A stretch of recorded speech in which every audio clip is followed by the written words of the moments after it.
Wasn't serious, Yeah, but got blown out in the second game. that's one I read about. Yeah. My Red Sox lost 3 or 4 to Texas. It's not a good way to start the year for Texas. The Yankees have figured out a way to cheat Oh, already. That's right. that was cold. Would they ever They have have like 8 home runs in a game. Come on, Yeah. it's not real. Guessing the pitches this one. All right, everybody. We're going to kick it off today, as usual, with the Bids and Purchases Committee, Monday, March 31st, 8 a.m. Item number 1 is the call to order, which I just did. Item number 2 is approval of the minutes from the February 3rd, 2025 meeting. Move for approval, Mr. Chairman. Second. All right, we got a motion and second. Any discussion? All in favor, please say aye. Aye. Aye. All opposed? Ayes have it. Item number 3 is public comments. If anybody has any comments they'd like to step up to the podium and give you a couple of minutes to address us. Okay, with nobody moving today, we will move on to item number 4, award of a contract for the Coleman Boulevard Bike Lanes project. Good morning. Good morning. Staff requested bids for a contract for improvements along West Coleman Boulevard to delineate and allocate dedicated space for bicycles. This project is funded in part with federal funds through the Energy and Efficiency Community Block Grant, or EECBG, which is awarded by the U.S. Department of Energy. The work will consist of, but is not limited to, milling and resurfacing, striping, signage, and pavement markings. The construction time for this project is 90 days from the commencement date in the notice to proceed. Staff received 2 bids for the project and determined that True Luck Construction, Inc. was the lowest responsive and responsible bidder. Staff therefore recommends awarding the contract to True Luck Construction, Inc. in the amount of $375,069 for the construction of bike lanes. Mr. Chairman, I'd like to move to approve. Second. Okay, we got a motion and a second. Any discussion? Yes, sir. Yes, sir, Mr. Um, Chapman.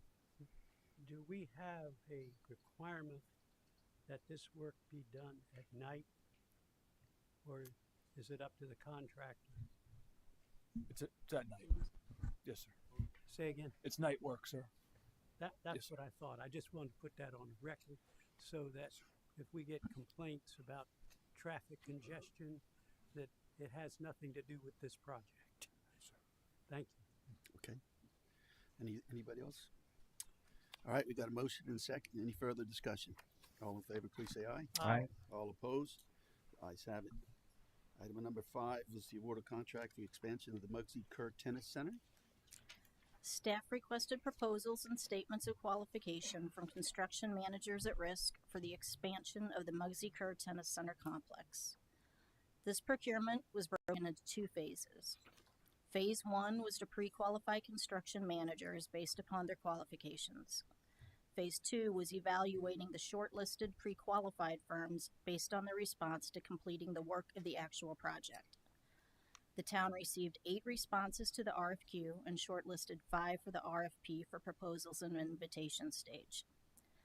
As part of the RFP process, written proposals were evaluated first to determine if all 5 firms should interview.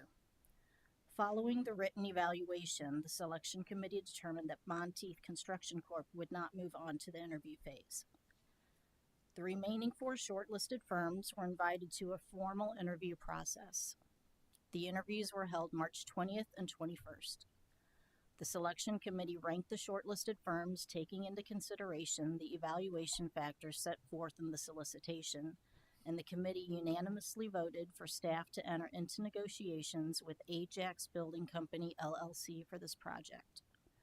Staff therefore requests permission to enter into negotiations with Ajax Building Company, LLC to provide professional construction management at risk services to construct the Muggsy Kerr Tennis Center expansion. Should the negotiations be successful, staff further requests permission to contract with this firm. Should the negotiations be unsuccessful, staff requests permission to negotiate with the second-ranked firm, Trident Construction, LLC. Okay, thank you, ma'am. Committee? I'll move for approval for discussion. Second. All right, we got a motion and a second. Mr. Chapman? The chairperson of the Recreation Commission has contacted us about a joint project with several other entities to, I guess it's for the fall tournament. Does this have anything to do with that?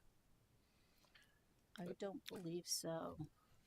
I can answer that Yes. through you, Mr. Chairman, Sure, to go ahead. Mr. Chapman. Yes, there are current fields there that are in need of repair. This project is separate from that, as it's a pure expansion as called for in the referendum. Right. What we will do once we have a contractor in place and one is mobilized is we will seek to extend that contract, if it makes sense, to incorporate the work of the repair. It may not make sense, and if so, we'll have to go towards a different contractor. But it's a separate project, but we'll see if we can link it as we develop this one.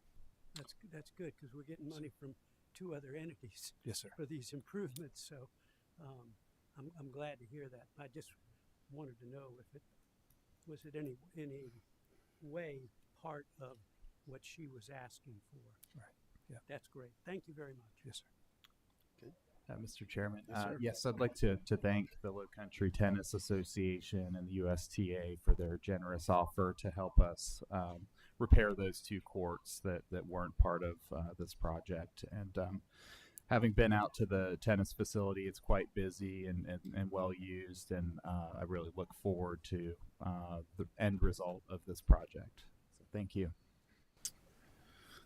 All right. So we have a motion and a second for Ajax Building Company. I think we did. All right.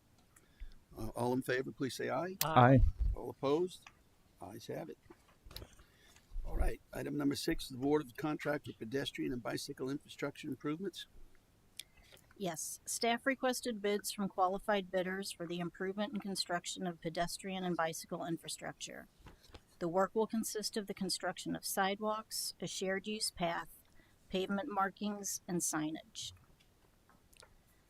Rifle Range Road and Hale Road, which is in the upper right-hand corner picture, will receive new sidewalk, pavement markings, speed cushions, and signage. Patriots Point Road, in the left-hand picture, will receive new concrete shared use path replacement, storm drain pipe, pavement markings, signage, and landscaping. And Mill Street, in the lower right-hand corner, will receive new sidewalk, pavement markings, and signage. Staff received 3 bids for the project and determined that IPW Construction Group was the lowest responsive and responsible bidder. Staff therefore recommends awarding the contract to IPW Construction Group in the amount of $598,794.90 for the improvement and construction of pedestrian and bicycle infrastructure project. Thank you very much. Committee? I'll move for approval with question. Second. Okay, we got a motion and second. Mr. Chapman? The Rifle Range Road project, I know we've talked to Waterworks about adding sidewalks adjacent to work, or actually on top of work that they've recently done, and it looks like they're about to wind up with that project. Does this have any bearing on getting that work done? Good morning, committee. James Aton. No, sir. This is separate from those efforts. We have worked with them and the Snee Farm, or sorry, not Snee Farm, the neighborhood adjacent where we would need some right of way from them to Seaside Farm, to look at investigating that. That will be a separate project through this same funding source, but through a different package. I'm just curious if we could do that at the same time, because it looks like they're basically finished. They're just putting topsoil on now, and so maybe we save some money by not doing the work twice. Yes, sir. And unfortunately, while it may seem like it's an easy installation of sidewalk, there is a lot more design and permitting process that's required that is much further behind these projects, which have been under design for almost 18 months at this point. Exactly. Thank you. Thank you very much. Mr. Aton, Daniel? do you have a question? Receive a lot of community input about that crossing of Rifle Range Road in front of Whitesides and whether we're going to put the RRFBs there. Could you give us a status update of where that stands? Yes, sir. So staff has completed an investigation, and RRFB devices are warranted, and we have received approval from SCDOT, who owns and maintains Rifle Range, and we are simply waiting on the execution of our Safe Streets and Roads for All grant, which will fund the implementation of those devices. We are hopeful that we will hear back on the execution and allocation of those funds this coming month. Those are sort of the feelers we're getting from our contacts up in Washington, and so once that happens, we are ready to move quickly to make those improvements. Great. Well, I just want to thank you and your staff for taking a fresh look at this area around Whitesides. I know this is going to have a big improvement on the safety of kids walking to and from school, and I think that RFB crossing is kind of the final piece to that puzzle, and we'll let kids get there and get back to our recreation facility safer when there's not a crossing guard stationed at that intersection. So thank you very much. Thank you. Thank you, sir. All right. Any further discussion? Sure. All right. We are adjourned. I don't we know. got to vote on that. Oh, I'm sorry. We got a motion and a second. All in favor? Aye. Aye. All right. All opposed? The ayes have it. Now we are adjourned. Thank you. And we are starting us off ahead of time. So let's hopefully we can maintain it for the rest of the day. I'm sorry, but I'm afraid the next meeting won't allow me. That's why they. meeting might be a little long. Yeah, exactly. Yes, ma'am. Got the seats all warmed up for us. Here we go.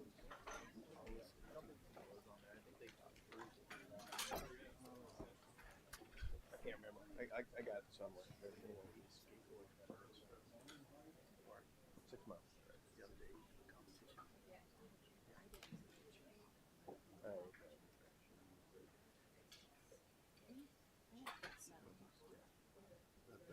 I don't know.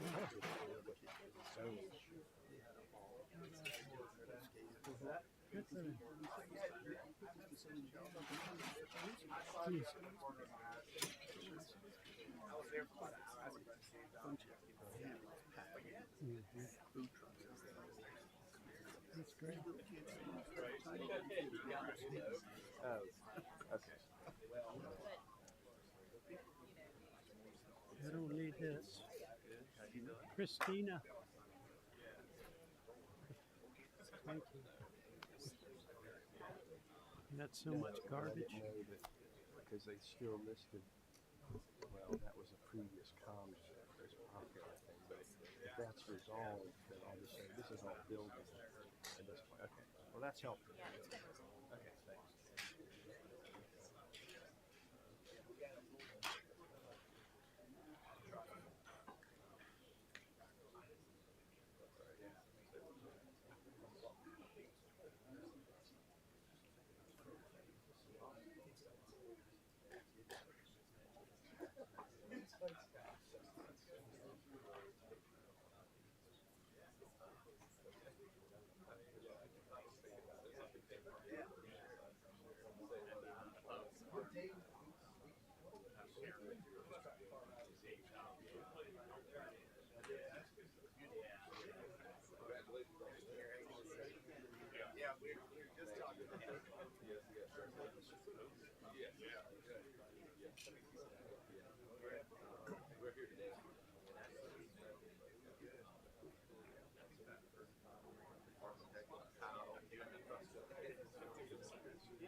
All right, we're going to go ahead and call to order the meeting of. Oh, do you have a copy of the agenda? Because I don't have a copy of the agenda I got in it. front of me. Here you go. Oh, sorry. Here you Thank you. Oh, she's got one for us. Thank you. Sorry, usually it's right here in front of me. Thank you. All right, call to order the meeting of the Planning Committee for 8:15 a.m. The next item on the agenda is approval of the minutes from the March 3rd meeting session. All those in favor? Aye. Motion carries. Item number 4 is the budget review, fiscal year 2026. Ms. Whitman, would you like public comments? Oh, sorry. Yes, we are in public comment. I'm missing my pen. Is there anyone here for public comment? You have 2.5 minutes. State your name and address for the record.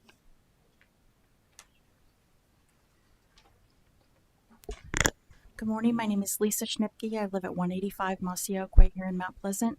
I'm speaking today to urge this committee to retain and enhance the existing waterfront gateway zoning instead of approving the Patriots Point PDD.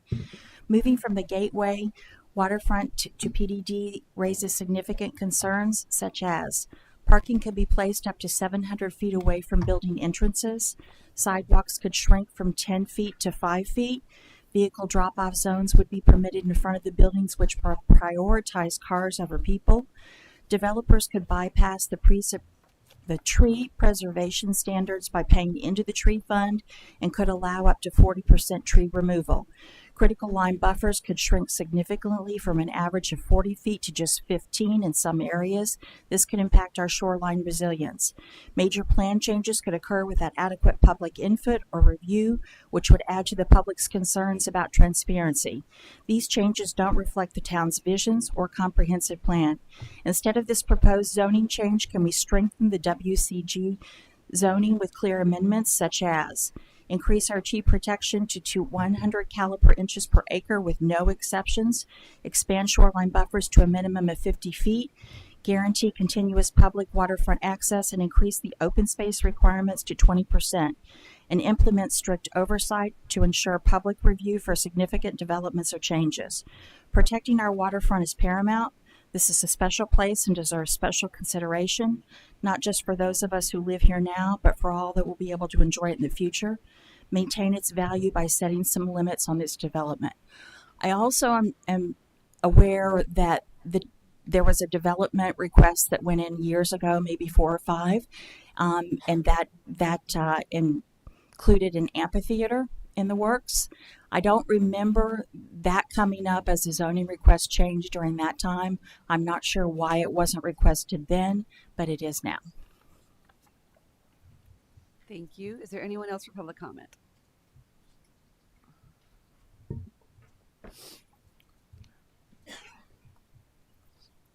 Hi, members of the committee. My name is James Wilson. I'm here on behalf of Patriots Annex LLC, and we're glad to be here. We are looking forward to having a conversation about any questions you may have on this PD, and we would only ask that anything that we need to address, we knock that out, today and this week, and in preparation for the coming up second reading at council next week. So we're here to answer any questions, glad to engage and discuss anything you'd like to. Thanks very much. Thank you. Anyone else for public comment? Okay, sorry.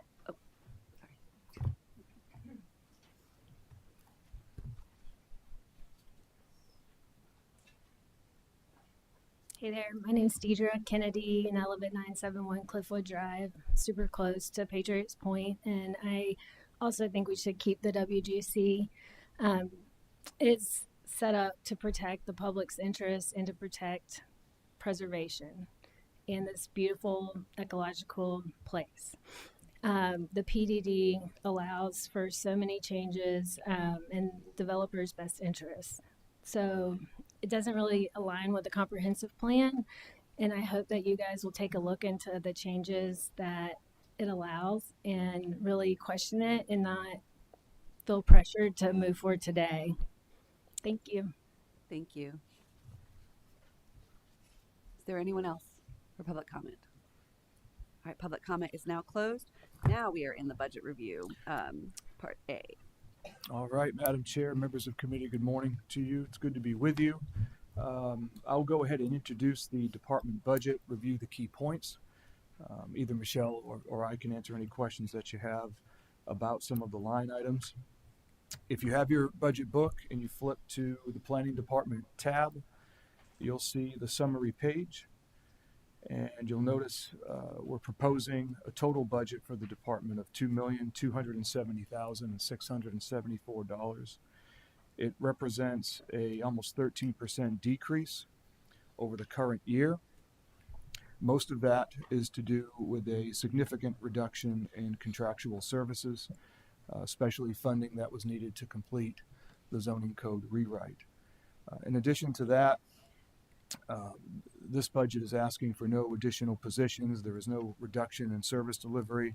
There is a 3.5% pay for performance amount woven into the salary line items. And as well as that, if you have your book and you flip, there's a tab about midway through the document called the Capital Asset Fund. If you flip to that, it'll bring you to page 99, and a few pages after that to 115. I wanted to point out some of the items in here that relate to the planning department.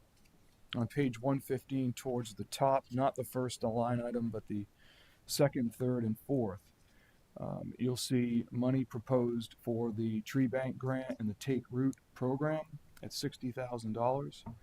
You'll also see $100,000 proposed for canopy restoration throughout the town. And the very next line item proposes $600,000 next year for utility undergrounding. And so those are the highlights of the budget. As I said, it's down roughly 13%, and we're here to answer any questions that you have. Committee, do you have any questions on? No, none from Ms. Hyatt? None from Mr. Chapman? No. Okay. Thank you. And Madam Chair, a recommendation of approval back to the Budget Committee would be good, please. All right, do we have such a motion? Move for recommending to the Budget Committee the budget proposed for the Planning Department. Second. We have a motion and a second. We are in discussion. Is there any discussion? Mr. My Chapman? only discussion is the 600,000 for the undergrounding is similar. Is that similar to what we've done in the past? Because I'm looking at amended budget for FY 2025, and that amount was $2,527,985, and maybe that is because it is a continuation of what we've been doing added together. Is that what Yes, that sir. is? It's carry forward of Yeah, funds. carried forward. Yes, sir. Okay. Thank you very much. Thank you. All right, moving on to item number 5, review and possible action. We need a vote on that motion. Oh, I'm so sorry. It's been a very busy weekend. All right, let's vote. All those in favor, please say Aye. aye. All motion carries unanimously. Now moving on to item number 5, review and possible action on an ordinance relating to the storage tract. Yes, ma'am. Thank you. Good morning. So this came to you last month. It did go to town council, received first reading. At town council, they wanted to send it back to this body to further review some of those conditions. Since that time, the applicant has submitted an updated plan showing how they can meet that requested 50-foot buffer along Venning. They've also shown a 50-foot buffer adjacent to on that triangle area there, adjacent to the residential. They are meeting the 25-foot required buffer around the rest of the development, and those were the primary conditions that were attached to this. There was an original planning commission recommendation that had to do with a trail, but committee and council voted to not move forward with that and instead do the 50-foot buffer along Venning. So I know the applicant is here, and we're happy to answer questions. All right, Mr. Chapman? Do you need a motion to approve for discussion? I don't think so. Okay. Do we need a motion? Never- Because this is coming back to Yes, ma'am. council in second reading. Yes, anyway, ma'am. I think this was more But for discussion, and if you wanted to Make a add any other recommendation. My only conditions. question is, there was a question about lighting, but that was not answered. Mhm. And I think we need to make sure that the lighting, if it goes in, and I'm not opposed to it because I think the lighting, because I think it's a hazardous area because of those cables that Right. are out there. So the point that I would make is, if there is lighting, which I think there should be, Mhm. it needs to be depressed in Mhm. terms of being only on the ground that's there, Mhm. not expanding over. But I don't think that's come up. But I'd just like to make a motion that if lighting does come, that it is relegated only to the ground that where the request for parking is included. And I would like to point out that in our new code, lighting requirements on commercial properties are required to be approved by DRB. Okay. So any lighting would be approved through the DRB process as Right. well. And I'm not opposed to it because I think it's a good idea because of that the hazards that are on that site. But we just need to make sure that it's relegated only to the property. But were you making a motion Yes, about the ma'am. lighting? Okay, he's made a motion about the lighting being depressed to the ground. Do we have a second? Second. We have a motion and a second. We are in discussion on the lighting issue. Any further discussion? All those in favor? Aye. Aye. Motion carries. So we have a recommendation to full council on this for lighting. Is there anything further we want to discuss on this? I know there was some concern about the tree removal, whether or not this should even happen or just leave it as is. Is there any thoughts from the committee on that, or do you feel comfortable moving forward? I'm comfortable moving forward because we've put the buffers in. I think that was critical for me anyway. The site is a hazardous site. If they're going to have any parking on there, we need to make sure that it's protected from those hazards on the site. But I don't know that the site could really be used for anything other than what we're doing. Okay. All right. Ms. Hyatt, do you have anything to add? Okay. Not this time. Not this time. All right. Then item number 5, the storage track we are done with. Moving on to item number 6, the Patriots Point PD. And Mr. Stone is going to talk through a few items on Patriots Annex and turn it over.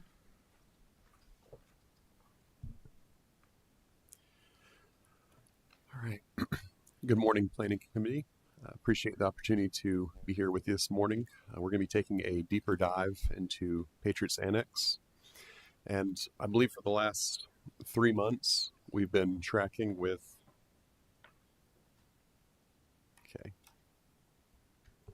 with 7 items that we all understand to be the big 7. There have been an additional 7 items that have been added, and I apologize, I need to find these real quick.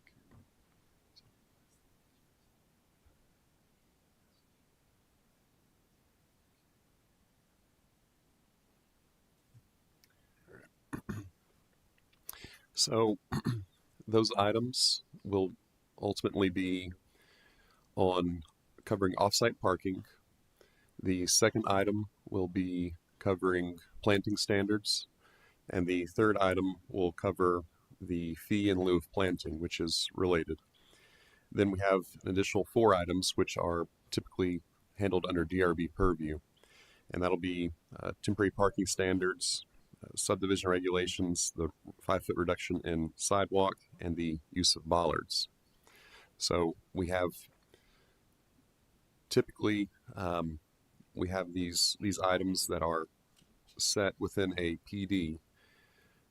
Whenever there is a lack of clarity on PDs, it falls to town standards, and that's going to be a recurring theme that we see throughout as we work through these slides. So that's important to remember, especially as we talk about reviewing PDs in the future and now. So the town standards are able to supplement exhaustively where there is a lack of clarity. So as soon as I say that, I do need to point out the first item that we're going to talk about is the ULI shared parking study. And there is no lack of clarity on that point. These are identical, how they are handled in Waterfront Gateway, and with the proposed Patriots Annex PD, there is identical language in both that would allow them to administer parking through the ULI shared parking study. However, the distinction that does need to be made is on off-site parking. So I wanted to provide this illustration to a little bit better explain that off-site parking and also give some greater context, because off-site parking has been in the town ordinance since 1979, and it wasn't until 2003 that a distance was associated with that. So if you have a use and are unable to meet your required parking, or you would like to add surplus parking, you may use a site located elsewhere, but it was limited by 600 linear feet, and that's by a right-of-way. It's not as the bird flies, it's how you walk it as a pedestrian. So what's interesting is that ULI, which this project would be using, is actually allowing for up to 1,600 feet in certain situations, but they've requested 700 feet. So they are hemmed in by adding that greater restriction. So they're asking for 700 feet and also asking for a half space reduction for multifamily units. Those are the two things to note. So even with all of that said, the 700 feet being requested, staff has stated and continues to maintain that parking will be on site. And the reason that we can confidently state that is because that's all that can occur. And I'll kind of explain what I mean by that. You can see here that we have this development, the annex development, and it's surrounded by PDs. Well, it's one PD, it's the Patriots Point PD. That is a PD that has no standards and no ability to provide parking even for itself, much less parking for annex. So it's a situation of, yes, they're adding the standard and it would be permissibly allowed. However, it is functionally unable to be achieved because there's nowhere to provide parking. So this is just one of these provisions that was added in. It's inconsequential as far as having any real merit until such time as council may review this and amend that PD, and it may at that time allow for parking lot to be constructed, but until that time it is not an option. So parking will be on site for this use. The next standard we want to talk about, the planting standards. And Ms. Hyde, I believe. Let's pause. Go ahead. Let's pause on the parking issue. I think there's so many things that we're going to go through with this that I think we should take each one as it comes to us, and then we can. Okay. Right. Thank you. All right. So let's talk about parking. Mr. Chapman, did you have thoughts? Well, I do.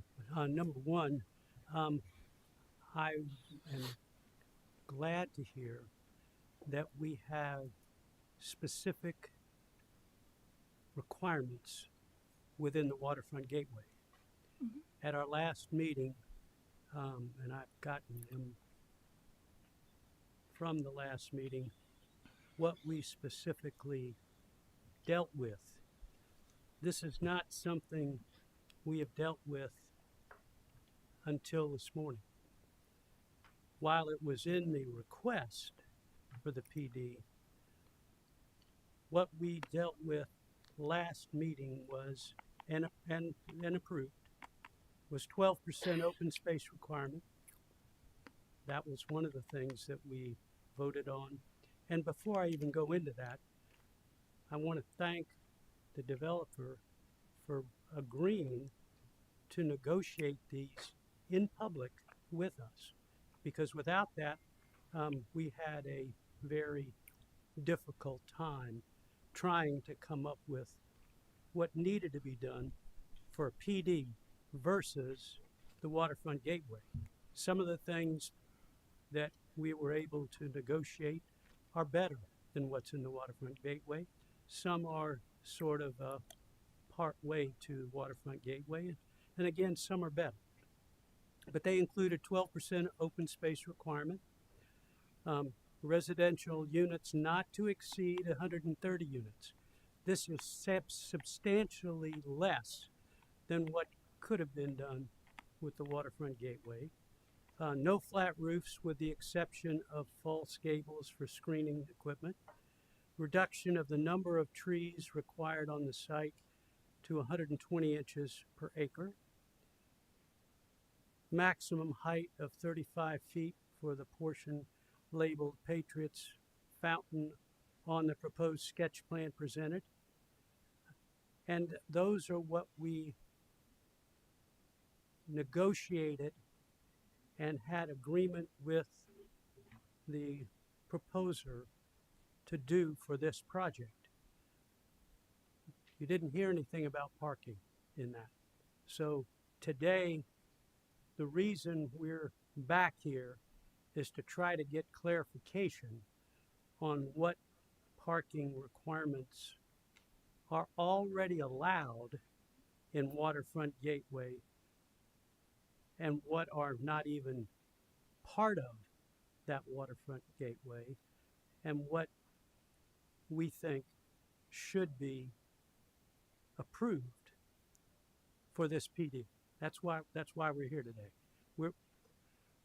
I'd just like to point all that out so that the public can understand what we're doing, why we're so coming back so many times to discuss and negotiate different areas. Thank you. Ms. Hyatt, do you have anything to add at this time? Well, I think with each meeting, I emphasized like public access. I know for a successful project, you need the locals to show up. And it does mention in the PD that no parking will be required for any of the open spaces or outdoor spaces. So I'm trying to, if you're only calculating for the built environment, I'm trying to figure out how do you accommodate the public in using these public spaces, because it clearly states that no parking will be provided for these areas or required. And they're requesting fewer spaces when it comes to residential. So from the very beginning, I've had concerns about any public access to the waterfront if we don't provide any parking for the public that's guaranteed. I don't, it's like, where do you draw the line and how many are enough? And, you don't want to go overboard, but you do want to require public access in some way to the open spaces. Sure. So that's how ULI works, and the reason they have set this separate standard for residential, albeit a reduced standard, is because they don't want it to be a part of that ULI. They want to exclusively provide the parking for residences, and then have on a shared basis these other uses. So I guess, we can ask the developer on previous projects they worked on of how this has worked. But typically, if I'm going to a location, I'm not going just for the park. I'm going for the amenities that are additionally provided. So if the developer or applicant would like to speak to that, that's typically the view. If you're going to the Yorktown, you're then also going to be using some of the restaurants and retail shops that are available there. So it's a kind of this shared use happening. Yeah, and I think, Mr. Chapman, to your point, we didn't highlight the parking because it's the same requirement under both. So Waterfront Gateway says you have to do a ULI study because the Waterfront Gateway encourages shared parking and a park once policy. That policy is not changing, and they still have to do a ULI shared parking. And that's all prescribed in the ULI, and staff reviews all of that. So they would not be able to move. It's a zoning issue that staff would have to approve through the ULI, the entire shared parking. And like I said, it's a park once. So like Peter said, you're going to go there, you're going to go to the park, you're going to go to the restaurant, you're going to hit the retail. That's all captured in a ULI. And so that was the impetus for really not highlighting it, because it's the same standard. So if it's the same standard, why do we need different language? Why not maintain the exact same language that was in the Waterfront Gateway District? Because if you look at,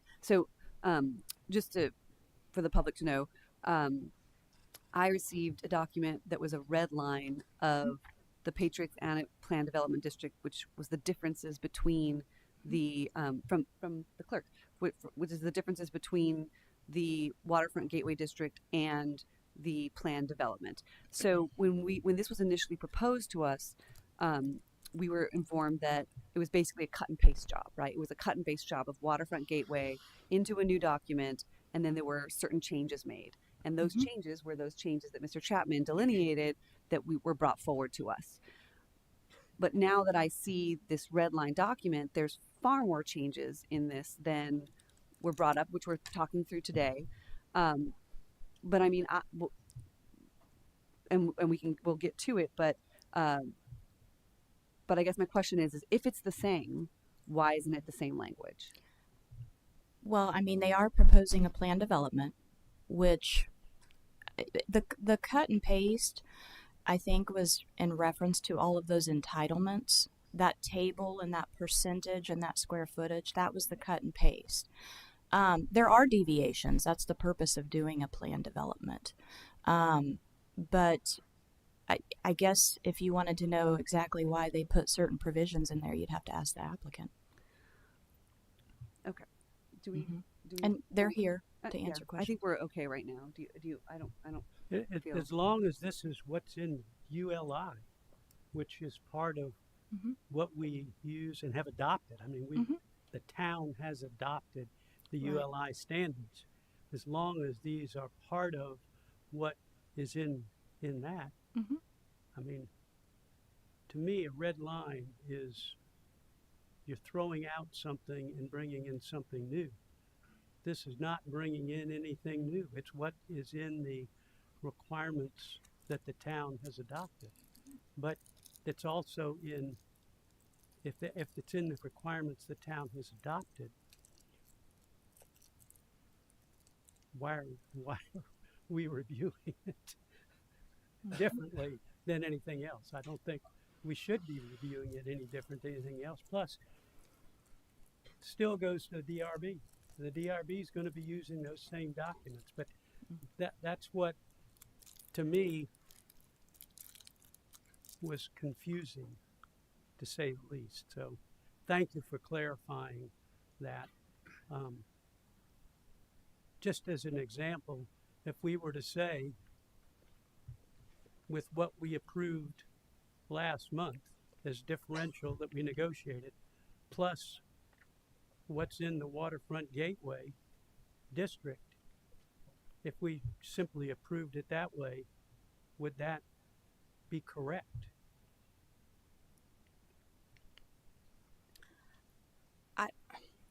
When an applicant submits a plan development, you have to review it based on what they have submitted. David, do you want to answer this? I'm going to let legal clarify when you have a Thank PD you. document Thank and what you can and can't. Yeah.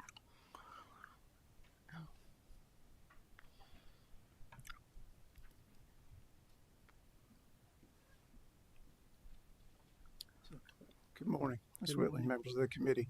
So I think the question is related to staff review or town review and changes. Is that specifically what you're asking? Yes, sir. Okay. When we receive an application, as our planning director said, we deal with that as presented. In a plan development, all is up for debate, discussion, approval, changes, and the like.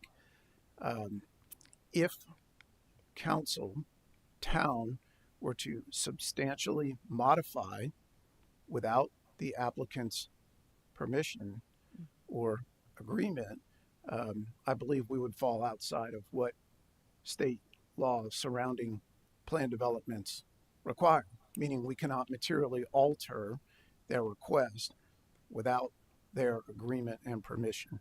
Is that answering your question? Otherwise, I think they have the authority to withdraw at any point. Go ahead. I think what Mr. Chapman is saying is if we were to approve it as the Waterfront Gateway language plus the Right. 7 changes we wanted to make, is Right. that the same thing as approving what they submitted? And the answer, I think, to that is no, No. because there are significant differences between the Yeah. Waterfront Gateway District as written plus our 7 changes and what is in this document. I agree with that, Ms. Whitley. I think it's material changes, and I don't think we would have the legal authority to do that. And that's where I'm very uncomfortable. I mean, if you flip through to let me find the page here. There's like a tree. So we've already reduced the tree requirement to 120 inches, and we're told, well, that's there'll be a mix of trees, there'll be canopy trees, there'll be those kinds of things. And looking at the red line, not only is the tree requirement reduced to 120, there's extra language in there that says that even 40% more of that caliper inches can be reduced. So 40% times 120, it's the additional 30%, 30 inches reduced if they pay into the tree bank. That's new language right here. That's language that's red-lined language that's not in the Waterfront Gateway District. The Waterfront Gateway District does not allow a 40, does it? Mr. Stone has slides to talk about that. Okay.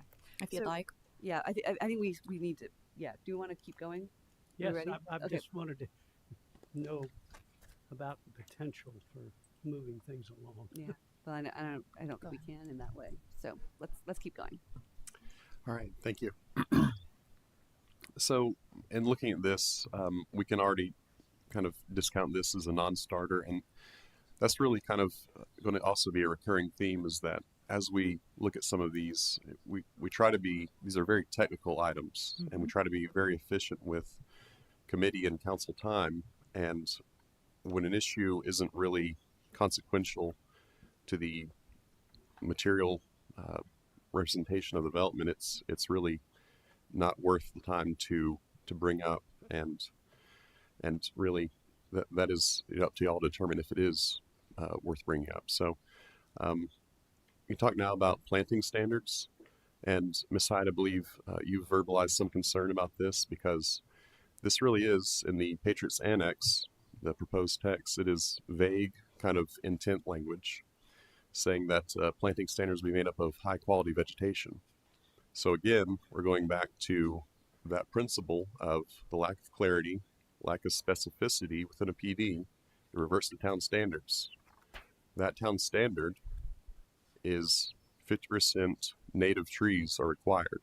So of all the trees they're planting, 50% of those will have to be native, and they fall into category 4, where they'll have to provide 10 different types of trees. So it can't all be a monoculture of one species. If you have all live oaks in some unfortunate situation where a blight comes through that just impacts live oaks, you're going to be left with nothing in the development. So the town standard is strong on this issue, and it's able to be a catch-all for these situations, and in this one, I believe it shows that it is. Related to that is what you're describing, the fee in lieu of planting. So in 2019, a ordinance was adopted for developments with public gathering spaces, plazas, parks. The thought was, we'll allow a 20% reduction in your 160 inches per acre, and you'll pay the remainder into the tree bank, with the thought that parks and plazas are typically open green space. Rather than being completely forested with trees, we'll use that space to be a public gathering space.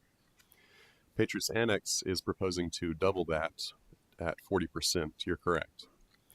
But it's important to understand how staff reviews these issues, and I'm going to try to convey this with an illustration and just how this works in my mind.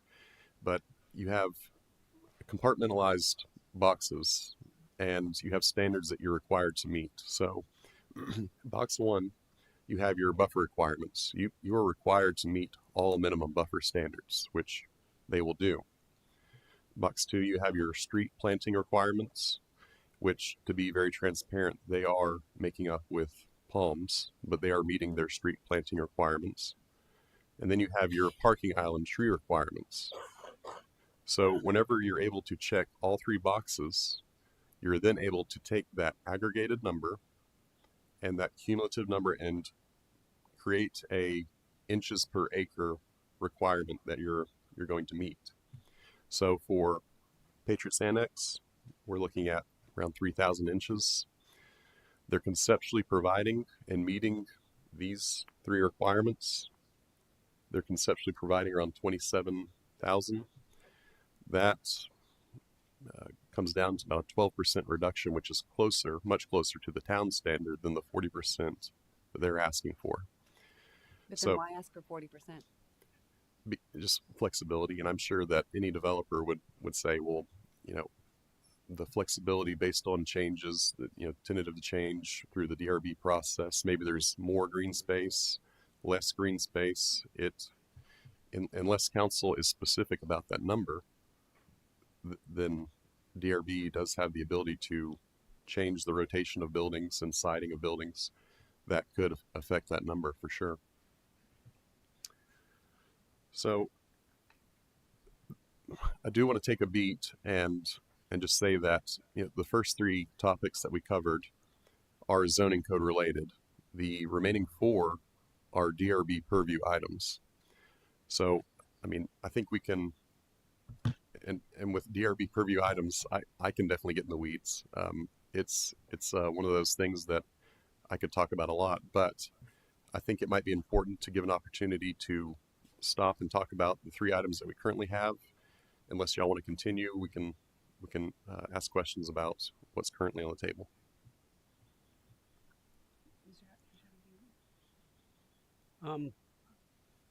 My picture is way over here. That's why I'm moving.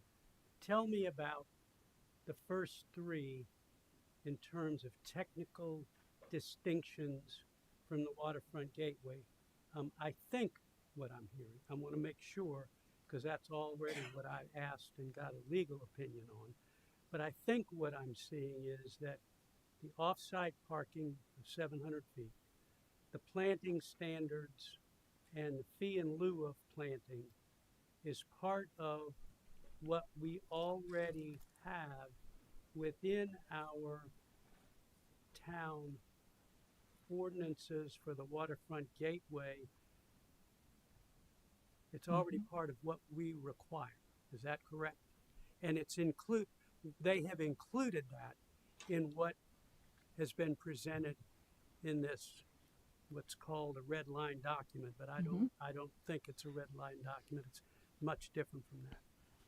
But the other 4, the temporary parking standards, the subdivision regulations, reduction of sidewalk and use of bollards, is part of what we, as the council, look to DRB to negotiate as part of their approval. Is that correct? Correct.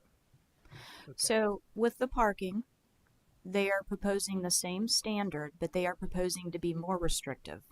Instead of 1,600 feet, they're proposing 700 feet, and they're proposing to pull out their residential. So for the parking, their proposed PD is more restrictive, using the same ULI study that we would use for Waterfront Gateway.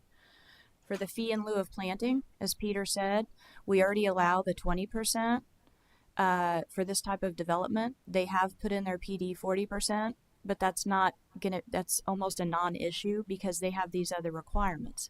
So they're not going to be able to deviate 40%. That was Peter's point, was showing all of the requirements. Great, So then we can amend it down to 12% because it says in there that their minimum of meeting box 1, 2, and 3. I am very uncomfortable with saying, oh, we'll give them 40% because they're never going to be able to do it. Well, then why give them 40%? Just give them the 20% that's in the town. Or if you're saying that in order to meet boxes 1, 2, and 3, they're only going to be able to deviate 12%, then let's make it 12%. You know, I just like I think having expansive standards just creates this uncertainty for what could happen, and I'm just not comfortable with that. So sorry. And the same thing with this DRB purview items. Yes, these are items that would typically have to go to the DRB, but now they're not having to go to the DRB. Is that correct? no, they still do.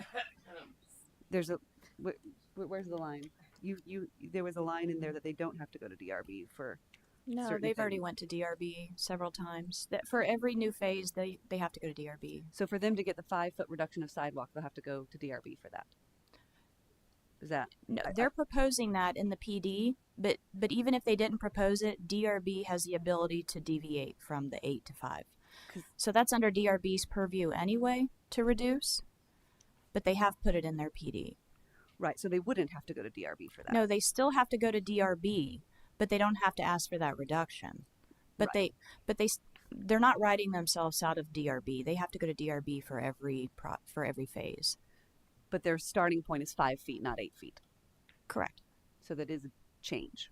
That is a Yeah, change. yeah, And in the PD, it is a proposed change. okay. I think Mr. Wilson had a response. Can we hear from him? Yeah, sure, of course. Mr. Wilson, come forward. Thank you very much. So, again, if you want to address questions to us, we're happy to try to respond to solve some of these things right here on the spot. So, on the 40% reduction, if we could just change that right now back to the standard 20%, as Mr. Stone described, that's not going to change the process. So that's something we can just do, and we can resubmit this revision and knock that out. Likewise, on the parking for multifamily, we hear you. You don't like that change. We'll just remove that, and that just remains as exactly as it is with WGC. All this can be governed by ULI in any event, as Mr. Stone's described. I think those 2 points, which seem to be so far the big ones that we've gotten hung up on, we're happy just to flip that back to exactly what it is right now. And so again, I would encourage you all. I mean, I'll wave my hand like I was doing, but please, ask us. Yeah, I do have a question on section 3.81 where it says design review required. There's an additional red section that says, so the original language is all development within the Patriots Annex PDD shall be subject to the CDR-OD, Commercial Design Review Overlay District process, as provided in this chapter. But then the added language says, however, in order to achieve the goal of Patriots Annex PDD when in conflict, the site development requirements set forth in this section shall take precedence over those found within the CDR-OD. So how is the CDR-OD being bypassed by, like, why is that language in there? That's on page, well, I don't think our page numbers are the same because of the red line, but Ms. it's Whitley, section 3.81. I appreciate your vote of confidence that I have this memorized. No can worries at all. I'm that confused about how. That's page 6. So, in specifically, you are in section 3.8. 3.81. 3.8.1, which It talks about design review. So I could be wrong, but I believe maybe we need to pull up the WGC language. I do not believe 3.8.1 has changed at all, other than the fact where it used to say WGC, it now says Patriots Annex PDD. But if we can literally maybe pull up the WGC language. I don't have that in front of me, but according to what I have, 3.8.1 is totally unchanged. You feel free to show me what you're looking at. Yeah, this is from the, right here. Yeah. I think that, I don't think that's correct. Okay. I think that is language that is within the WGC zoning as it stands right We now. can cross that out. Well, we should double check that, but Okay. yes. I will say that a lot of the red in the PD is things were moved. So if it was in the waterfront gateway and they brought some of that purpose and intent language over, they moved things around. So the red could be an organizational change and not just a Textual substantial. change. Yes, correct. Okay. That's why I said this is not a normal red line Yeah, document. I think we need like a true red line. Yeah. Okay. Do we have any other specific questions for Mr. Wilson at this time? Let yes, me sir. make sure I'm hearing correct.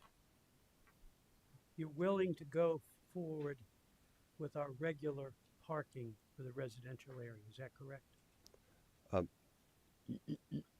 Yes. One and a half to 2, as opposed to 1 to 2. Did I hear that correct? Sorry, I'm not sure what the Bennett one. shaking his head.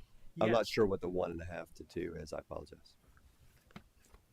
It'll be captured in the ULI now. If you want to revert to the waterfront gateway, we'll just use the ULI for all of it, and they'll not pull out the residential. So it'll be covered under the ULI. Okay.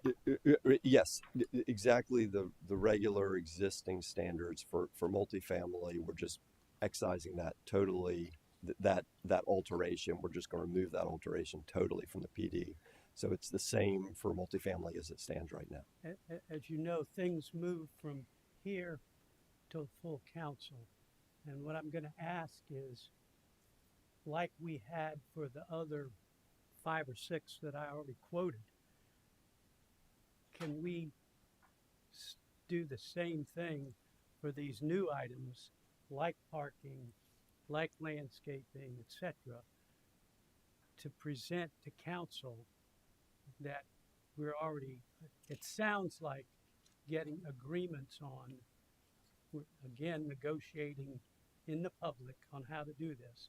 But to go to council, as it was much easier to have the differential of what we negotiated to, as opposed to just us telling council what we came up with. We're going to need that. I'm just letting you know that that will be very helpful to go to council with.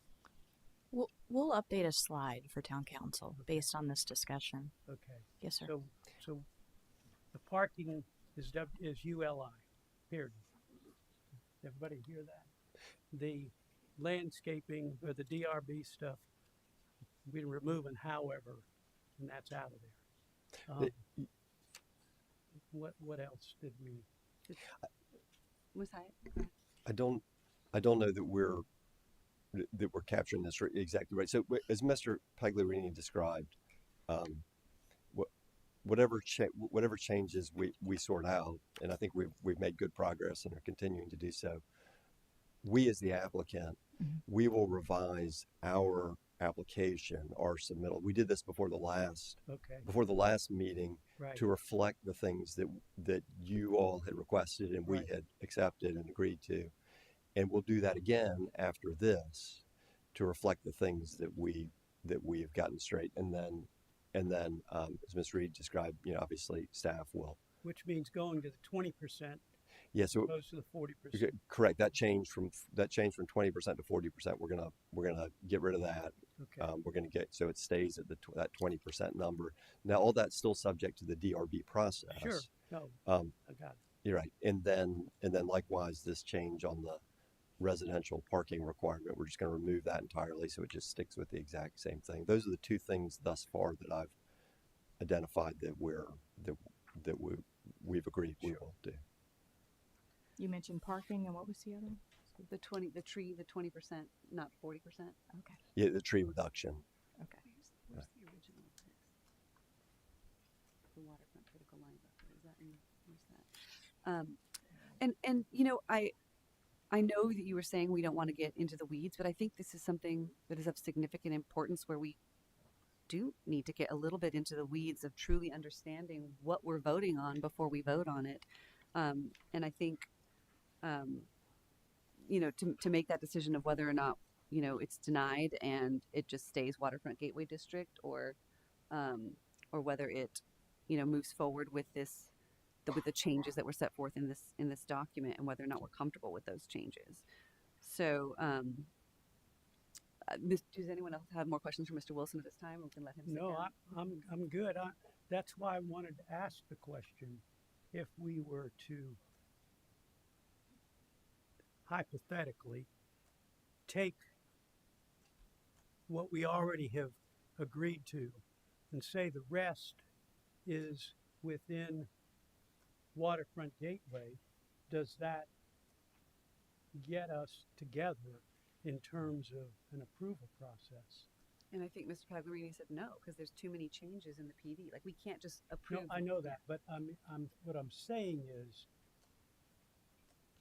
if we do that in conjunction with and the understanding of the developer,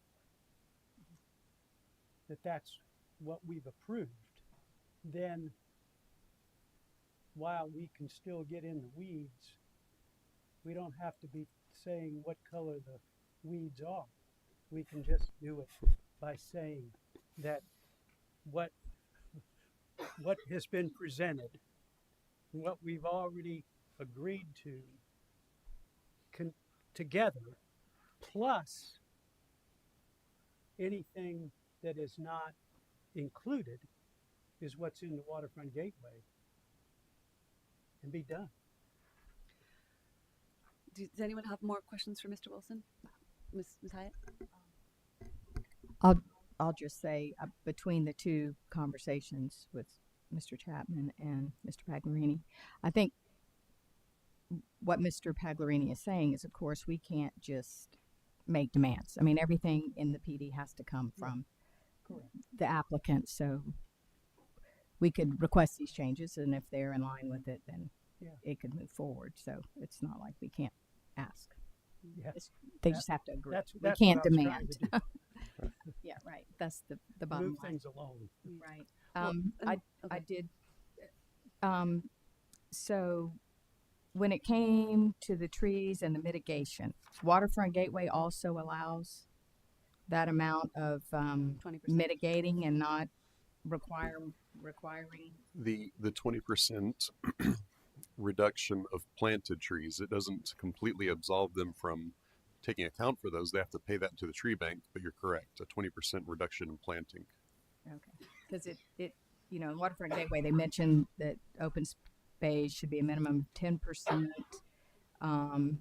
of contiguous open space, and a portion of this should be encouraged to be natural open space to serve as wildlife corridors and conservation areas. It talks about avian habitats. So I'm just surprised. I don't know where it says I haven't seen in here where it says they can mitigate the trees in the Waterfront Gateway, because this is specifically designed Because to enhance the waterfront and the natural. the Waterfront Gateway reverts to our town. Where the Waterfront Gateway doesn't address a standard, we use our standard zoning code. The standard zoning code says you have to maintain or plant 160 inches per acre. You'll recall that they requested 80. The compromise was 120. And then they'll have to plant all those buffers. And then the 20% reduction, that's in our zoning code. It's not specific to Waterfront Gateway, but again, if Waterfront Gateway isn't specific, you revert to our town code. So there's that 20%. So they'll have to meet all of those requirements. And then recall, they're not doing the 10% open space, they're doing the 12%. So. And then the question about the critical line buffer, Ms. Reed, so in the document, in the red line or the red section that was added, it says the critical line buffer shall be 35 feet with a minimum width of 15 feet.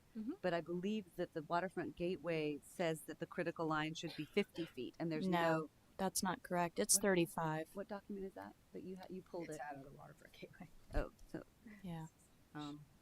So what's required by the code is the 35 foot with a minimum 20.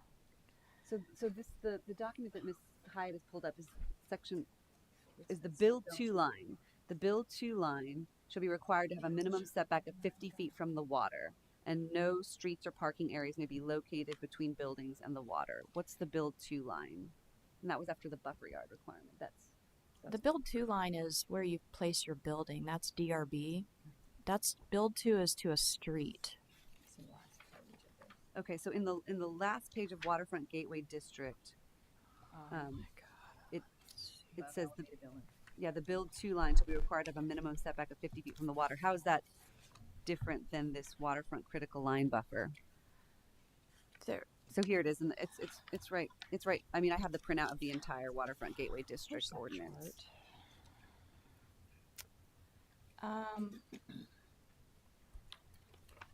Is it in there? This goes back to that chart we keep showing. The critical line buffer for this area is an average of 35 feet, minimum 20.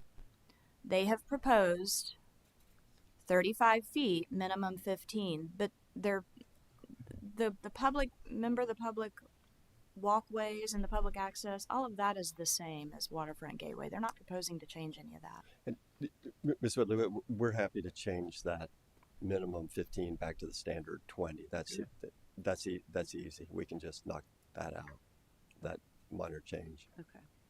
We just thought there may be some places where, where what we're doing on that waterfront. Again, the waterfront, remember, is public space. We thought there might be spaces where we might come a little, have that 5 feet a little bit closer, but we can just eliminate that entirely. Just stick with the 20 feet. Again, that's just public space, so it's fine. All right. Committee, is there any other items on there that you? No, ma'am. I think we have done well negotiating in public, and that was the whole purpose of what we were trying to do. Not do it behind closed doors.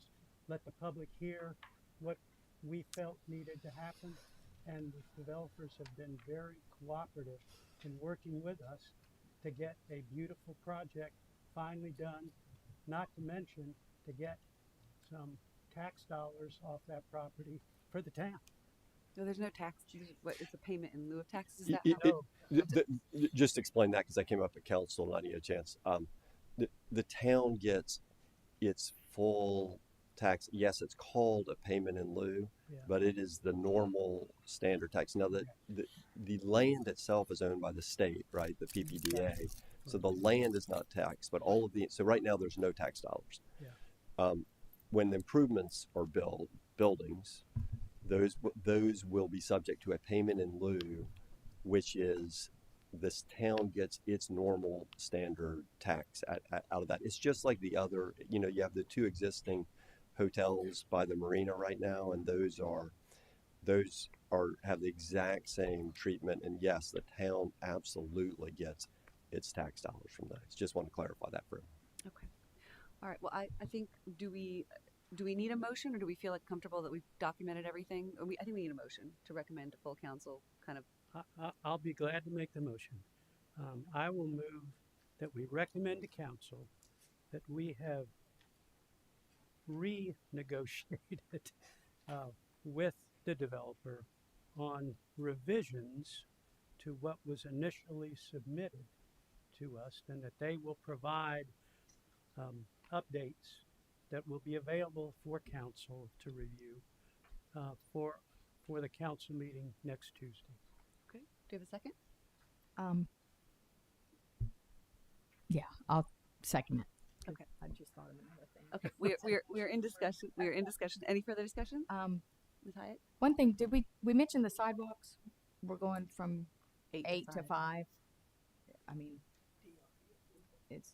that's DRB, or it won't be an automatic 5. No, it's an automatic 5 in the PD. It says a minimum of 5. So right, their starting point is different. Yeah, I don't know if that even matters with public access 5 or 8. That's the only other thing. I feel like with 8 we're going to get e-bikes on there, and then everybody upset. Well then, okay. All right. So we have a motion and a second. Any further discussion? No, ma'am. All right. All those in favor? Aye. All right. Are you in favor? No. Aye. Yeah. Okay. Aye. All right. Motion unanimously recommended approval to council with the changes made. And so that Changes made and presented. and presented, yes, and we'll have that ability for council to look at every single one of those changes Right. before we make the final vote. Okay. All right. Moving on from item 6. Thank you. Thank you to Thank item you very much. 7A. All right. Thank you, Madam Chair. Before you, we have a request to annex and zone CC, a property at Hamlin Beach Road. You can see here that is a 3.11 acre undeveloped parcel. I did want to indicate that water and sewer are available to this property off of Hamlin Beach Road. I believe they also have an easement to the rear where they could also pull in water and sewer. So the important thing to know about the zoning, obviously it's in the county, but more important than that is in January of this year, the county gave this entire development, not only just this property, historic designation within Charleston County. So it's within an overlay, and it's zoned S3, which is our version of CC, but all 279 parcels are within that historic overlay. And it really operates very similarly to our Historic District Preservation Commission. They have architectural standards, site standards. The one difference that you'll see is that they have the power to recommend on subdivisions. And actually right now, to that point, it was just adopted, there's a 2-year moratorium on subdivisions within historic districts in the county. So all of that said, if this were successfully annexed and zoned into the town, the previously mentioned zoning requirements, while it's relevant and pertinent to this existing zoning, would not apply. What would govern is our community conservation, which is 12,500 square foot lots, the 30% building coverage, the 3 units an acre. All of that is developed. Basically, it is grounded and founded in the comprehensive plan and the desire to protect and recognize the importance of the unique development characteristics of historic African American settlements. So this is the request before you, and glad to answer any questions you might have on it. Do you have questions? Yes, Mr. Chapman? Why did the planning commission recommend denial? I believe that they saw the importance of the historic district in the county, and we had a member of the public come and speak, and to that point. So if we were to annex it in, it would be taken out of that historic overlay district That's correct. and would come into the town. And I do want to also kind of share, I think because of this 2-year moratorium, we're going to be seeing, this will not be the last request you see from Hamlin community. There will be many other people trying to, escape the 2-year moratorium that is currently on the property. So we will see more Hamlin Road requests for sure. Explain the 2-year moratorium. So the county has placed a moratorium on subdivisions in not just Hamlin community, all historic districts within the county. They want to take a beat to develop their design standards and their process, and that is a part of that 2-year process to kind of shore up those things. So the, oh, sorry, go ahead. My problem with that is I don't want any more septic tanks. If we have access for water and sewer, I think that's a environmental issue that we need to think about. And we can use our own historic district options and still do the same thing. If we deny this request, they can get water and sewer, right? That's correct. That's right. So if we deny this, so if we deny the zoning and the annexation, our denial enables them to get water and sewer. There will not be a septic tank if we deny. I hear you, but I would much rather have it immediately get sewer. Go ahead. And Ms. Hyatt, did you have? I was just going to ask, with community conservation, what would be the difference in the development based on how the county would have it zoned? I mean, 2 years from now, it's not very. It's the same. Yeah. It would be the same, right? Once the standard- moratorium lifted, 3 units an acre. Same So lot the only size. point of denying it would be to delay it 2 years? Mm-hmm. I mean, it's not going to get a better Well, less dense zoning through the county. the moratorium is 2 years. The overlay is permanent. So once that moratorium was lifted, you would still have the Charleston County Historic Overlay Mhm. that applies, which, like Peter said, it's very similar to our historic district. It would look at architecture, the surrounding neighborhood patterns, development patterns, things like that. So I think more importantly, the concern was if this were to come into the town, there would no longer, it would pull it out of the middle of that historic overlay in the county. So I think my concern or my thoughts here are you want to preserve a community, but you also don't want to preserve it to the detriment of the property owners in that community to economically benefit from their land, right? Like if their value, you know what I'm saying? Like, so that it's very paternalistic in a way to deny a property owner the ability to, build within the zoning codes of what they're allowed to build. If this comes in and they wanted to subdivide, that would still have to come. How would that be? That would have to come for approval through us. Planning Is that- Commission. through Planning Planning Commission. Through Planning Commission. So, and like Ms. Hyatt said, this prevents it for 2 years, but not. It prevents anything for 2, but I don't know. I think this is a difficult one because we want to preserve the settlement communities, but at the same time, the value in the settlement community is in their land value, and if they choose to want to economically benefit from that, I think that should be allowed as well. That's kind of where I'm coming from. All right, do we have a motion? Ms. Hyatt? I think I've asked it in the past, if we have a historic designation that would benefit these types of properties, that it's better than community conservation, or this is our answer to that, and it's the community conservation is our answer to trying to preserve these settlement communities. Well, yes, It's something we but should come up with that years ago, matches the county. yeah, and we're working on those sorts of, we're working on that. Years ago, the Old Village Historic District became the Historic District Preservation Commission, with the idea that someday there would be other areas not contiguous to the old village that would need preservation. We do work with the county. We're working with them now on the 10-mile community. The difficulty with expanding the HDPC is we've never really explored what that would look like. Would it, because you wouldn't have the same commission reviewing these, you'd have entirely new commissions made up of different people. And so that it was contemplated when the name change occurred, but we currently do not have anything in place as far as a historic overlay for the settlement communities. We really rely on the county. We work with the county, and we maintain the community conservation in accordance with their guidelines. So, yeah. Or do we have a motion?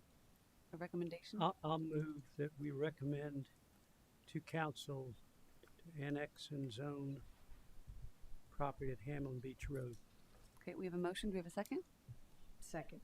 All right, we have a motion and a second. All those in favor? Or any? Aye. Aye. Okay, motion carries. Item A. Item B, 106 May Lane, rezone to R2. Thank you, Madam Chair. This is a request to rezone 106 May Lane from R2 residential, currently zoned AB, and it's going to propose to be rezoned to R2 residential. Here's an aerial of the site. It is located between Colm Boulevard and St. Andrews, and this property does directly abut Earl's Court. This is a more zoomed in aerial with a street view. You can see here that there's a single family ranch on the site. This was built in 1969 and it's about 1,000 square feet. Again, this property, as well as the entire block, is zoned area-wide business with the future land use of community scale commercial. So this is an existing land use map. We often talk about future land use, existing zoning. This is how the property is actually being used today as we sit here. And you can see that there is this pocket of residential here, and then the commercial fronts on Coleman. So the question might be, how did that come into existence? And up until 2018, regardless of zoning of any parcel that did not front on a boulevard, it was permitted to go residential. And council repealed this ordinance in order to preserve commercial properties. So in a way, it flipped the script. Instead of universally allowing residential parcels to take over our commercial zonings, it then said on a case-by-case basis, we will consider these rezoning requests as they come in. So that is the request before you for a residential zoning of a currently commercial property. But it's literally surrounded by residential, like all around it. Yeah. Currently, yes, ma'am. And it was recommended for approval by Planning Commission. Yes, ma'am. Okay. Any other questions? No, ma'am. I'll make a recommendation that we recommend to council to approve the request to rezone to R2 from area-wide business. All right, we have a motion. Do we have a second? Second. We have a motion and a second. Any further discussion? All those in favor? Aye. Motion carries. Moving on to item C. Thank you, Madam Chair. This is a request to rezone 7 parcels in association with Shim Creek Boat Ramp. The request to rezone PI1. You can see here the 5 parcels that we typically and historically have considered a part of the Shim Creek Boat Landing. These are acquired by the Charleston County Parks and Rec Department in 1987. And in 2022, they acquired these 2 additional parcels, and they are now a part of the request to be rezoned PI1. You can see here that it is an entire L block of R2, and that the future land use does call for public institution. I don't believe these 2 parcels were anticipated to be bought or come on the market, so they have a mixed use neighborhood on them. But public institutional was created for sites just like this. They have unique uses and serve the public good. And any improvement that is made on these parcels will require a full DRB review and approval based on their site-specific needs. And you can see here some of those needs will be improved circulation, increased parking, and really you can, if you've driven down Scott Street lately, you can see that the amount of trips that road has taken, it's really kind of taken a toll on that road. So it'll be rerouting some of that traffic and some of those trips away from Scott Street and onto Simmons. So that is a request before you to rezone 7 parcels to PI1. Do we have a motion? I'll move that we recommend the council to rezone the property to Public Institutional District, 7 parcels. All right, we have a motion. Do we have a second? Second. We have a motion and a second. Any further discussion? All those in favor? Aye. Aye. Aye. Moving on to item 8, Rainbow Bridge Memorial.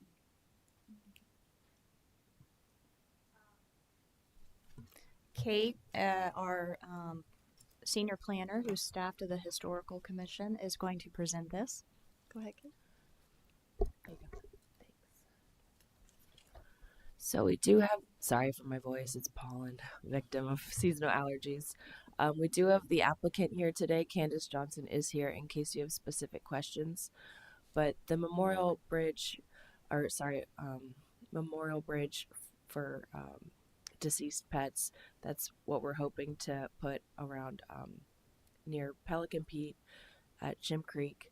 It's considered a large memorial just because of its size and price. So that means that it would come to an applicable border commission first. As the staff person who gets these applications, I decided it wasn't relevant to go to Historical Commission, so it's just coming straight to y'all.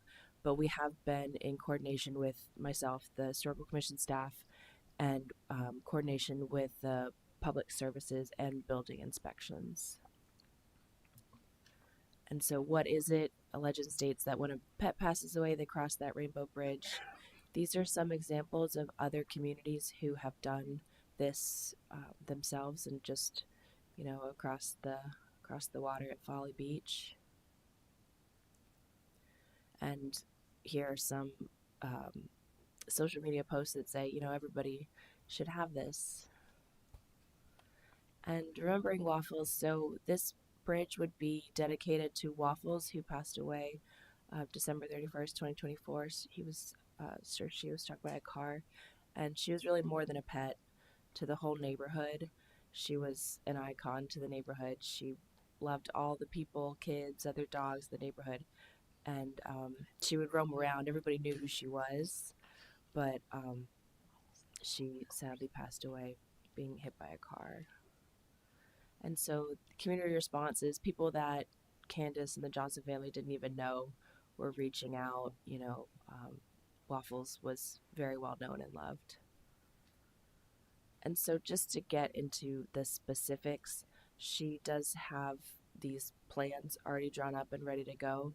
There would be no pedestrian access. It would look like a pedestrian bridge, but it wouldn't be something that people would actually walk on. It would be closed off on the sides, and it would have this sign to say what it is, the Rainbow Bridge, and have the paw print, and it would say, you know, it's dedicated to Waffles.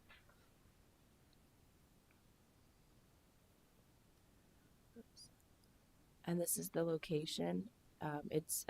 It's not for pedestrian use, so it wouldn't have ADA access or anything, because it's really more of like an art piece. And the size would be 12 feet long and 4 feet wide, and it would be by Pelican Pete at Shim Creek. And people could come and put their collars on the railing. And so all costs, design, and everything would be covered by the Johnson family. They'd like to dedicate this in honor of Waffles, but connect people who've lost other pets and make it a space for people to come and have a moment and shared community. And so the next steps from planning committee, you would give a final recommendation regarding whether it should be approved or denied to town council, and they would just look at it for approval or denial at a regularly scheduled meeting. And if you have questions, I'm happy to answer it, or Candace is here too. Thank you. Mr. Chapman? I think it's a great idea. But has it gone to the is it the historical commission? It has not gone there yet. No, so it's not going. I'm the staff person who accepts these applications, and so in the ordinance it says it would go to a board or commission as applicable, and so it lists here any of the boards or commissions, and since it's not part of their purview, I looked through their purview and their powers.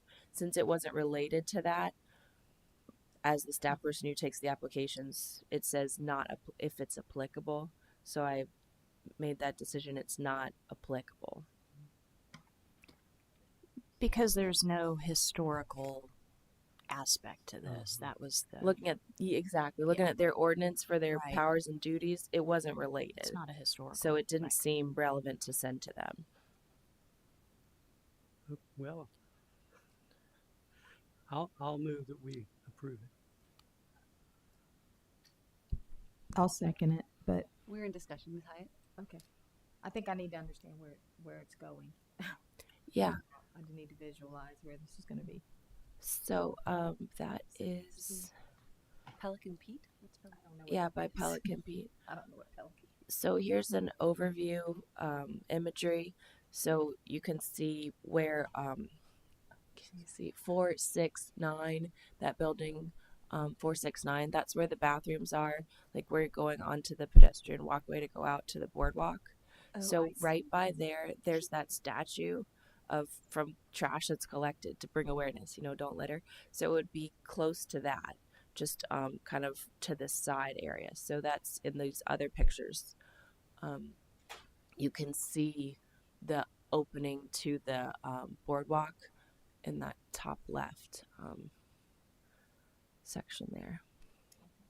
So it'd be off the walkway, an art piece. It would be off the walkway, yeah, exactly. So it's more like an art piece, and it would have those signs on the bridge. So it's where this red mark is? Mm-hmm. Exactly, So yeah. it's just at our water park to the right of the. Yeah, exactly. At the park. Okay. All right, we have a All motion right. and a second. Ms. Hyatt, did you have more thoughts?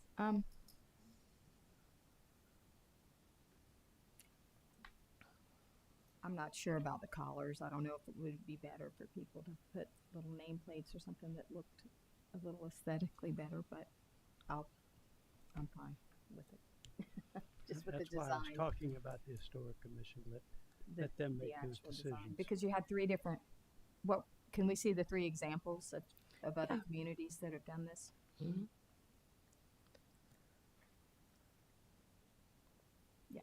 Yeah. Because one has collars and one doesn't, but you'd still want to acknowledge the pet. So, I mean, I like this one on the right the best, but I don't know what way. I think it's kind of like a Love Locks bridge where people buy Right, locks and they put them on there. I think it's people put their collars. collars, and it's a way. I mean, for me, we have a dog, and I just remember my daughter, like 10 years old, she was just hugging our dog, crying, and I'm like, why are you crying? She's like, because we're gonna outlive her, right? Like she's not gonna live. Yeah. Dogs' lives aren't as long as human lives, and I cried, and I can't imagine. Like our dog is now 7 or 8, and I can't imagine not having her. So to me, this is beautiful, and I think every single collar on there is beautiful. I mean, we don't deserve dogs. Right. Coincidentally, I just lost my dog this week in a traumatic scenario. So you could put it my on. soft spot. You could put it on the bridge. So timing was good All right. as far as that goes. We have a motion and a second. All those in favor? Aye. Aye. Motion carries. Moving on to number 9, 5-year. Thank you so much. Comprehensive plan update. So that's going to be me too. Coming from our last update, we went through most of chapter 5 already, so we're just going to finish with chapter 5.3 and then chapter 7 here. So these are all the topics that we covered with the Planning Commission. And as you can see, just finishing up chapter 5 here, and then in April we're going to be finishing with the action items. So it's going to be coming back real soon. Oh, my notes aren't on All the right. Do we bottom. have anything on that? Is everyone comfortable? Ms. Hyatt, we're good? Mhm. Okay. All right, then, if there's nothing further to come before this committee, we stand adjourned. Thank you, and I'm sorry we took longer than we're supposed to. Okay.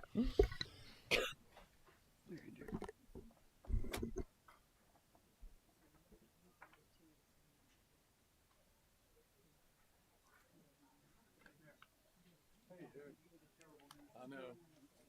Did you see the news about Tom Mulligan's daughter? No. I texted y'all this morning.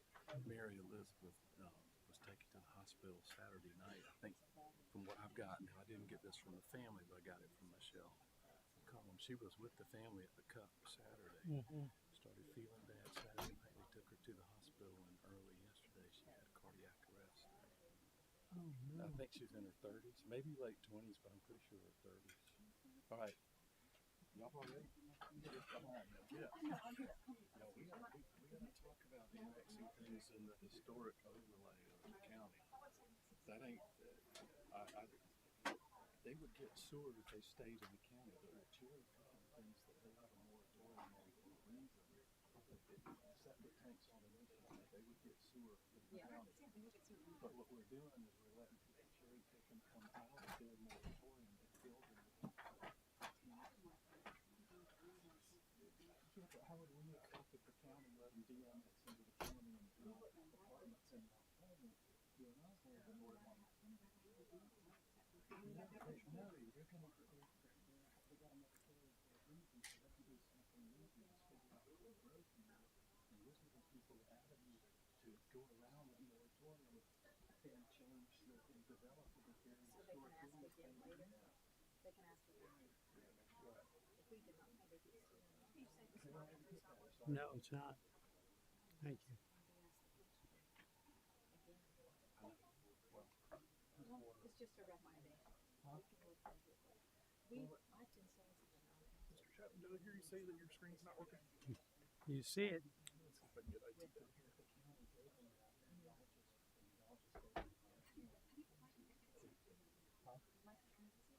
Mike is on this committee. He's taking Carl's place. He's coming. Yeah. That way we don't reshuffle. That's 3 different committee assignments. Let me see if IT can get it fixed. So anyway, I just wanted y'all to think about that.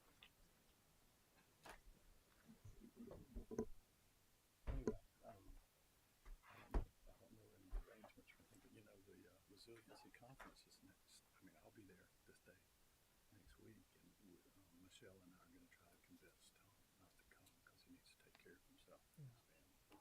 Hey, Mike, how you doing, man? Good to be here. Thank you. Thank you so much. Welcome. Thank you. Appreciate it.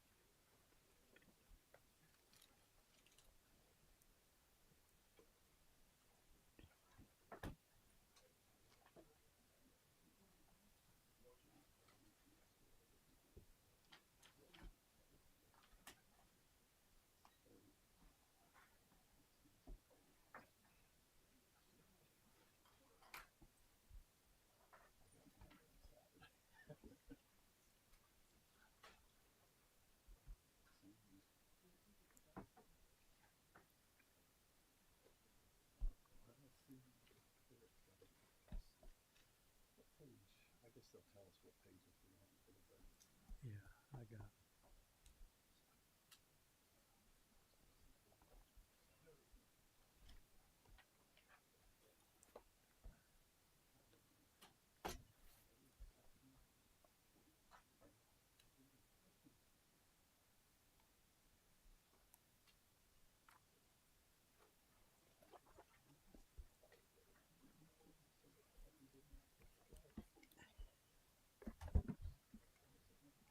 I like the way you frame everything.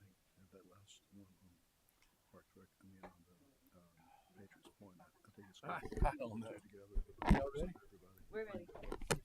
All right, is staff ready? Let me call to order the Police Judicial and Legal Committee meeting for this Monday, March 31st.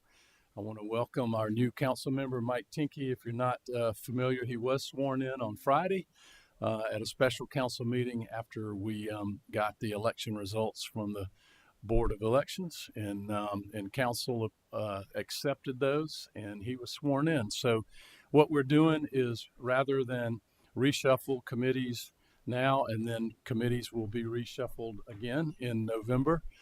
After the general election, we figured why have three makeups of committees in one calendar year? So he's going to fill what Carl was. You're obviously a natural for planning, but for now, and it's good to have you here. Item 2, approval of minutes from the December 5th and the February 3rd and the March 3rd meeting. Move for approval, Mr. Chairman. We have a motion. We have a second. Second. Second. Any discussion? All in favor, please say aye. Aye. All right. The minutes are approved. Item 3 is public comments. If you have a public comment, please come forward, give name and address in 2.5 minutes, please. Anyone for public comment this morning? None for public comment. All right, we will close that as we move towards getting back on track time-wise. Police matters. We'll start with budget for fiscal year 2026, beginning with the general fund, and then item 2 will move us into capital fund projects. And Mr. Mayor, I'll Yes. go ahead and lead it off. All right. Provide the introduction to you. Good morning, by the way, members of committee.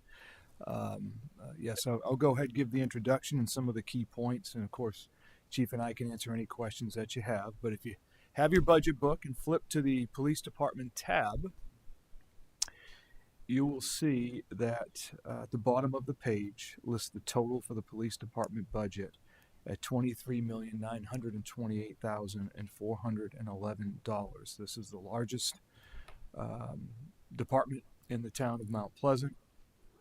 It is proposed to be down 2.2% over the current year. That is not a reduction in force or a reduction in level of service. If you will notice, about 75% of the way down the line items, there is a $1.3 million grant that is in the current year budget that won't be in the proposed budget, and that is predominantly the difference in what results in the 2.2 reduction year over year. The very top line, salaries, proposing to be up 7%. There are 3 new positions that are proposed in the budget. 2 are corporals and 1 is a community service officer. As stated at the budget overview, we're north of 100,000 calls for service now every year, and these new positions will support us tremendously.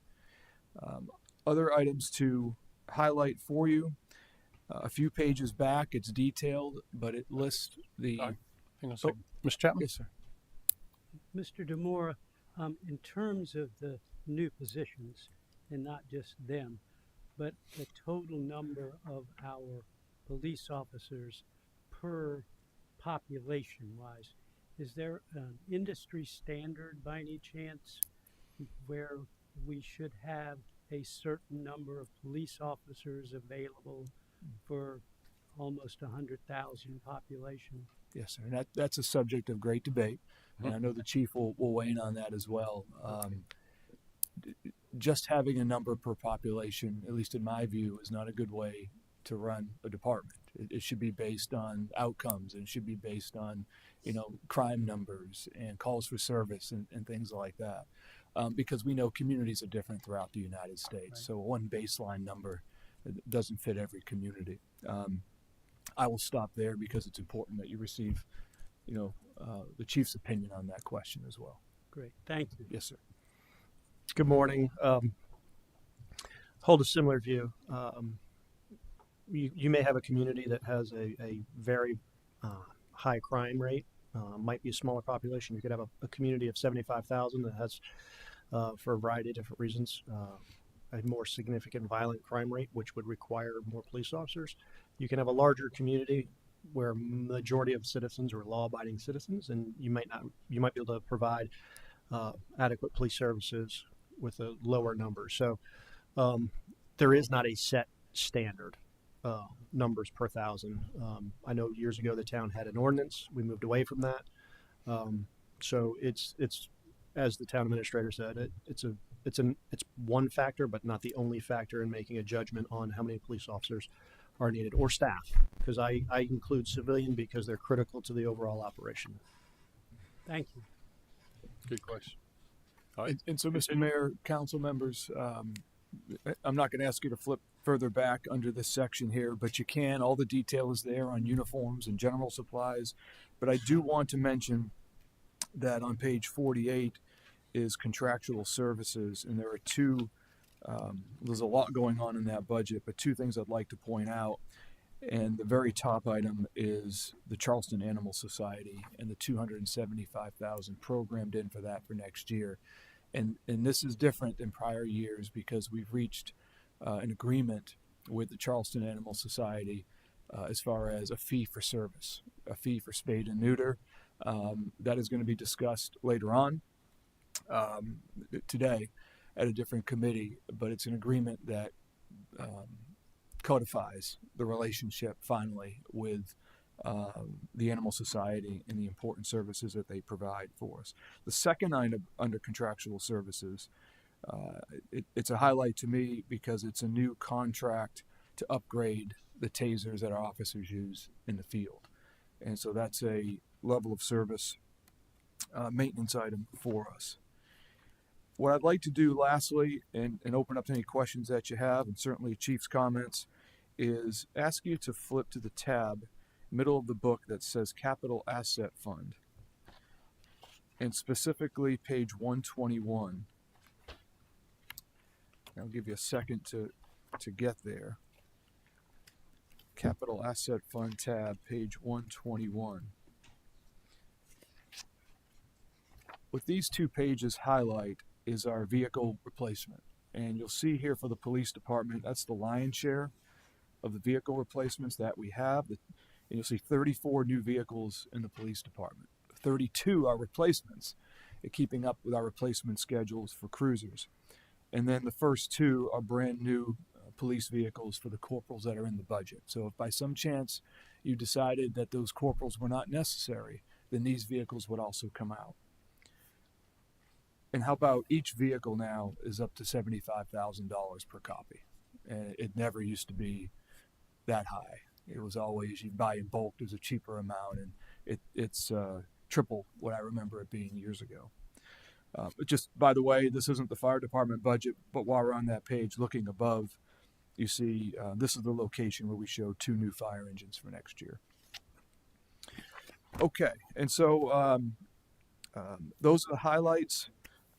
Yes, Mr. Tinky? Yes, sir. Just a quick question. I thought the town did a great job in adopting rapid response vehicles. They've saved lives. They've been a wonderful thing. Where does that fall in the budget, and what is the anticipation for potential other rapid response vehicles as indicated going forward? And I'll let the chief describe it. They are police department items. So you're referring to the vehicles we use to respond to collisions? Yes, sir. Okay. And also move the cars out of the way so traffic can move fluidly. We have 2 of those, and we deploy those during peak traffic hours. With the new position, the new CSO position, there'll be a discussion about whether or not we're going to add another TRV, as we would call them, traffic response vehicle. But you're right. They're very vital. They've proven to be very worthwhile endeavor, and every citizen that's helped is in agreement with that. So, yeah, and sir, you will not find the new vehicles; those have already been purchased. So all you'll find in here that supports them would just be the gasoline and the insurance costs and things like that.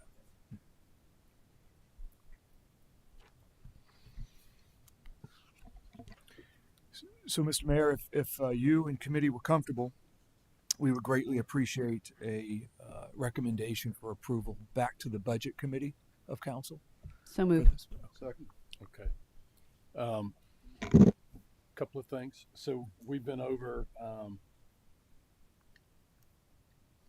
sorry, I'm on page 48. Let's go back to page 45.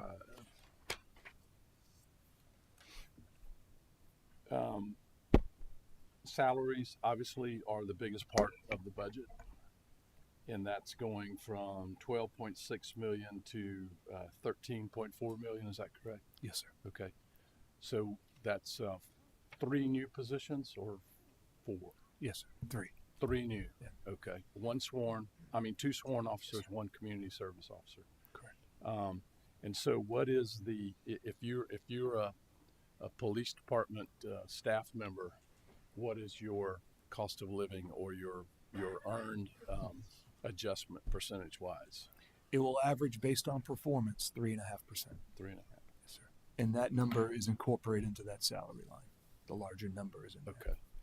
And all of this would come under. We also have elsewhere in the budget for a comprehensive wage study, right? Yes. Not class, but just wage study Yes, that will happen during 2026.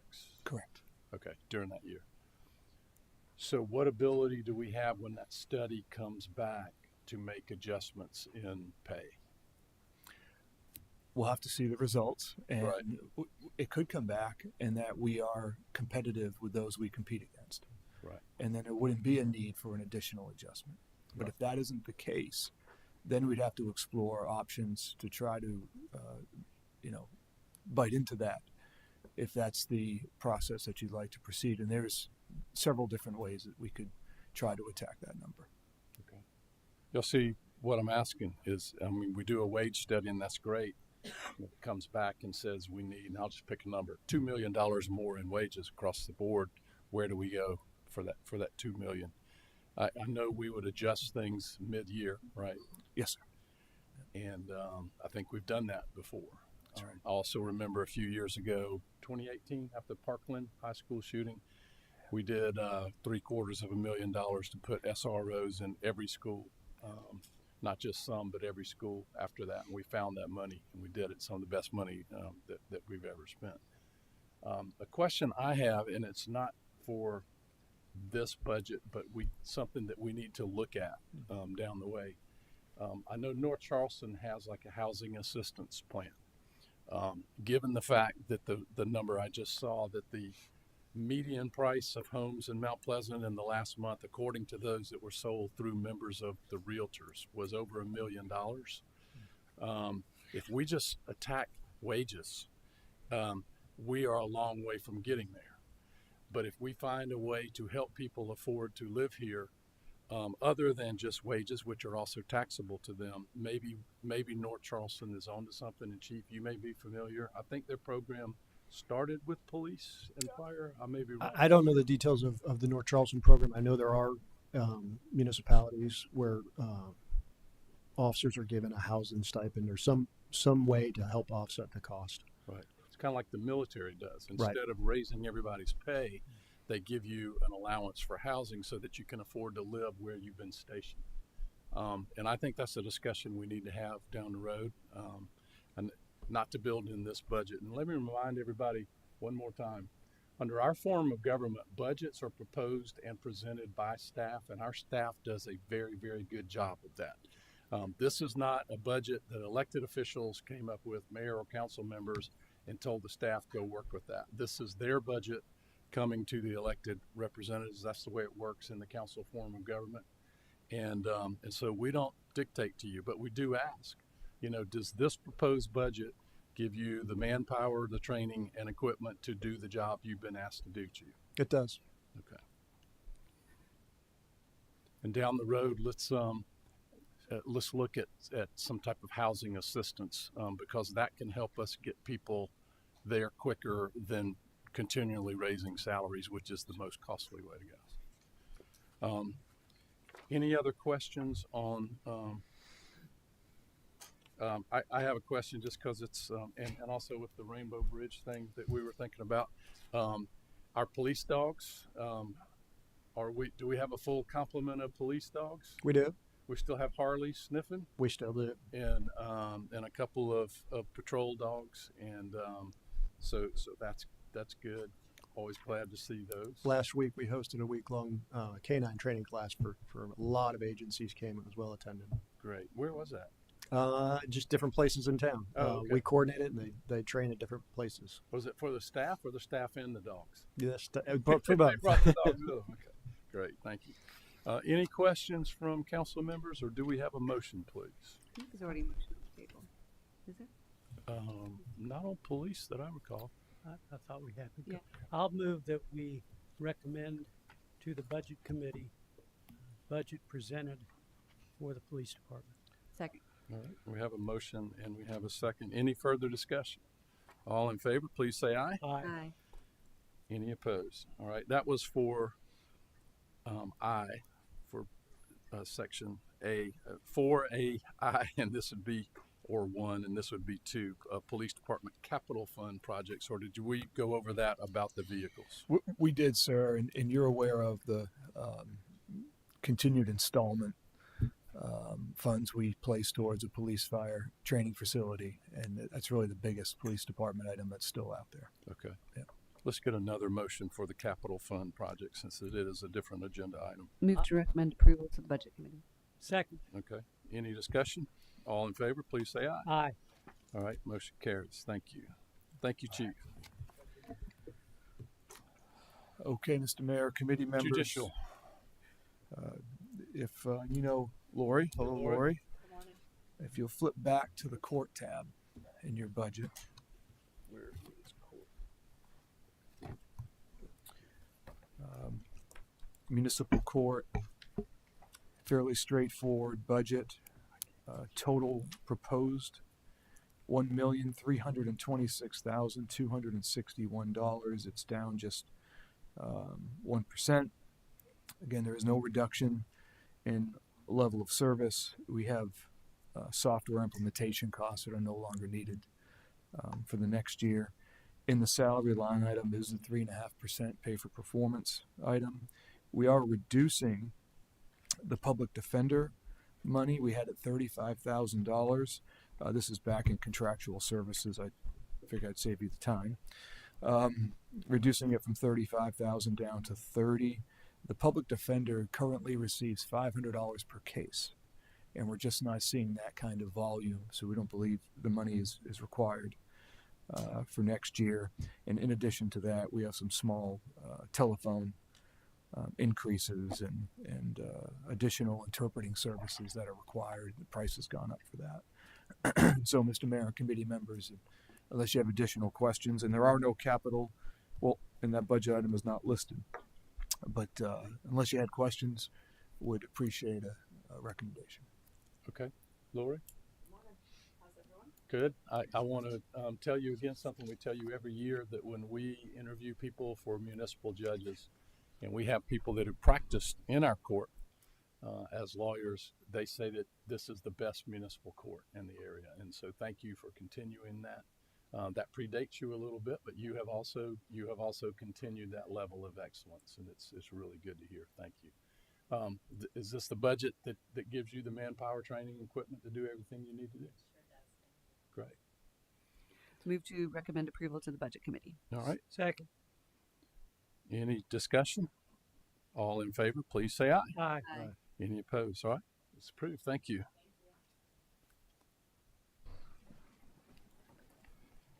All right. That moves us to item 6, which is legal matters, which has to do with our general counsel and our attorney. So, Mr. Pagliarini, thank you for your service. Thank you, sir. Been a busy year, and some major things. We've all worked with him a lot more this year than we do in a normal year, I think. Yes, sir. And yes, I wish the budget was more exciting. I know, Mr. Mayor, due to your tenure, you recall years when the legal budget was larger, much due to legal requirements outside and lawsuits and things like that. But it's up 2%. Most of the money is found in the contractual services side. We do have an assistant court solicitor position that's a contractual position.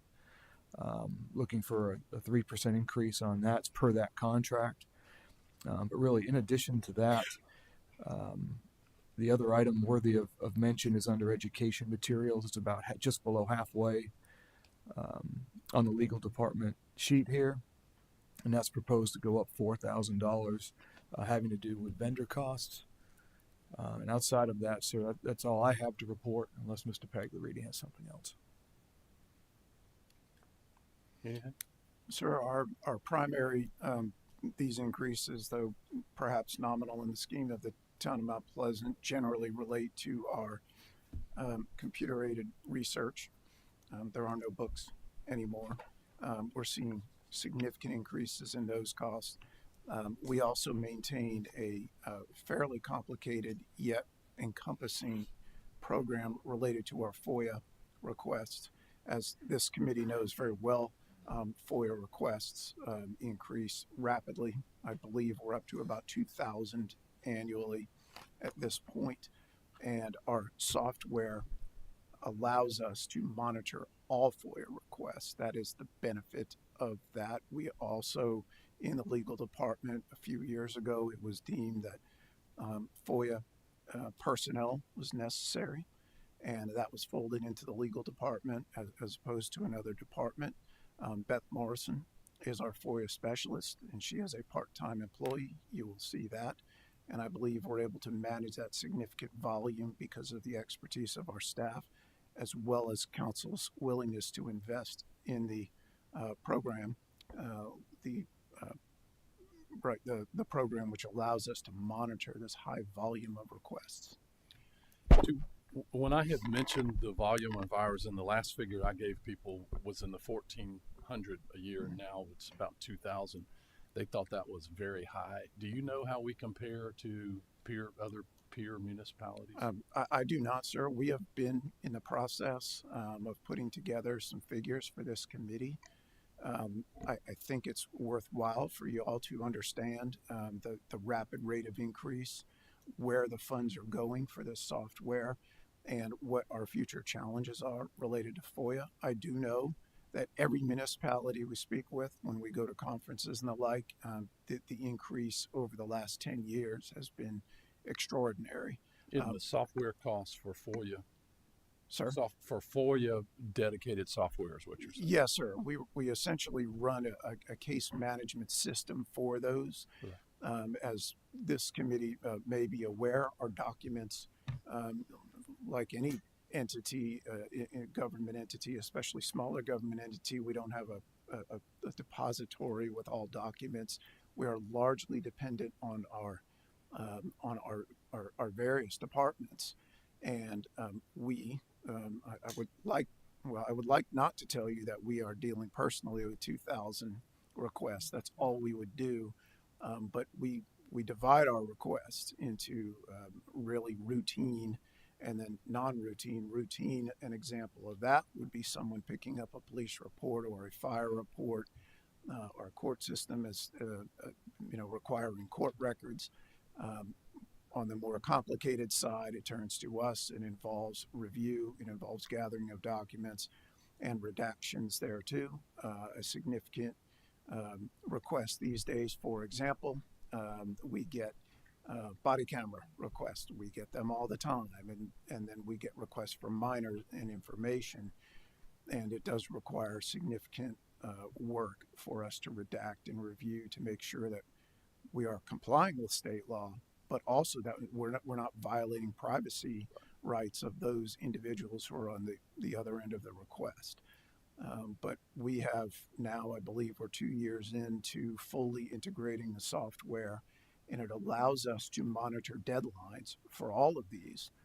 As you all know, the state is very specific and very strict on our deadline and response time, and I believe we've been very successful with that due to, again, the expertise of our staff as well as the integration of our software.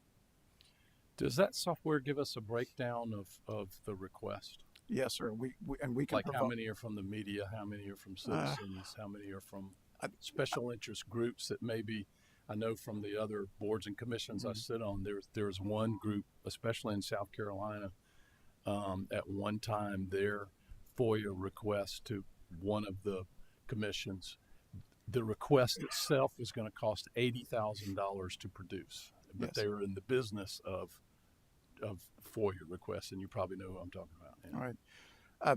I don't know that we can code it that way, but certainly we can offer the committee a general breakdown of where we're getting the request from. Again, over the last 10 years, and of course it's been more than 10 years, but those who've been on council for any particular period of time, of course the email traffic, the text traffic, the phone traffic is significant. And what we will see quite often are, please provide all emails, telephone requests from 2018 until current. Well, that is such a substantial and large volume, and it requires multiple. So, and that's why it becomes so expensive, because, and all of you have seen this, and sir, you as part of the planning commission, you've seen these requests where we have to go into each device, and that is where it gets expensive. That is in the thousands of dollars in order to do that. There is no universal system where we can compile all of this data and just simply do a word search. Right. And then, of course, it depends on the input, what search you're putting in. So James spends a fair amount of time working with requesting parties to narrow down the focus of these searches. So that is primarily where our time goes. And then on the back end of it, reviewing all of these emails for privilege, again, for minor information, for all of those things that we are not allowed to provide. And I have seen invoices of those, and it's generally not met pleasantly, but what we are able to do is work with the requesting party to narrow the focus, and that generally, through cooperation, You get to something workable. correct, sir. Right. Mr. Chair. Yes. That was a good question. As a follow-up, it seems to me that they may, as they're categorized, they may fall into frequently requested things. And so would that be something, and you probably already have it, to where it's a frequently asked questions? So if you go to FOIA and then there's a frequently asked questions, you could pop on it and get a lot of the information, so you're not always having to do it? Or is it so different and so diverse that it's almost impossible to do that? I believe the latter, but there are things, for example, police reports, court information, someone is applying for a job and needs information on how a ticket was resolved or some sort of like that. Those are all very specific. The only general type information that we get, and some municipalities will do this, we have found it more proficient to not do this, is you'll get a media request for salaries over $50,000. I mean, that would probably be the most repetitious request, but due to the continuous changes, whether it's through personnel or salary increases and those things, it takes more time to continuously update that than to provide the request individually. So I've yet to find an example where we can just simply put information on there. Now, our staff makes that easy for us because our budget documents, all of those are already on there. If you want information in the town of Mount Pleasant, you're going to be able to find it through all of our agendas and the like. So that spares us a good bit of work. Thank you. Good question. And we have a contract with you. Yes, sir. And where are we time-wise in that contract? Council generously and graciously has provided 5 years, and that was last year. So I believe coming up in July, it'll be down to 4. Okay, great. And James is employed by the town. You are an independent contractor. Correct, sir. In the town of Mount Pleasant, the legal department, on the civil side, we have a legal assistant as well as our FOIA specialist. On the prosecution side, we have a legal secretary. Ira Grossman is our prosecutor.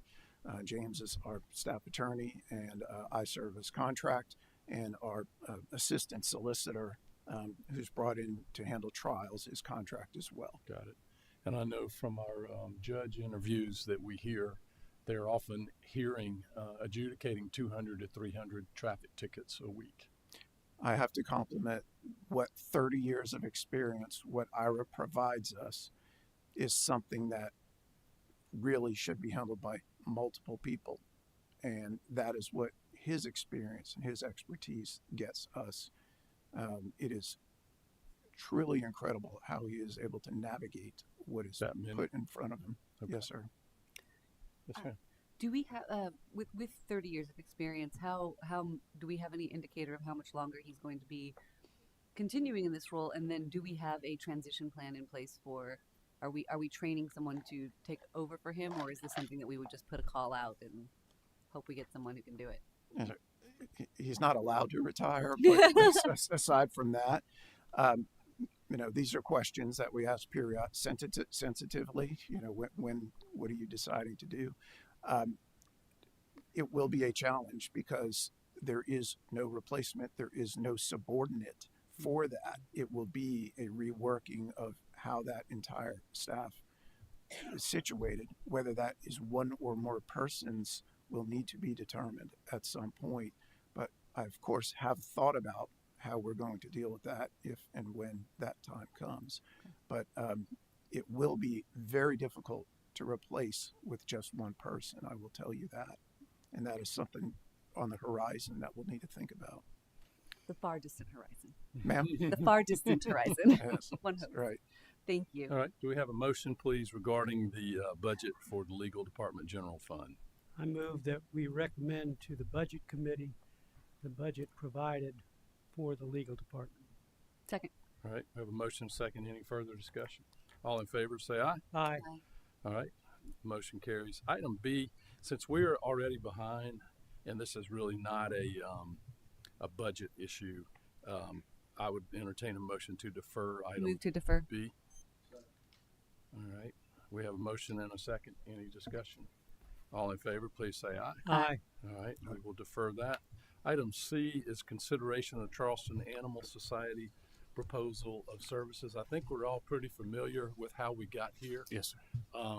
The figure, my question, I think I asked you this in a briefing, was this is a figure because Charleston Animal Society is in the news a lot with their relationship with other governmental entities. Is this the number that they want? I take it, since nobody's here from there, that they're okay with this.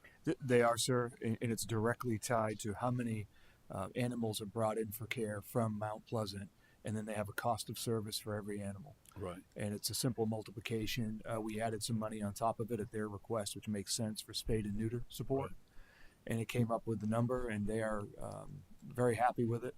And I think they see this as a model that perhaps they wish they Others had could with follow. others. Yes, sir. I remember a year or 2 years ago when we first bumped it up to a realistic number that reflect the service we already were getting from them. We were given their, Champions of Animal Welfare Award or something like that. But the point I'm making is that we need other government entities locally to follow our lead on this, because for all of us to have to replicate this service, that figure would not be $275,000. It'd be more like 4 times. that. Yes. Okay. All right. So do we have a motion? Do you need a motion for that? Yes, sir, I guess you do. please. All right. Move a to motion recommend for approval. item 6. Second. All right. Any discussion? All in favor, please say aye. Aye. All right. Motion carries. There being no further business before this committee, we will stand adjourned, and we're about 15 minutes behind.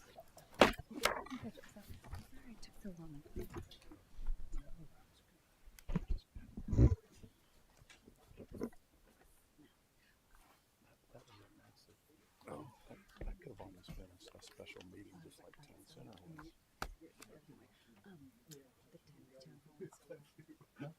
Yeah. No, the secret place for that. It was safe. I was reading with rapt interest the news report. So did you have to just cut? You had to cut the news off at 1 hour. No, I chose to. You chose to, but I mean, not everybody got to speak. Everyone who signed up spoke, and then we actually were able to take people from the wait list.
ready?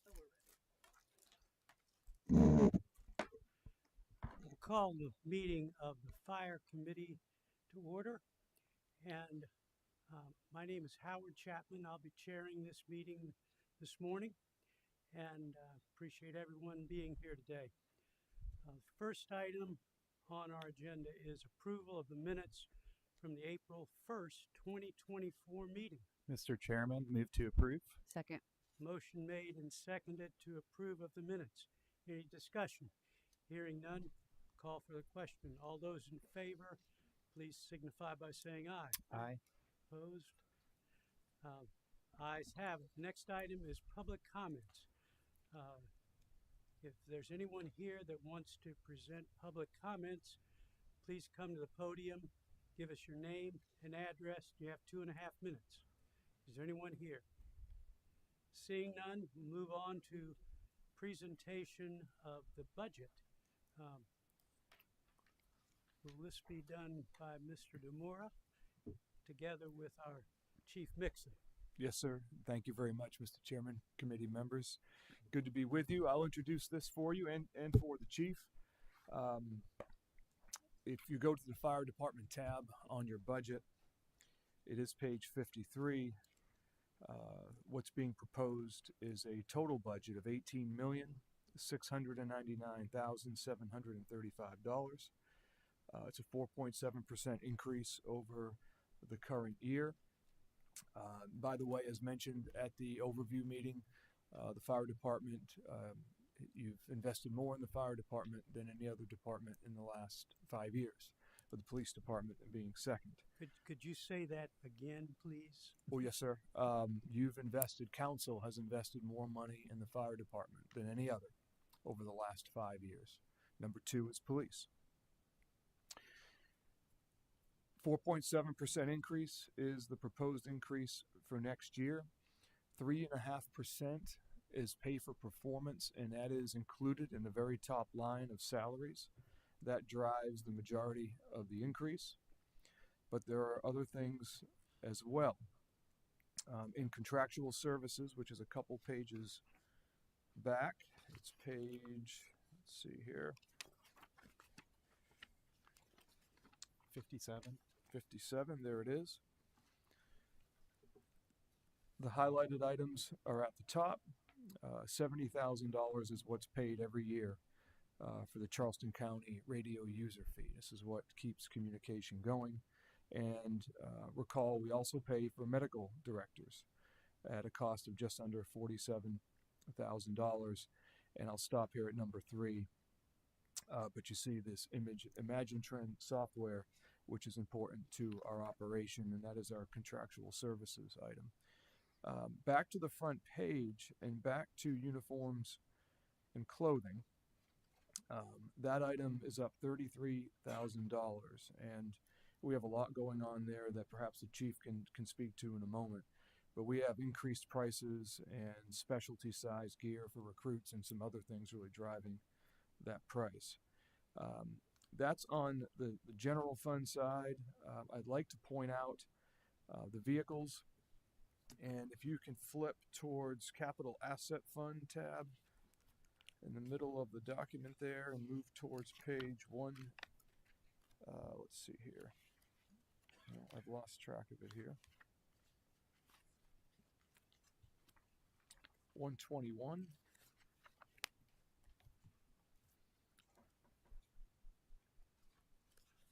Under Capital Assets tab, and at the top of page 121, you'll see the heavy equipment that we're proposing for next year in the fire department. The top 2 items are the most significant. They're one brand new fire engine and a replacement. Each of those is $1.3 million a copy, and we're about 4 years out now on delivery. Mr. Demora, on capital improvements, I've been reading the information from last year's minutes. Talks about the number of trucks that we have on order currently that have not been received.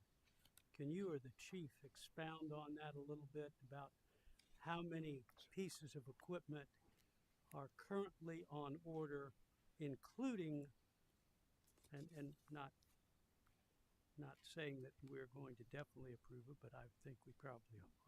The two that are included here. Happy to, sir. Chief. Thank you, Mr. Chapman. Yes, sir. With these two trucks, that completes replacement of every single one of our frontline apparatus that you've allowed us to do over the last 4 to 5 years. Excuse me. So ones that we haven't received currently, looking through the list real quick here, I believe we have, this will make 5 engines, a rescue, and a ladder that are still out in the production. We're expecting the ladder, the second ladder, to come next year.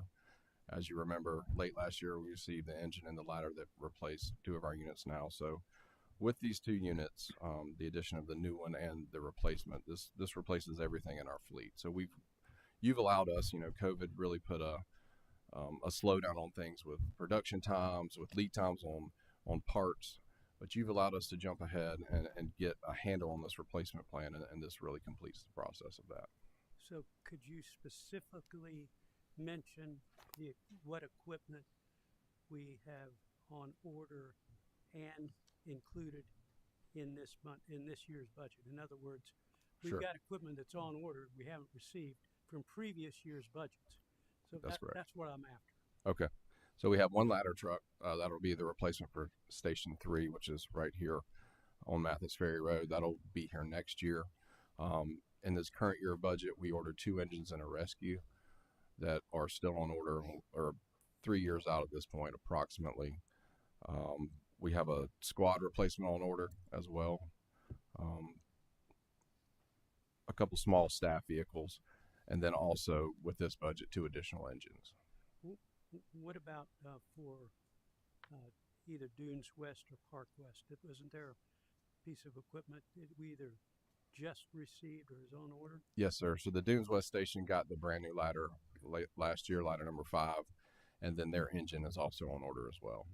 And when you say last year, are you saying 2024? Yes, sir. Okay. So I'm thinking the budget is on a fiscal year. The annual year is different. True. Yes, sir. They received in the annual year of 2024. Okay. Thank you very much. Yes, sir. And Mr. Chairman and committee members, staying on the theme of capital and asset replacement, if you'll flip to the CIP tab in your budget, that's past midway. And the very last page of that tab is page 130. Page 130 at the top lists the CIP projects for the fire department. And the first is fire station number 7, which has an additional allocation of $1 million in this proposed budget. That'll complete the funding requirement to renovate and expand that building. By the way, that was number 1 in the CIP this year. And the second item, public safety training facility. This budget's proposed to have an additional $1.525 million added to that. That project already has just over $9 million. We're not quite there in funding, but I wanted to point out that this proposed budget has an additional installment towards that training facility. And that, Mr. Chairman, committee members, are the highlights, but happy to answer any questions that you have. Any questions from the committee on the fire departments, both general operating expenditures as well as the capital fund projects? No, but I move to recommend approval of 4A and B for the general fund and capital fund to the budget committee. Second. Motion made and seconded to approve of the fire department's general operating expenditures and the fire capital fund projects. Any discussion? Hearing none, call for the question. All those in favor signify by saying aye. Aye. All those opposed, like sign. The ayes have it. Next item is a presentation of the fire department's strategic plan. Chief Mixon. Thank you, sir. I appreciate it. So a little bit of backstory, as y'all will remember, back in 2018, 2019, we went through a similar process, developed a 5-year strategic plan at the direction of Mr. DeMora. to give our department some vision and some direction on the route that we wanted to go. That plan was scheduled to end in 2023, at the completion of 2023, the calendar year. But with COVID and some of the challenges that presented, we felt like we needed an additional year to kind of work through that plan. So we took 2024 to, gather our data, and we'll talk about some of the methods for that, to develop this new strategic plan. In the previous strategic plan, we had 3 themes, 47 goals, and many, many critical tasks. 42 of those 47 goals were completed in the plan, and some of those goals that weren't completed were rolled into this new plan. So as part of the strategic planning process, we follow a community-driven model to gather data from both the external and internal stakeholders. On the external side, we partner with the Chamber of Commerce to gather a group of business leaders, community members, civic organizations to come together for a retreat for a day, where we presented to them what the fire department currently offered as services, our mission, and then through that we worked through some of the strengths and opportunities that they felt as a fire department that we could key in on. So that's where we got our external data. The internal stakeholder feedback, as y'all are aware, Mayor and Fire Committee, we met, y'all assisted us with that, gave us your feedback on the old plan and what we're currently doing. We had a command staff work group of all 12 chiefs that gathered, worked a similar process to the SWOT analysis, the strengths, weaknesses, opportunities, and threats. And we also did that over numerous days at the captain, engineer, and firefighter level. So we gathered, data from the top down, from the bottom up, and from the external stakeholders to get this data and put it into our strategic plan. Through that process, 3 themes really emerged: service excellence and innovation, workforce development and wellness, and community partnership and education. So those are our 3 overarching themes from where our goals and objectives come from. Just to touch on the themes a little bit, service excellence and innovation, really that's our response capability, our infrastructure, as Mr. DeMora mentioned.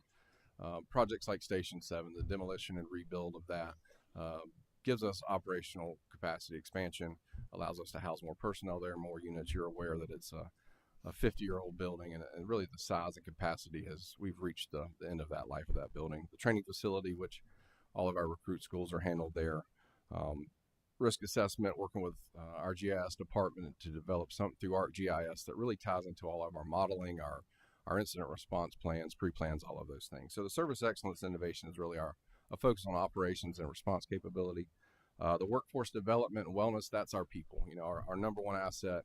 You've been really good to us with the stations and the trucks, but our number one asset is obviously our personnel and taking care of them. And we realize that we're in a very unique situation with our multi-generational workforce, probably something the workforce has never seen with, from what you read, 4 to 5 generations in the workforce. And we realize that some of our key leaders will be retiring in the 1 to 4 year time frame. So really working through that succession planning. Even some of the gentlemen that are here today are working through their battalion chief promotional matrix. Part of that, they have to attend committee meetings and council meetings. So really hitting on that strategic plan, of that succession plan to ensure those future leaders are emerging and they have the tools needed as we change generationally.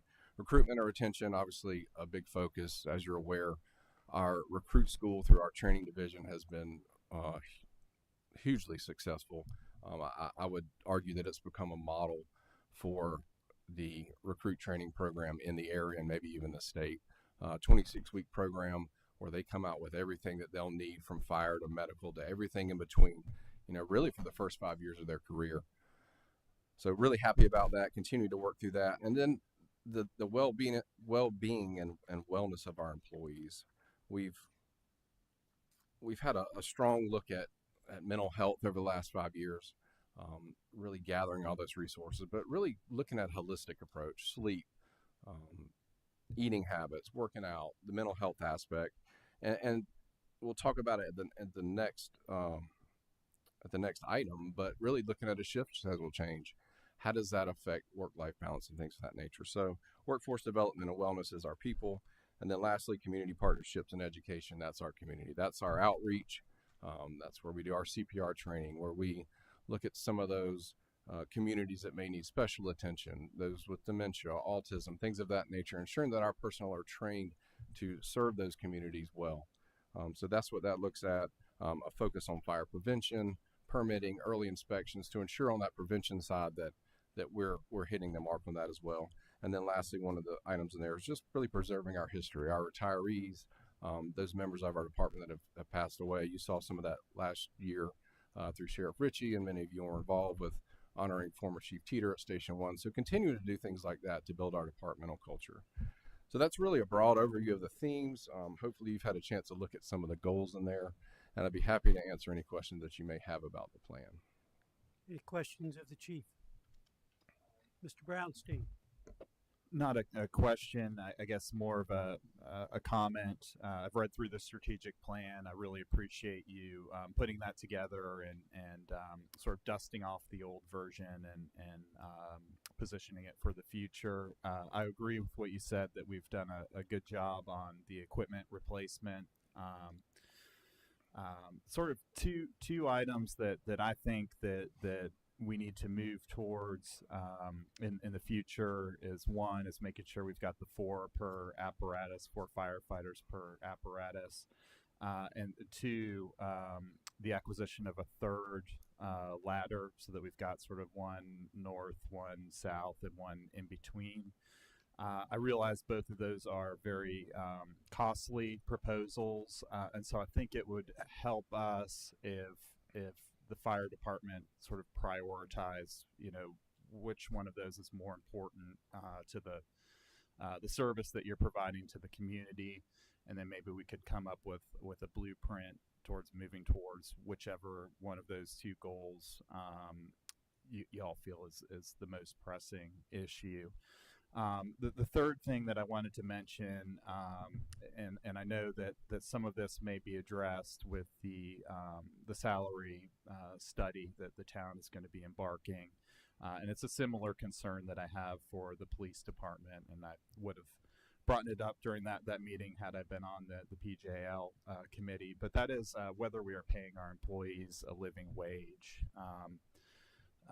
I understand firefighters start in the mid 40s, somewhere maybe high 40s, and I'm just thinking back to my own family experience when I moved to Mount Pleasant 10 years ago. We briefly survived on about $75,000 a year, and I'm sure that's not possible these days. And so I'm wondering how we can get to a point where more of our firefighters are able to live in the community that they serve. Perhaps it's salary, perhaps it's what was mentioned during PJL, some sort of housing subsidy, I'm not sure. It troubles me that we have all these people who are risking life and limb for our community. And it's a community that perhaps has financially shut the door on them from being able to live here. And so I hope that that's something that we're able to chip away over time. I take the town administrator's point that we have invested more in fire than any other department. But it just seems this place is getting so expensive. I'd like to see as many of our frontline personnel living here as possible. And so those are my comments. I don't have a magical solution for you, but I hope that that's something that you're thinking about, and that's something that we can chip away at over time. So Yes, thank sir. you. Thank you. Yeah, and I appreciate your comments. The things that you mentioned, as you've seen, because you've looked through it, are mentioned as objectives and under the goals in the plan. So thank you, sir. Yeah, just and for context, I think new ladder, that's $3.5 million apparatus, plus to staff it's $1.2 million just for the additional personnel. So these are big ticket items, and I think that we could use your guidance for how do we create a blueprint where maybe we can start achieving some of this stuff. Yes, sir. Absolutely. Any other discussion? Hearing none, I'd just like to make a comment that, first of all, over the last several years, we have gone to an automatic response for both our community as well as other communities, which I think has been a real good item that we should have been doing previously. We're doing it today, and it is also offering additional training for our personnel.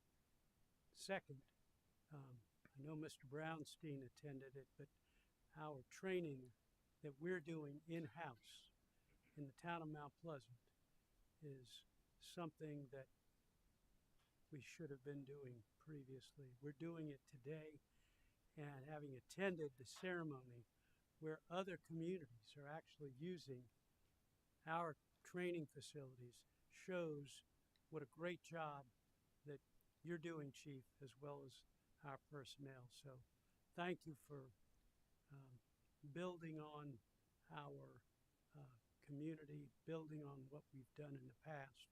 But we're really getting to the point with our training, doing it in-house, that has become a model for the community. So thank you for doing that. Yes, sir. I appreciate that. And, obviously the credit goes to the training division, all of our talented personnel. I simply allowed them to do it, and they turned it into gold. So the credit goes to them. Thank you, sir. Right. Ms. Whitley.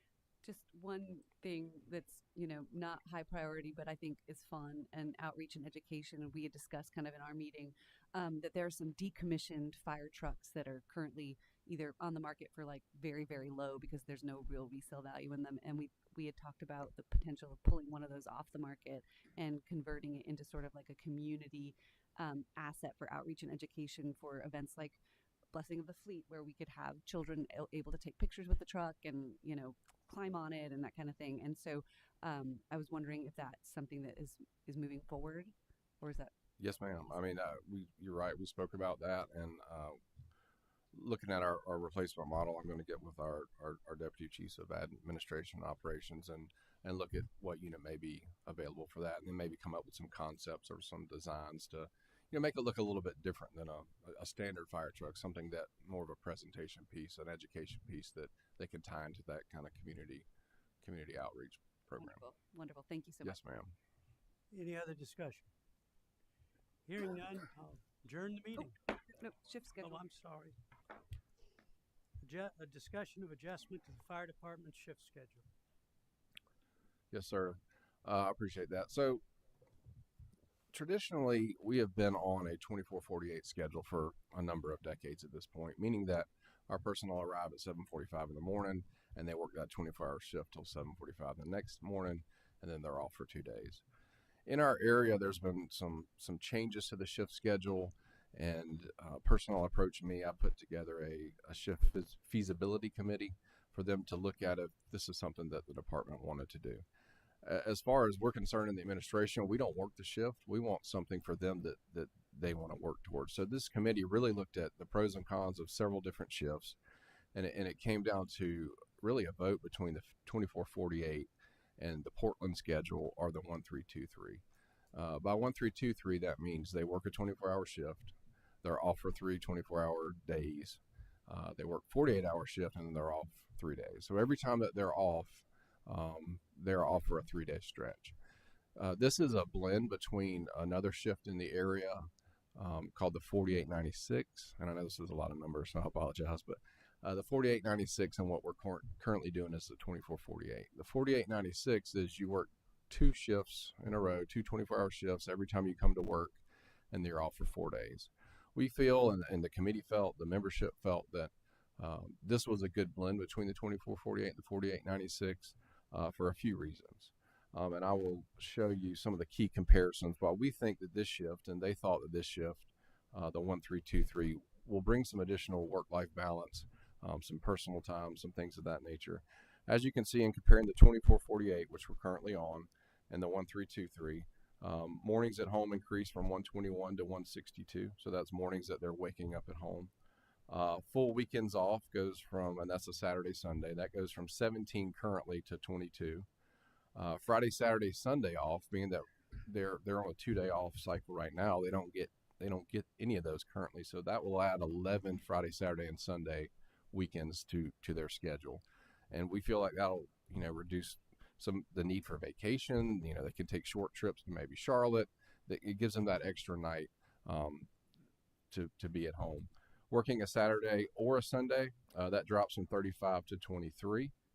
And like with any good change. There's some negatives. Working both Saturday and Sunday, we don't currently have that now. So that'll increase to 6 times where they're working a Saturday or Sunday. But I believe, and they believe, that was offset by, some of those other weekend things. And then the commutes. It drops from 120 annual commutes down to 82. So saving time, gas, wear and tear on vehicles. So after the presentation, we had a vote to trial this. We're moving into a trial in April. We'll likely do it 6 to 8 months.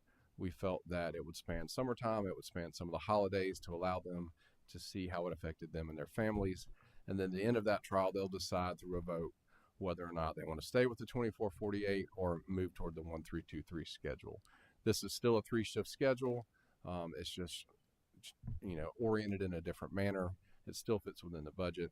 And I personally feel that this will bring some good change to them and their work-life balance. Any questions? Yes, sir. Brownstein.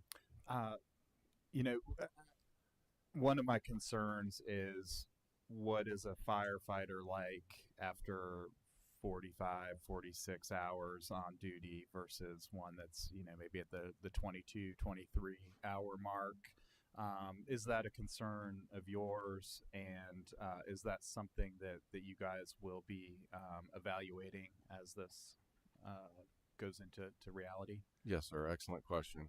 And that is definitely something that concerns me. It's something that concerned me with the 48-96 shift, because every time you came to work, it was for 48 hours straight. I feel like this is a good blend of the middle ground, kind of what we're doing now. But you're right. That second day on that 48-hour shift, if they've had a long shift, if they were up most of the night, we have to have the ability to flex and say, okay, and we're lucky because our stations are designed the way they are. They can have rest time. They could have downtime to kind of recoup and take that second day a little bit slower to ensure they're fed, they're hydrated, they're rested, and not, we may have to adjust training that day. We want to make sure that the training is met, that the daily duties are met, the trucks are checked off. But you're right. We have to take into consideration that second day is different than that first day for sure.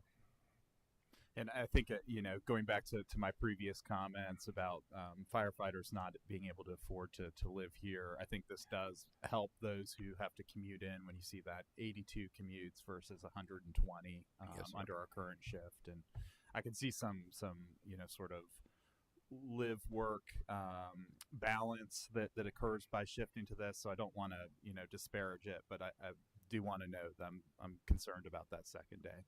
No, and you're right. And like I mentioned, with good things also come some challenges. So that's why we're doing such a long trial, the 6 to 8 months, just to ensure we can get a good handle on it, to make sure that it is something that's not detrimental to our employees or our operations, and to truly evaluate it. But thank you for your Thank you, comments. sir. Yes, sir. Any other discussions? Hearing none, we will adjourn.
All right, let me call to order the Transportation Committee meeting of Mount Pleasant Town Council for Monday, March 31st.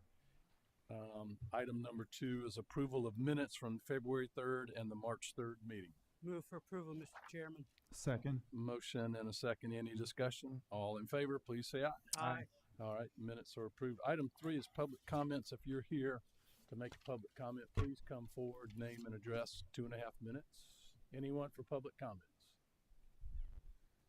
All right, there being none, we will close item 3, move on to item 4, budget review for fiscal year 2026, and we will begin with Engineering and Development Services General Fund operating. So I will let staff take it away. Thank you, Mr. Mayor. Brad is here with me. If you go to the EDS tab of your budget, and you will notice that the proposed budget for next year is $5,687,694.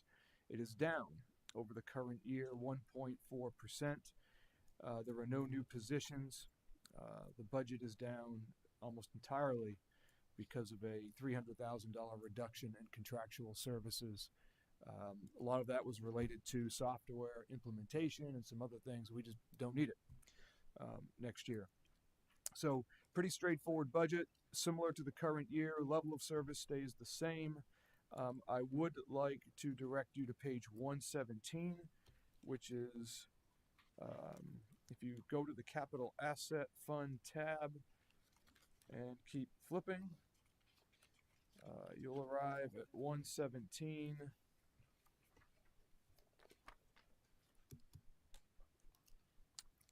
And when you do, I'd like to point out the top 2 items because they are significant.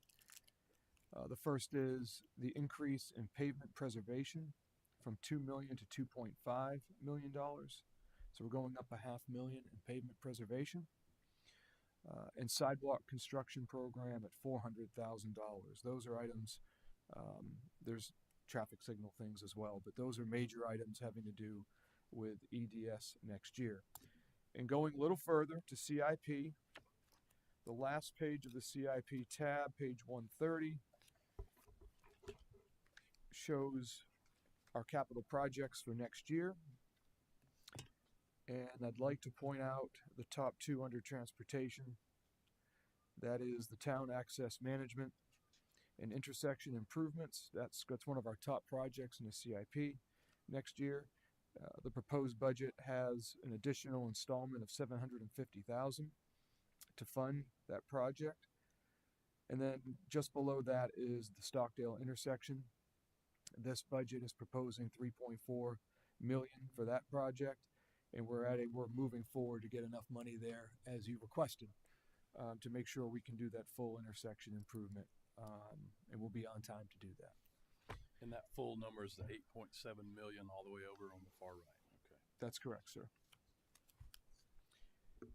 And so those are the highlights, Mr. Mayor and committee members, and that covers both the general fund and the capital fund. Okay. And happy to answer any questions. All right. Committee? Yes, sir. Yes, sir. Mr. Brown. Do you have a question? I guess let's start with the CIP, the traffic access. Town access management and intersection improvements, is that tied to our federal grant? Yes. And how much of that is from a federal grant, do you know? 13. All of it. Okay. That's the total. It's right. It's about 12 from feds, 3 from us for 15.7. Okay. And that's the what Mr. Aton mentioned earlier. Hopefully within the next month, we're going to hear back from them. This is a grant that was awarded to the town previously, and now we're just waiting on them to sign off on the specific expenditures. Yes, that's correct. Okay. What's our degree of confidence that that grant's going to come through as previously awarded? We don't know, sir. As you alluded to, we were at, I'd say, the final stage where all we needed was one more signature from the federal government, and that's what we're waiting for. So we don't know. We are in constant contact with liaisons at the federal level to keep track of what is happening. But you know, we'll know for sure, I'd say, within the next month whether this is a green light or not. And if that grant doesn't come through, what happens to all of those safety and capacity projects within that line item? It's something that we can fund ourselves, or we can't fund ourselves. No, sir.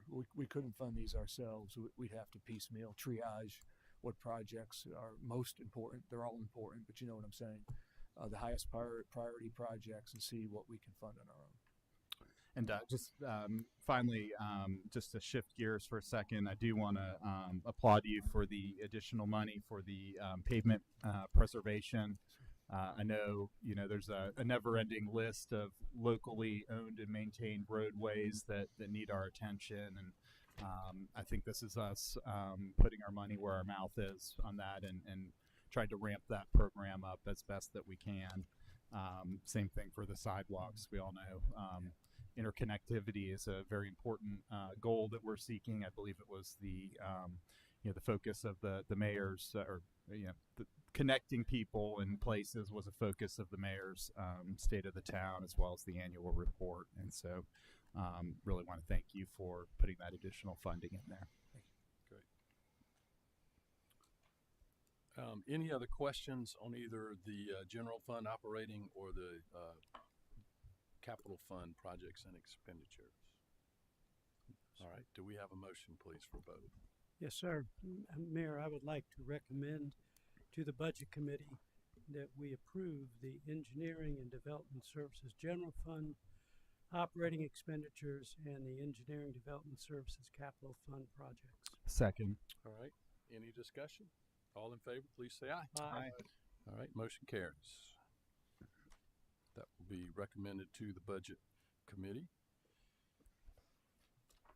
Item number 5 is approval of the traffic calming projects.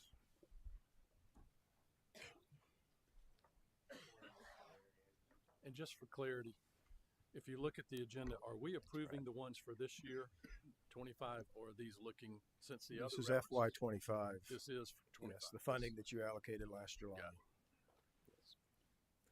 Good morning, Mr. Mayor and committee members. So these are our requests for the fiscal year 25 traffic calming projects. Just to give the group a little background on traffic calming, for our speed humps and cushions, the requirement is that these areas meet 5 miles an hour above the posted speed limit for the 85th percentile of vehicles passing. So that means 85% of vehicles passing are above 5 miles an hour above the speed limit. So of the 6 applicants that applied, only one qualified, and that is Calais Drive in the Heritage Subdivision. For driver feedback signs, it's a similar process, and we had one applicants qualified, and that's Darrell Creek Trail near the Alston Point neighborhood. So the estimated cost would be for the speed hump / cushions would be $20,000, and for the driver feedback signs, $12,000 for a total of $32,000. Mr. Chair, I'd like to move to approve. Have a motion and a second.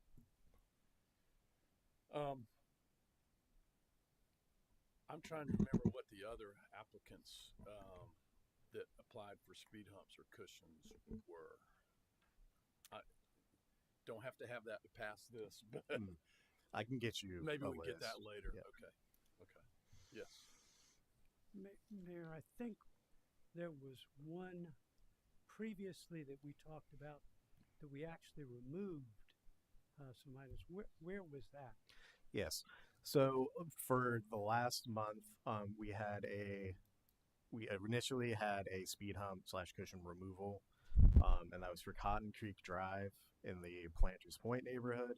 They had a March 21st deadline to submit to us the 75% of signatures for their petition, and it was never submitted, so we removed it from our projects. Okay, thank you. Any others before we vote on the motion to approve? All in favor, please say aye. Aye. Any opposed? All right. Motion carries. Does that remind me, does that have to go to full council or only from this? No, council? sir. Good. Just to this committee. Okay. Okay, item 6 is update on ongoing projects in the essence of time. We're going to hit the highlights and try not to do too much of a deep dive. I've got a few things to add, but I won't do it in this meeting. I'll just do it by an email to get y'all to do whatever you normally do. All right, sounds good. So let's get the quick ongoing updates. Yes, Mr. Mayor. So as far as the mobility action plan updates, we've got the police department and the fire department actually and our division as well are looking at implementation of drones potentially to confirm accident reports that we receive. As far as the transportation side of things, we have received tentative approval from the COG and SCDOT for just shy of $1.5 million to make upgrades along our major corridors for flashing yellow arrow upgrades, which is a safety and operational improvement, as well as for detection upgrades, which also trickles over into safety and operational. Other highlights: US 17 at Oakland Market, those revised phasing plans from a time of day standpoint have been implemented. We have a follow-up study coming in late April. We're still moving forward with the Mathis Ferry Road and Wingo Way restriping project as well, and then a slew of other CTC and TST projects that are ongoing. Updates on the Long Point Road section. This is actually a little outdated. The county ended up doing a little bit more work this week in anticipation of the weather, but they do have substantial completion by 5/1/25. If you've driven it, the entire lane coming from 526 to US 17 has been paved, and at least 50% of the other direction has been paved as well. So they have said that they are looking to wrap up that resurfacing by the end of the week. Of course, that's weather pending.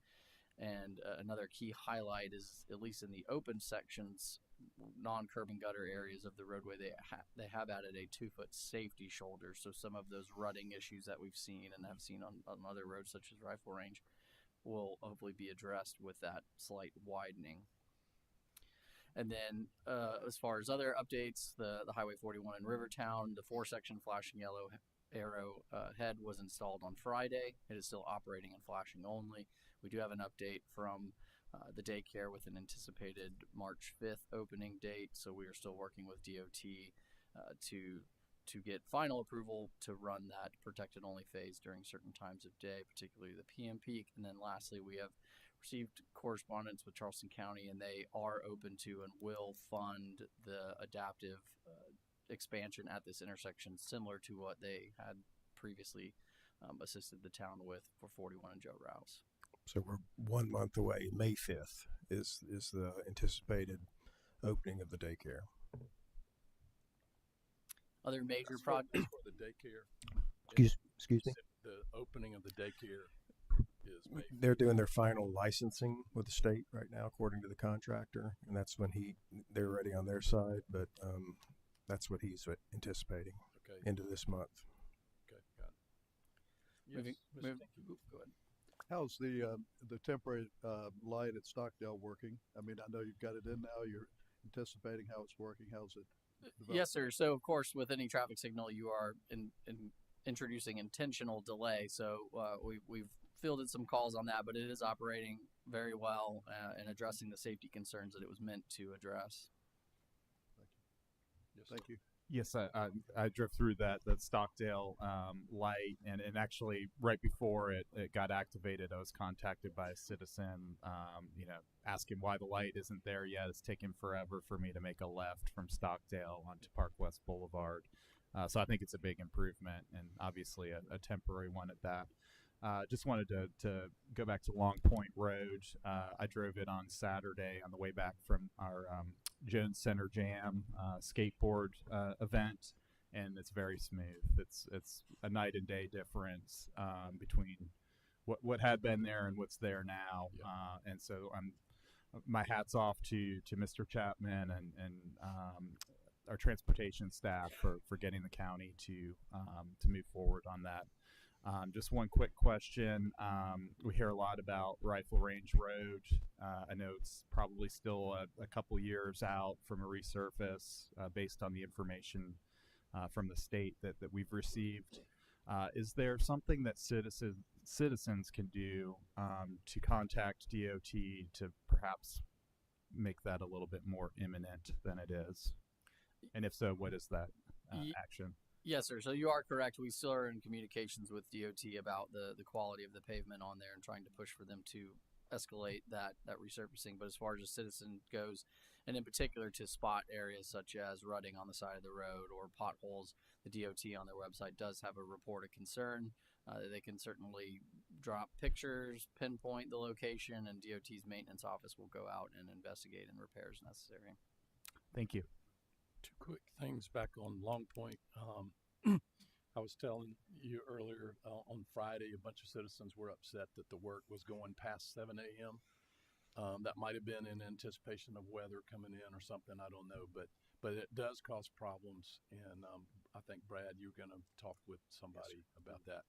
And the other is when this is done, you know, the stuff like chunks of old pavement or it looks like that side's been milled or whatever, is that debris cleaned up by the contractor at the end? Yes, sir, it is. So if you see some debris now, it doesn't mean it's going to be there forever. It's going to get cleaned up. Correct. Yes. Again, the substantial completion is not until the 1st of May, and the contract itself doesn't end until past that. So all of those will be addressed through punch list items. That sounds good. Ms. Chapman? I just wanted to mention that at the Chats Policy Committee meeting, I had an opportunity to ask the Director of Public Works for the county, which also oversees the CTC programs, about Rifle Range Road. And he was going to look at it to see if it could be moved up, number one. Number two, we will be getting shortly, since we already talked about Rivertown and 41, a request from the county to move forward with the improvements to that intersection as it relates to the Highway 41 project. Completely separate and distinct, but will substantially improve traffic for that intersection at no cost to us. So I just wanted to bring that up so that when it comes, you'll understand why it's coming. It's not that 41 project itself has been approved, but because there's been so much discussion about that intersection that they want to move that up to try to improve things for that intersection. Great. Okay. Moving forward with other capital improvement project updates, Billy Swales Boulevard. We did receive on Friday the latest round of comments from DOT, which were very minor, and we should have addressed by the end of the week. We are looking to place that out to bid the first part of May, and again, with that has some federal funds tied to it, so looking at construction early August. Park West and Stockdale Roundabout, we touched on the temporary traffic signal. We do and have identified the public meeting date, which will be held at the Park West Gym on April 24th from 5 p.m. to 7 p.m. All of the appropriate notifications for that will be going out soon. This is simply an update on the progress of the project. Pitt Street Bridge is moving along very, very nicely. All of the EnviroLock or living retaining wall portions have been installed, and the kayak launch is being worked on. All American Boulevard is also progressing very nicely. This coming month in April is when we anticipate paving to begin. All of the shared use path has been placed and is in place right now. So moving along very, very nicely. Shem Creek Bridge bike lanes, this project will begin the Monday after the Cooper River Bridge run. You will see some slight work out there beforehand to install erosion control measures, but we do anticipate really hitting the ground running on that Monday, April 7th. At 516 Coleman, we've entered into a contract for the tree pruning for the relocation of that tree, and then hope to have this project out to bid here in April for the larger parking lot expansion and redefinition. Plenty of Mount Pleasant Way projects.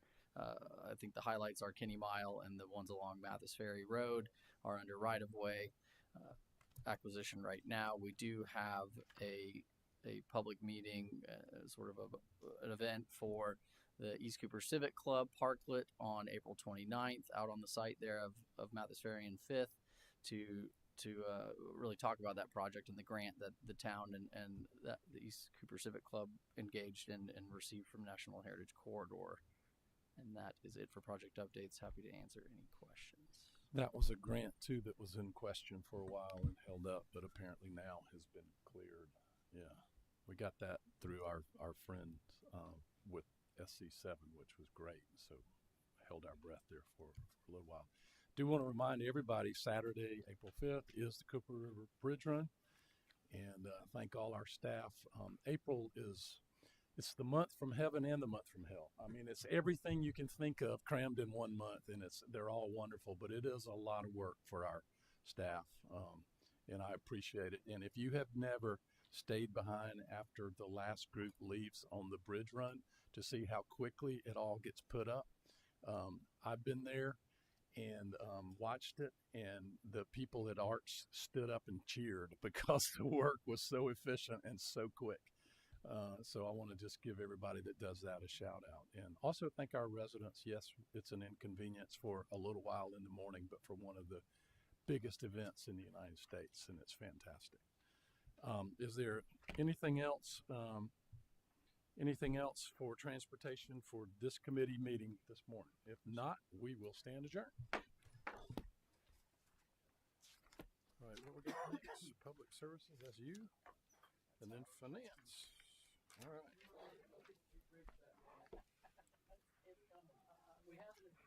time are we supposed to eat during all of this? I'm trying to remember. 12? She would know. What? Christina, what time are we supposed to eat? Lunch? Noon. Gotcha. Okay. After all the discussion about the river town and how we're going to and all this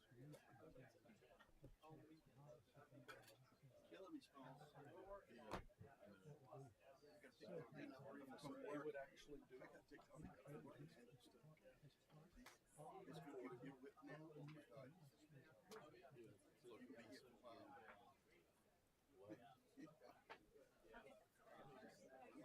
I'm quick, man. Mine ain't on it. I'm on it.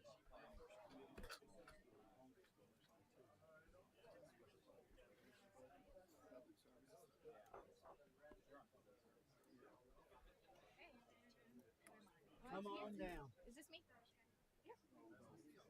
What do you think about moving up this stuff on underground wiring above before we do the budget for this committee? Because we got a lot of people who separately for you people.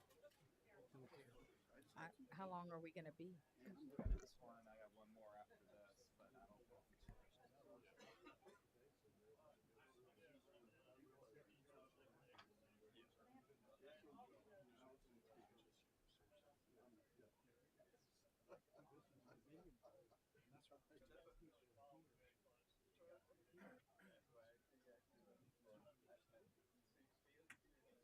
Hey, we way behind, so we better get going. What do you think about underground wiring?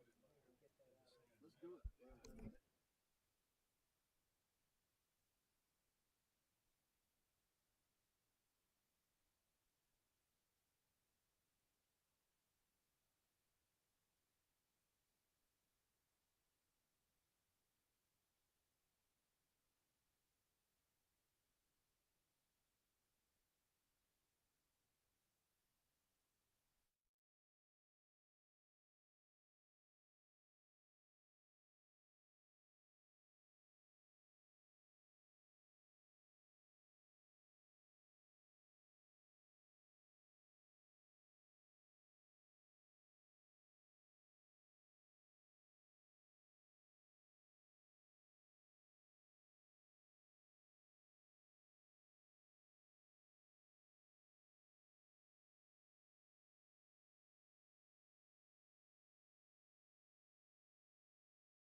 Good morning, everybody.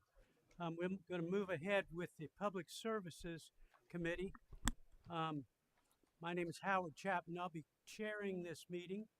And the first item of business is call to order, which we've just done. Next item is approval of minutes from the September 3rd, 2024 meeting. Mr. Chairman, move to approve. Is there a second? Second. Motion made and seconded to approve the minutes. All those in favor signify by saying aye. Aye. Like, opposed, like sign. The ayes have it. Motion made and approved.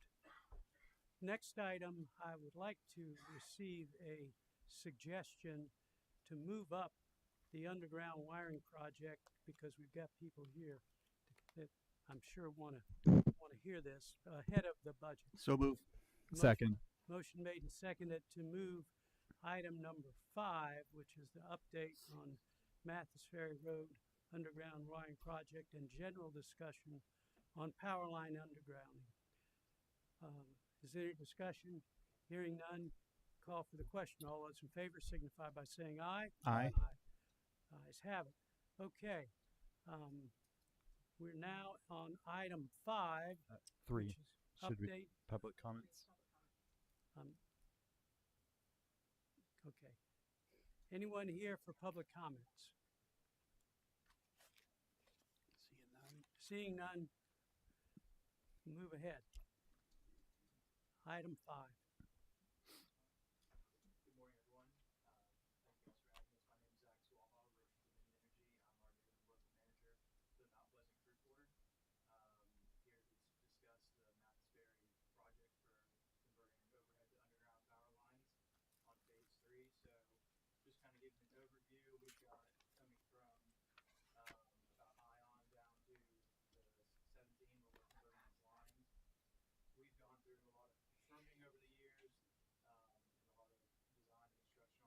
So as of right now, we have a lot of material that has been shipped, as you can see, to our Mount Pleasant substation across from Lucy Beckham High School. And we've also started clearing for our bore pits. This project is requiring a lot of boring infrastructure to go in. So this has been cleared at our Mount Pleasant substation as well.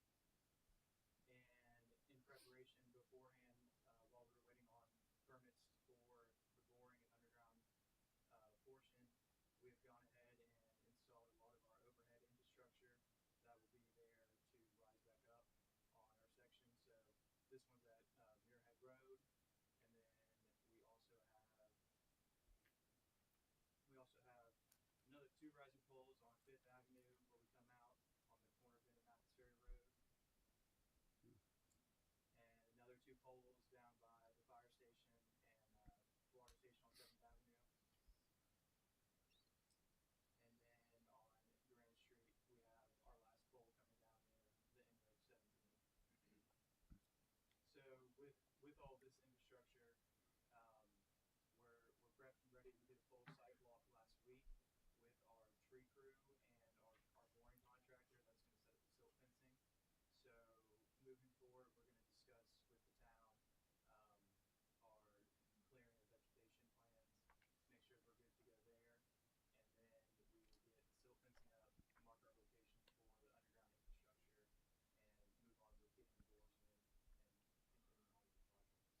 So if anyone has questions about that, I'm happy to answer. Any questions from the committee? No, sir. Yes, sir. Mr. Brownstein. To start off with the permitting, do you guys have to go through?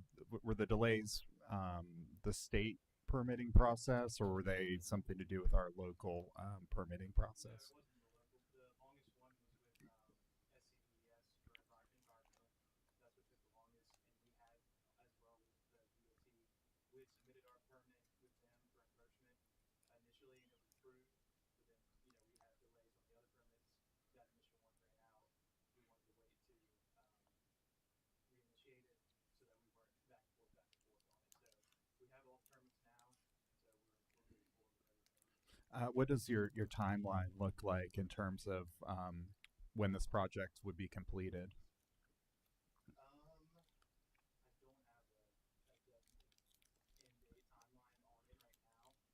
I'd have to go back and kind of redo our full dates because right now it's kind of been a moving target with all the permitting. So we've gotten the green light now.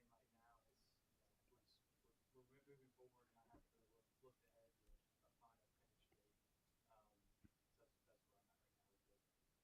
Okay. I know, you know, the town does have an interest in additional undergrounding projects in the future, should the funding work out. Are we to expect that future projects would take this length of time? Because my understanding is the contract for this project was signed in 2022. We're in 2025. Is that a anomaly that it's taken this long, or is that the timeline that we should expect from Dominion moving forward? I think it's a complicated question. Depending on what area you work in to convert these lines, this is more of a commercialized area coming down Mountains Fair Road. If you're looking at, for example, like the Groves projects we've done, estimates for residential, they all can take different times of getting right of way and encroachment from residents versus the commercial entities, and then the commercial requires more permitting versus residential areas. So it's hard to say yes, this will be the same time for every single project. I think they would have their independent caveats with that. Or not trying to dodge the question. No, I understand that every project's different. I guess I'm just expressing my frustration with this, how slowly this one's moved. And I know that we've got additional areas that we're looking at that are likely probably more commercial than residential, and I just want to I guess understand what, if anything, can be done to keep these moving along at a better pace. I think now me stepping into this new role, I'm born and raised here. I'm very adamant on this project as well. So I will be on top of it. So I think that's a plus as well. And then just communicating back and forth. So I think that's our best steps forward. I can't control the permitting process of other entities, but I can definitely control what we do. So. Sure, we face the same issues dealing with the state and our permitting, and it's frustrating for us as well. Generally speaking, is Dominion supportive of trying to underground as many lines as possible? Definitely a plus for us as well. There are pros and cons with both, but definitely more pros, I think, with having it underground. Yeah, from what I've heard, the reliability can be improved by keeping them underground. Is that correct? Yeah, and we, not giving too many details of design and engineer for it, but yes, with putting it underground can be more reliable. It does take more time to restore if there's an issue, but we designed, making loops and backup speeds with that in mind. So, we can get the lights back on while we work on an issue going on. So. Gotcha. Well, I want to thank you for coming here before us. I think, with the storms last year in the upstate in North Carolina, it's, I think, a further illustration of the need to underground where we can. I know here locally, we definitely have issues related to the tree trimming or tree hacking, as some people might say. And I think for the sake of our street landscape and what we're known for, these big, beautiful trees, it really pains me to see them cut in half or a V taken out of it so the line can go over. And so, I'm just speaking for myself, not council.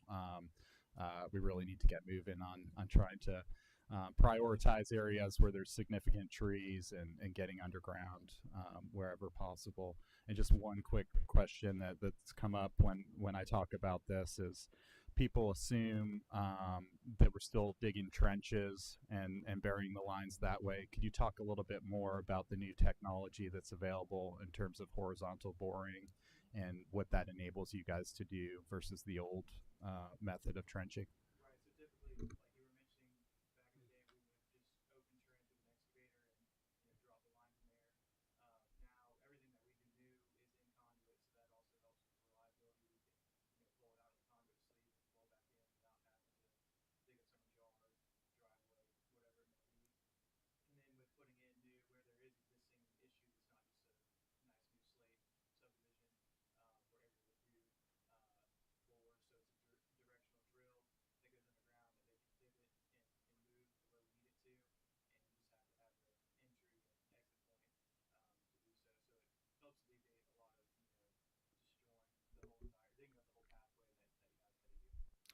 Thank you, sir, and thank you, Chairman, for indulging me.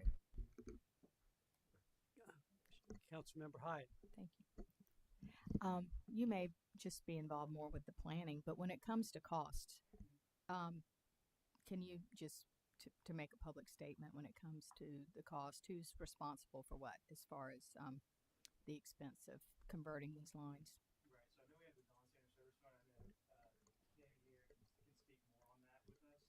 But I'll let you go into more detail on that. But yeah, so that non-standard service fund, from my understanding, it's a match program that we offer. But like I said, I'll let you speak more in details. Oh, okay. Come on up, Mr. Cassis. I know the public's interested in having this done, and they would like to know which part they're responsible for versus Dominion's infrastructure. How about that? That's much better. Awesome. Good. Good. Well, yeah, we're still good morning. Or we afternoon? We're still good morning. Good. Danny Cassis, Strategic Partnerships and Customer Solutions for Dominion. Good to be here. Councilmember Hyatt. So your question was the kind of the funding model. I don't want to repeat anything, but I want to build a story because Zach really did a good job of talking about this project, which is again hugely beneficial, saves the tree canopy, etc. So the project this project and then future projects in Mount Pleasant have the ability to leverage matching funds. And so the way the structure's set up, it carves out or takes 50 basis points from a franchise fee that Dominion Energy remits to Mount Pleasant for the rights to use the streets and rights of ways in public places. And then Mount Pleasant accumulates dollars. It's a 5-year window of the accumulation. And then where projects, for example, where Mathis Ferry is a project that the town directs us to proceed on, we essentially cover half of those costs. So Mount Pleasant, it's not even arguable, would be the most efficient user of the non-standard service fund of any municipality in South Carolina. So all of Coleman Boulevard, the Patriots Point transmission line, all of that was done effectively with the fund, with the municipality creating the match. So I think the key is that it's expensive, not prohibitively expensive, but it's just cost a lot to do it. And you guys already mentioned what we see are the real challenges. It's permitting, it's permissions. While the horizontal technology is become a little bit of a benefit, it's also we do it for a reason because we don't want to be, for example, going anywhere near tree drip lines on Mathis Ferry Road. It's for preservation. So then we're boring, but those costs probably now for environmental compliance reasons probably aren't going down anymore. They're probably stabilized and maybe going up. So we work obviously at the discretion of the municipality and where they want to direct. I think most of the work really has been done what I would describe as transportation corridors, where there's a desire to create the preservation of canopies of trees. Any other questions? No, sir. I have one, and that is, we have been told that there is a backlog of funds that we have here in Mount Pleasant for projects to the tune of about $4 million. What is the estimated cost of what you're going to be doing on Mathis Ferry Road, and has that already been expended? I'm going to answer part, and then I'm going to ask Zach to answer the second part. So the fund as it exists has that's a good approximation. But I'll give you the example. your franchise check this year from Dominion will be about $6 million. And so 50 basis points of that, would roughly, be over, little over $500,000. So a 5-year carry, probably, Councilmember Chapman would be in the $4 to $5 million range. And that I wouldn't describe it much as a backlog, but it's just it's essentially available money to create a match. So you've got a fund, you've got at least a basis for work to be done. This project obviously will create a reduction, but every year it adds an additional input so that you're going to generally carry, depending upon how big the projects you do, you're generally going to carry about that $4 to $5 million amount. Now, I think Zach probably knows the number for the estimate, at least for this project. I think we do a true up ultimately on actual cost, but Zach, do you know the number? I don't have the exact number for this phase. I know I've got it on my computer. I can send that to you guys after this for the breakdown. Because I know this right now, this is phase 3 of Mathis Ferry. We've done part 1 and 2. But I can definitely get you all that information to kind of compare and, see what's going on with it. Well, that would be helpful so we know where to go next.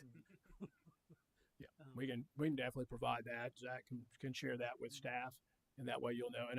And quite frankly, you guys are, like, for the most part, financially, you're really on top of it, always understanding how much money is available and always providing that information to council to make sure they're knowing, okay, here's what we have next. Here's what we're capable of doing with the fund. Any other questions? Thank you very much, and thanks for being responsive to our request to come in. No, always good to be in Mount Pleasant. Thank you. Yeah. Thank you, Danny. Thank you. Okay, let's go back to item number 4, which is one of the primary reasons we're here today, and that's on the budget review for 2026 for public services. All right, thank you, Mr. Chair. Andy and I will do this together here. I'll intro it though for you. And first, if you'll flip to the Public Services tab in your budget, ends up being page 62. The total budget proposed for the Public Services Department for next year is $18,614,916, and it represents a 6.1% increase over the current year. There's a lot going on in the budget. Mr. Weiss has a big operation, and as you know very well, the Public Services Department mostly is charged with maintaining the community that we have. And so there's a lot going on here. In the top line, the salary line item is the 3.5% pay for performance, and also the additional position called for in the budget, the one more operator. Recall from the budget introduction last week that we haven't added an operator. We've gained 8,000 housing units since we added the last operator. We're going to team that with a fully automated truck, and I'll get to that more in a minute here. If you'll flip to contractual services, which is page 65, so it's a couple pages back. Some interesting information that I want to point out, please. The first is right-of-way maintenance is $1.2 million here. That's by contract. That's what it costs us to maintain the public rights-of-way in Mount Pleasant. It's significant, but we believe we meet, thanks to Andy and his team, the public's and yours expectations. The transfer contract is the second item. Mr. Demore, before you leave right-of-way maintenance, we've got an item on our agenda, update on approved Highway 17 landscape replacement renovation. Is that what you're referring to in item number 1, right-of-way maintenance? So sir, it's connected, but item number 1 is the contract we have with a company for right-of-way maintenance throughout the town, and all public rights-of-way. Which we reviewed earlier. Yes, you may recall, right? Go ahead. That's correct, sir. So connected, yes, but 7 is just one piece of that. The transfer contract at our 6 Mile facility is over $1 million. to transfer the debris from Mount Pleasant out of the community. And then further down, and what's also happening is we have a new facility out at 6 Mile. There are things like oil water separator inspections that are required by law that we have to get into the business of now. We're doing that with fire stations as well. So you're seeing these required inspections really add up in terms of cost, and these are regulations that are imposed upon us. That cost alone, just for those inspections, is $85,000 a year. Down towards the bottom of contractual services, worth noting is we've put all this into Mr. Weiss's budget here, and that is the monitoring of alarms at our buildings around town, our fire alarms in particular. So there's a lot going on there in contractual services. Back to the main page, there's an increase in uniforms and clothing. We have that under contract, and that contract has increased $10,000. But while there's a lot going on the operations side, perhaps just as much, if not more, is going on in our asset replacement, maintenance replacement, and CIP stuff. And so if you'll go to page 115, go please to the Capital Asset Fund. And I'm going to cover pages 115 and 122 here because they have significant items related to the Public Services Department.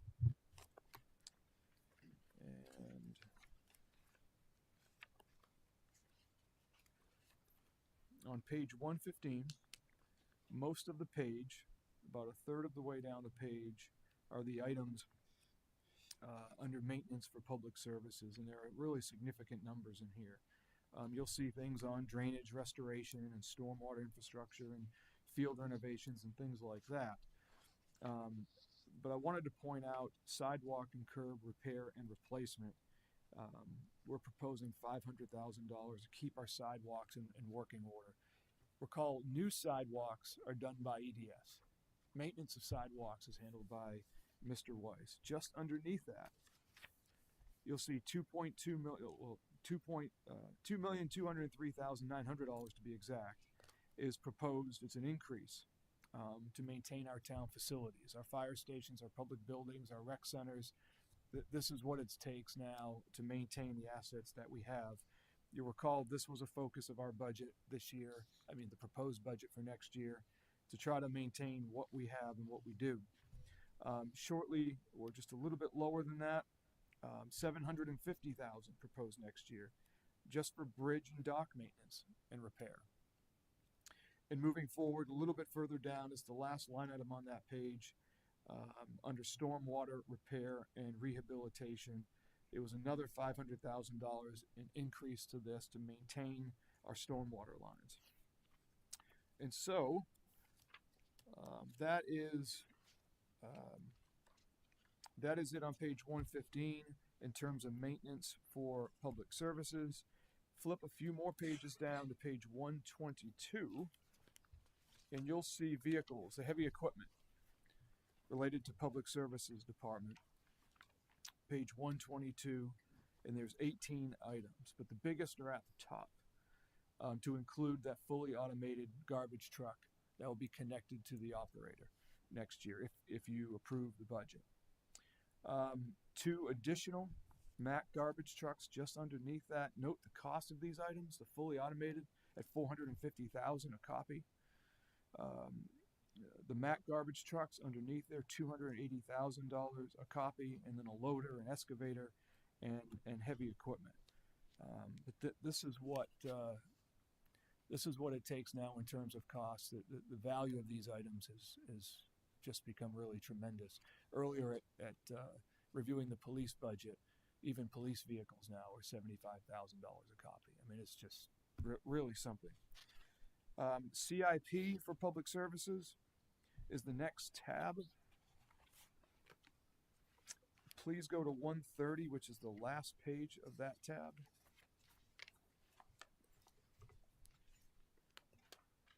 And under Public Works, one of the top items in this year's proposed CIP is the Pitt Street Bridge Boardwalk rehabilitation.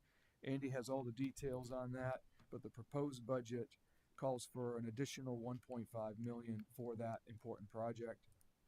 and then the two underneath that show projects related to stormwater, and those are the upper and lower mill tract stormwater improvements. 2 for the lower portion and $3 million for the upper portion. So we're looking at $5 million for those important stormwater projects. So, you know, it's easy sometimes and to focus just on the operations and those line items, but there's so much going on in capital and maintenance and asset replacement and things like that. And so you may have questions, you likely do. Andy's expert on his budget and his operation. We'll answer any questions that you have. Any questions of Mr. Weiss? Yes. Mr. Brownstein? Yes, just a couple of questions. The Pitt Street Bridge boardwalk rehabilitation, that one piqued my interest because the Pitt Street Bridge is for all intents and purposes closed right now. Is this a project that is going to have to close it again next year? It may have to close part of it. What we've done several years ago, we had the whole bridge inspected, like the actual physical bridge structure, and it identified like immediate fixes and long-term fixes over the course of the inspection. We've done everything that we were supposed to do so far. This last bit of this CIP will finish the substructure repairs. So it won't be anything necessarily on top of the bridge. It's going to be the pilings and everything that hold the bridge up. Future phases, and this won't be the last phase, hopefully. There's the causeway where that's the actual park. The retaining wall needs fixed. There, we've been studying that and doing all the stuff we need to do to determine that. But we will try to, the documents are available and ready to start this project. We've already got that done. So with this budget taking effect in July, we'll probably shoot for a fall-winter closure so it has less of an impact on people. But it will require a closure, but I'm not sure exactly for how long. Okay. Yeah, I think, there's probably a lot of members of the public who want to get back out there. And so it's, I guess, a little frustrating that these projects aren't synced up in terms of the micromobility that's happening on the traffic side and then the actual structure of the pier. One of the challenges, though, just if I may, with syncing them up is it would be closed for a long time. And, we've been trying to do it incrementally so it doesn't interrupt, the summertime as much or active times. It's like Alhambra being closed for the year. A lot of people aren't very happy about that, but it was the best way to do that project. Yeah, but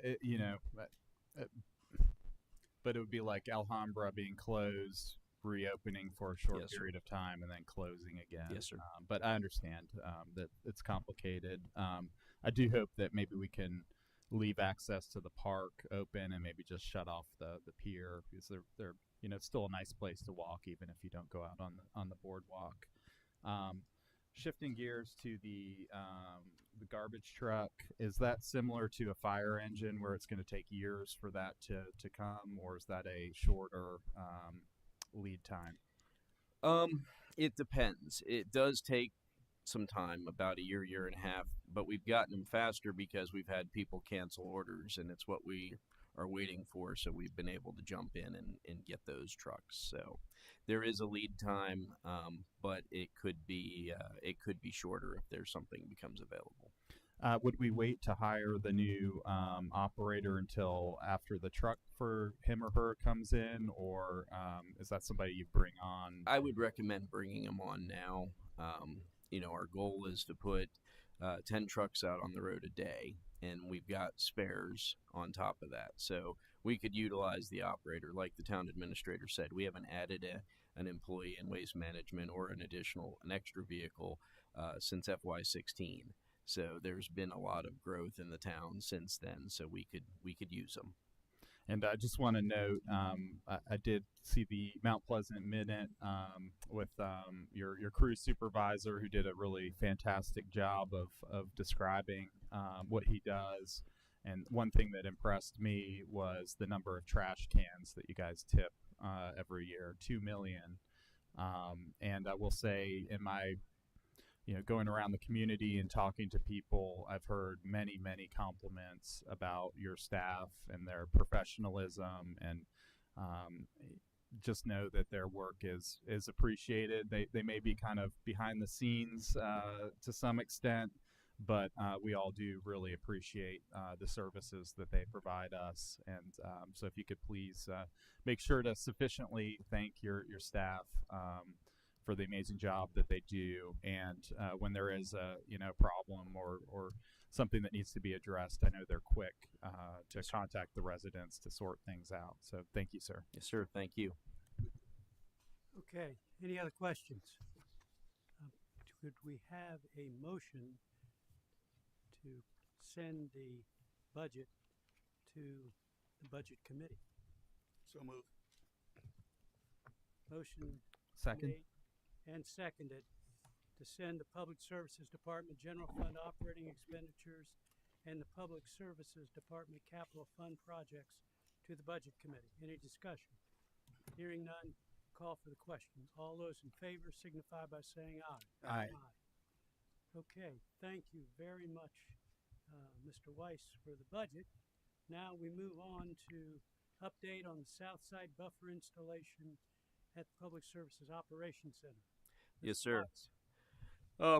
As you know, I think in September we did the committee meeting where we talked about augmenting the Southside buffer for the Public Services Operations Center. The original plan was always to put in what was approved and then see where we needed to augment it or switch things around. In September, committee approved the recommendations we came with. The original buffer met all town requirements, but we did substitute species, put some bigger trees in and things like that. The total cost is ending up being about $70,000. Some of that will be returned to the town because it replaced some warranted trees in that, so it will go back into the Operations Center project. And we found trees that needed treated for mites and things like that. So the final price is still in limbo, but it ends up being about $70,000. We ended up removing 41 trees and we put in 60. Any tree that was healthy enough and had a purpose to go somewhere else, we did. We ended up moving about 15 trees and reutilizing them either in the buffer as additional trees in the south side buffer in the back, or we moved some to the front where there were holes in the buffer along Sweetgrass Basket Parkway, and then some trees were also being planted at Waterfront Park.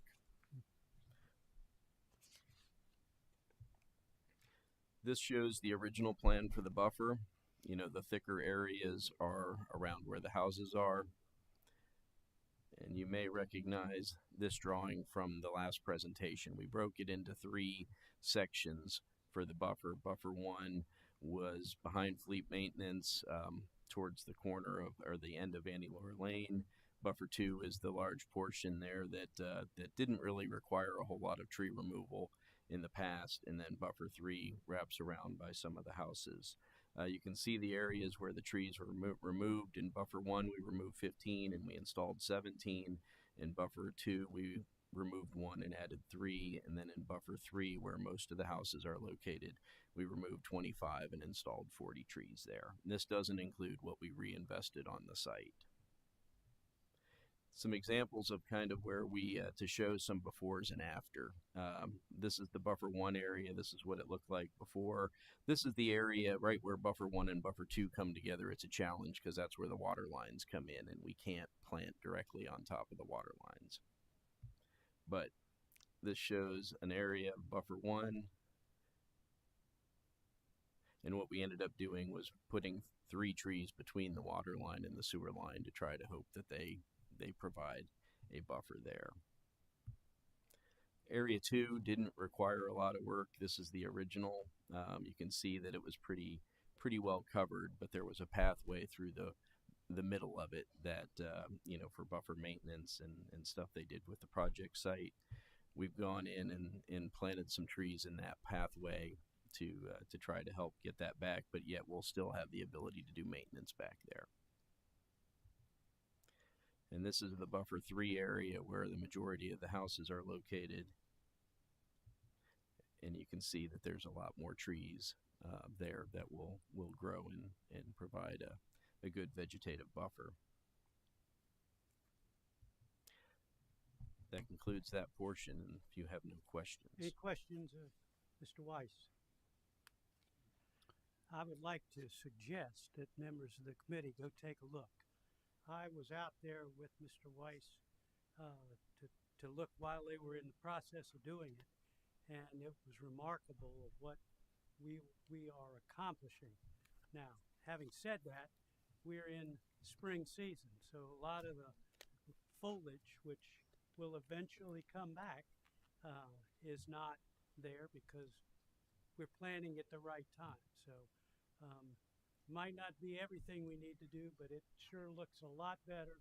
And I want to congratulate your staff, Mr. Weiss, because they were on top of that contractor to make sure that we got back anything that was still good and more and more. So they did a great job. Thank you very much. And go take a look.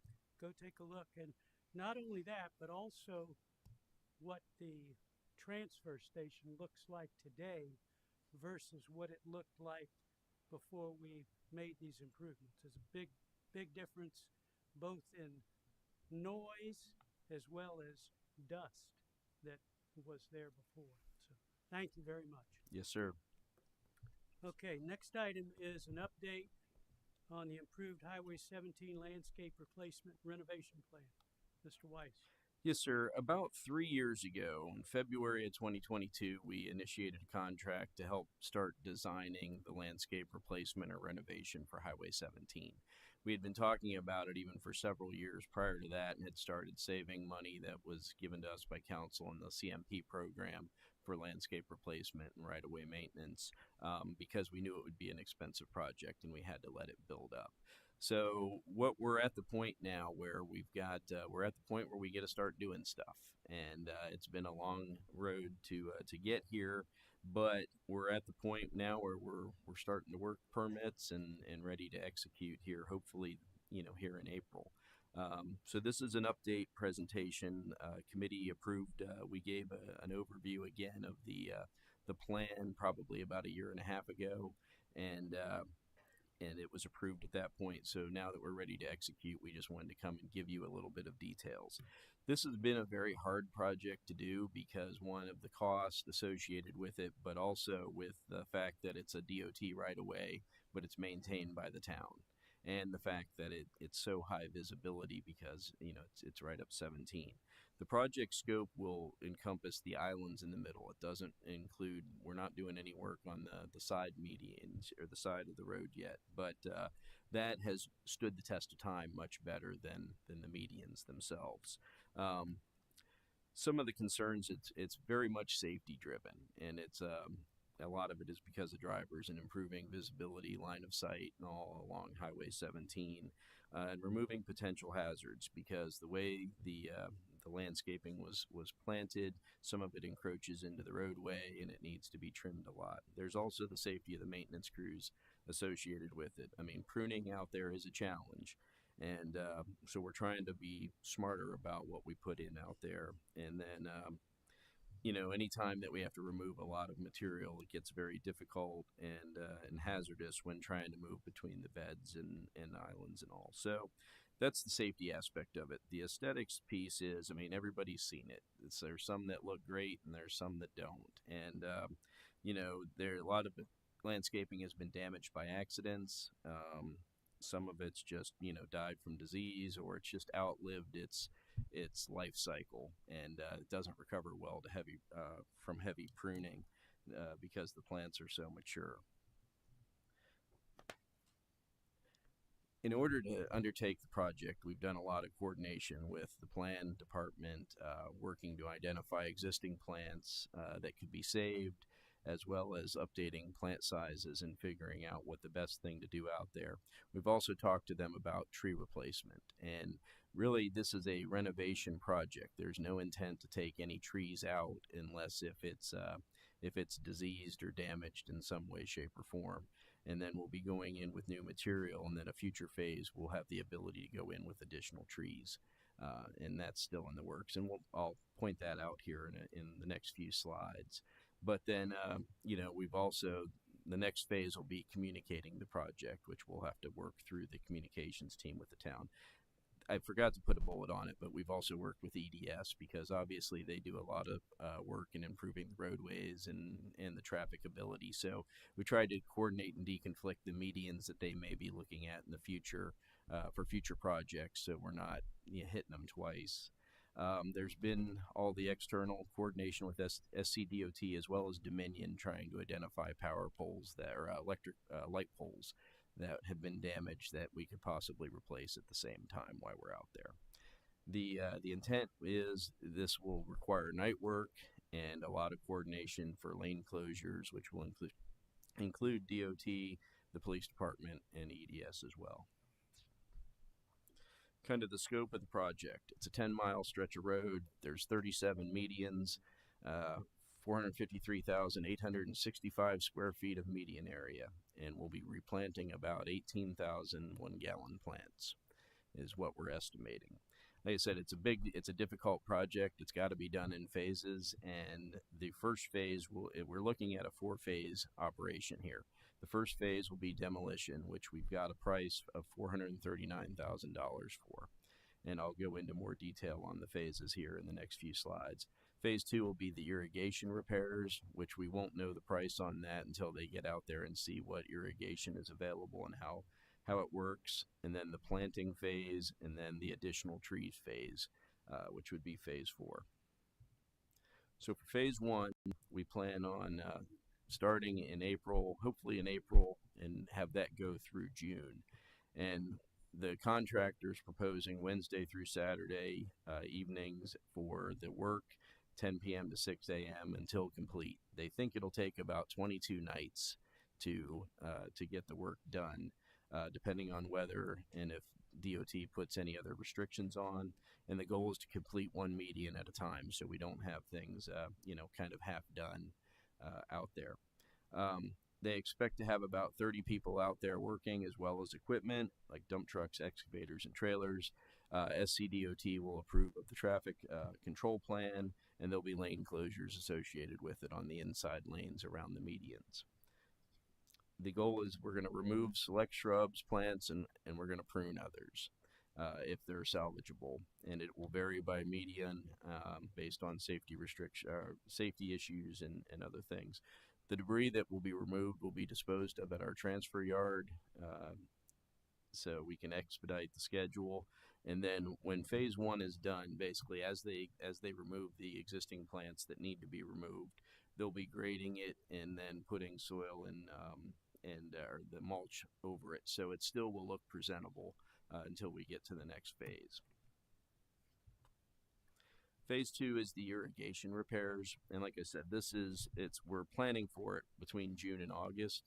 It will be mostly daytime work due to the nature of the work. They'll drop the supplies. They'll have to hand dig a lot of things, and then the medians will be restored back again with the mulch and everything. Once the irrigation work is done, there are some unknowns with the irrigation as far as the if there's anything that we'll have to deal with under the roads, side medians, and if there's any of the controllers that are damaged. But irrigation is a bit of a moving target right now. Phase 3 will be the planting, which is scheduled for September to November, and this will be night work again. And they'll stage the plants, install and prune things install new ones, prune things that are out there, and it will again go one median at a time, so it doesn't look like it's incomplete. And then the mulching will be done through our normal mulch contractor.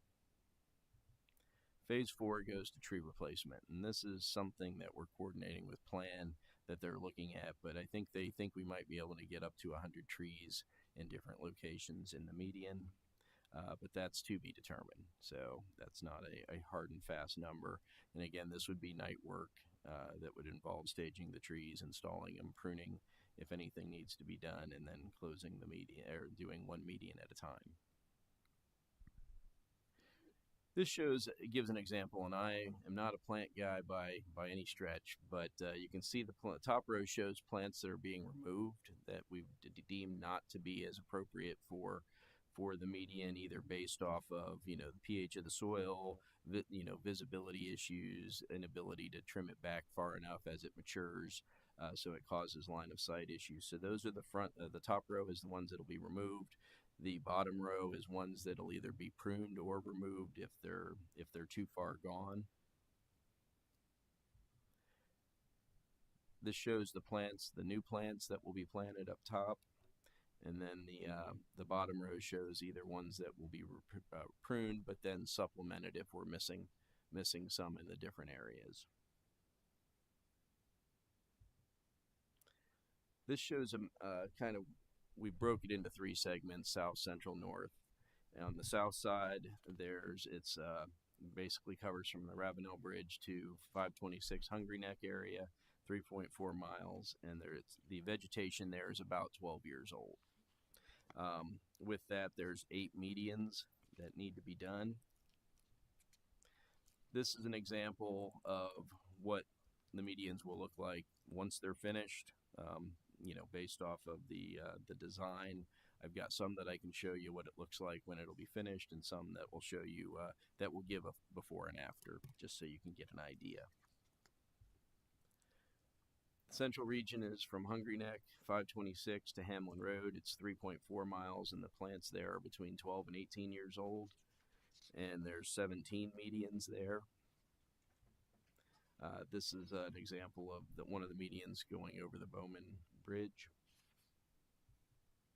And then here's another example of kind of the top image shows a before, and the bottom image shows the intent of what it will look like after.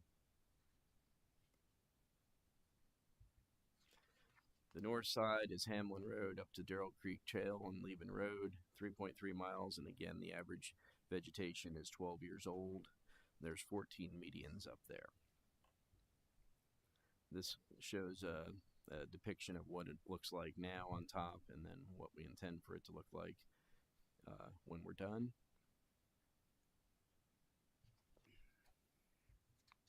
And that concludes the presentation. Any questions from the committee? My only thought is that is a lot of work. Yes, a sir. lot of work, and it's really going to look beautiful again when you get finished. There's a lot of work that's gone into it. And like I said, it's taken time. As a retired military guy, I would like my plan, to have a little bit more meat on it, but it does take, there are a lot of moving pieces to it that once we complete a phase, we'll be able to move on. And so I think we're sitting in a good spot. If the budget gets approved as is, we will have enough money saved up to afford the whole project, or we should. Great. Any other business to come before the committee? If not, we'll adjourn. Thank you, Mr. Weiss. Yes, sir.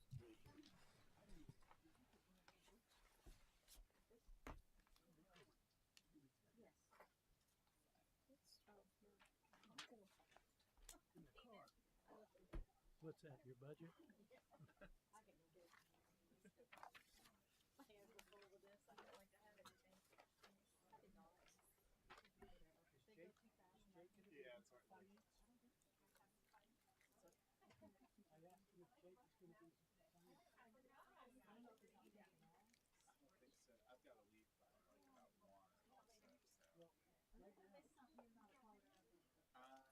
Yeah, I'm gonna miss your meetings. Yeah, I know.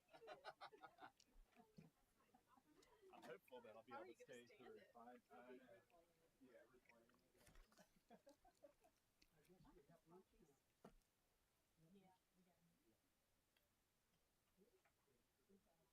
playing. Gary, you ought to go and look at that site.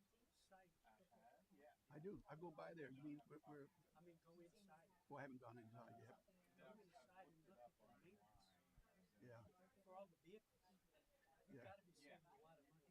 I go by there because I go to Brickle Bracco. Yeah. And when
Good afternoon, everybody. Welcome to the Finance Committee here today, Monday, March 31st, 12:31 in the afternoon.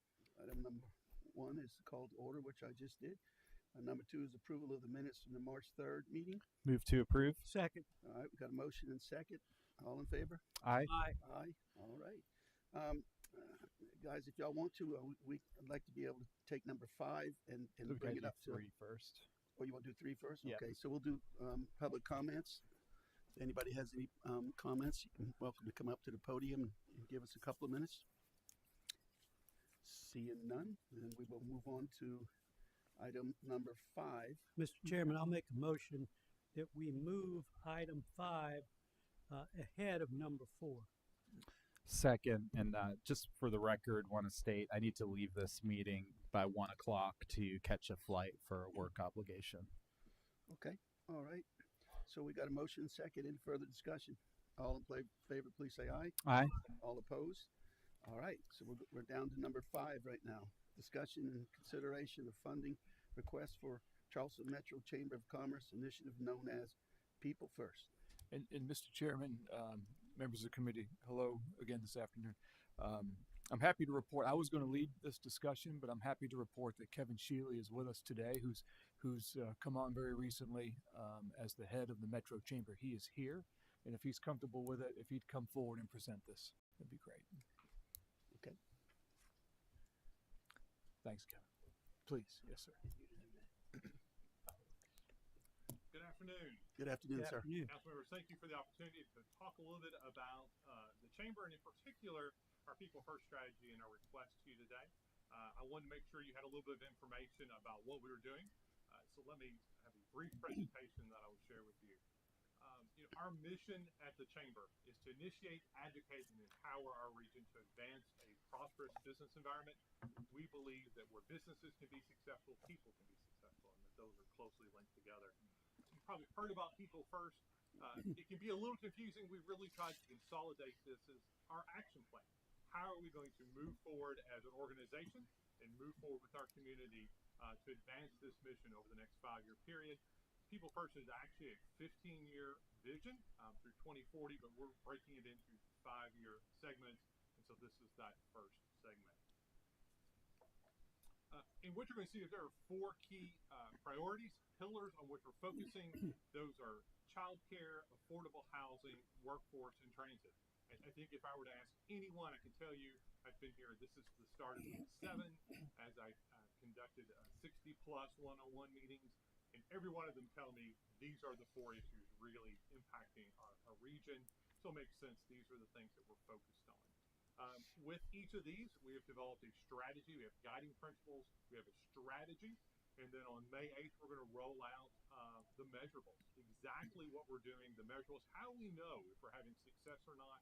There are 3 to 5 measurables in each of these categories. They're going to go on our website. There is a scorecard that we're going to be unveiling that day to provide the accountability and transparency we think is important as we work together to lead these efforts. You can see with each of these, they're really working and focus on our efforts, in particular around government relations and workforce, with some focus on entrepreneurship. But with childcare, we know that there's a need, right? That's an impact that keeps individuals from going to the workforce. Looking at what we need to do as a region to address high quality, affordable childcare. What are some of the strategies in that place? On housing, obviously a significant driver, really working through our regional housing coalition, leading education efforts about what does and what doesn't, how do we help move forward on affordable housing. The host of the Attainable Housing Summit, which we've now combined into an into an opportunity summit on June 11th for this year. Really found a lot of interest in transit-oriented developers roundtable around those opportunities where we can look at density, not highlight National Housing Month. These are just a piece of it. The approaches we get down, many more actual items on each of those that will again roll out on May 8th.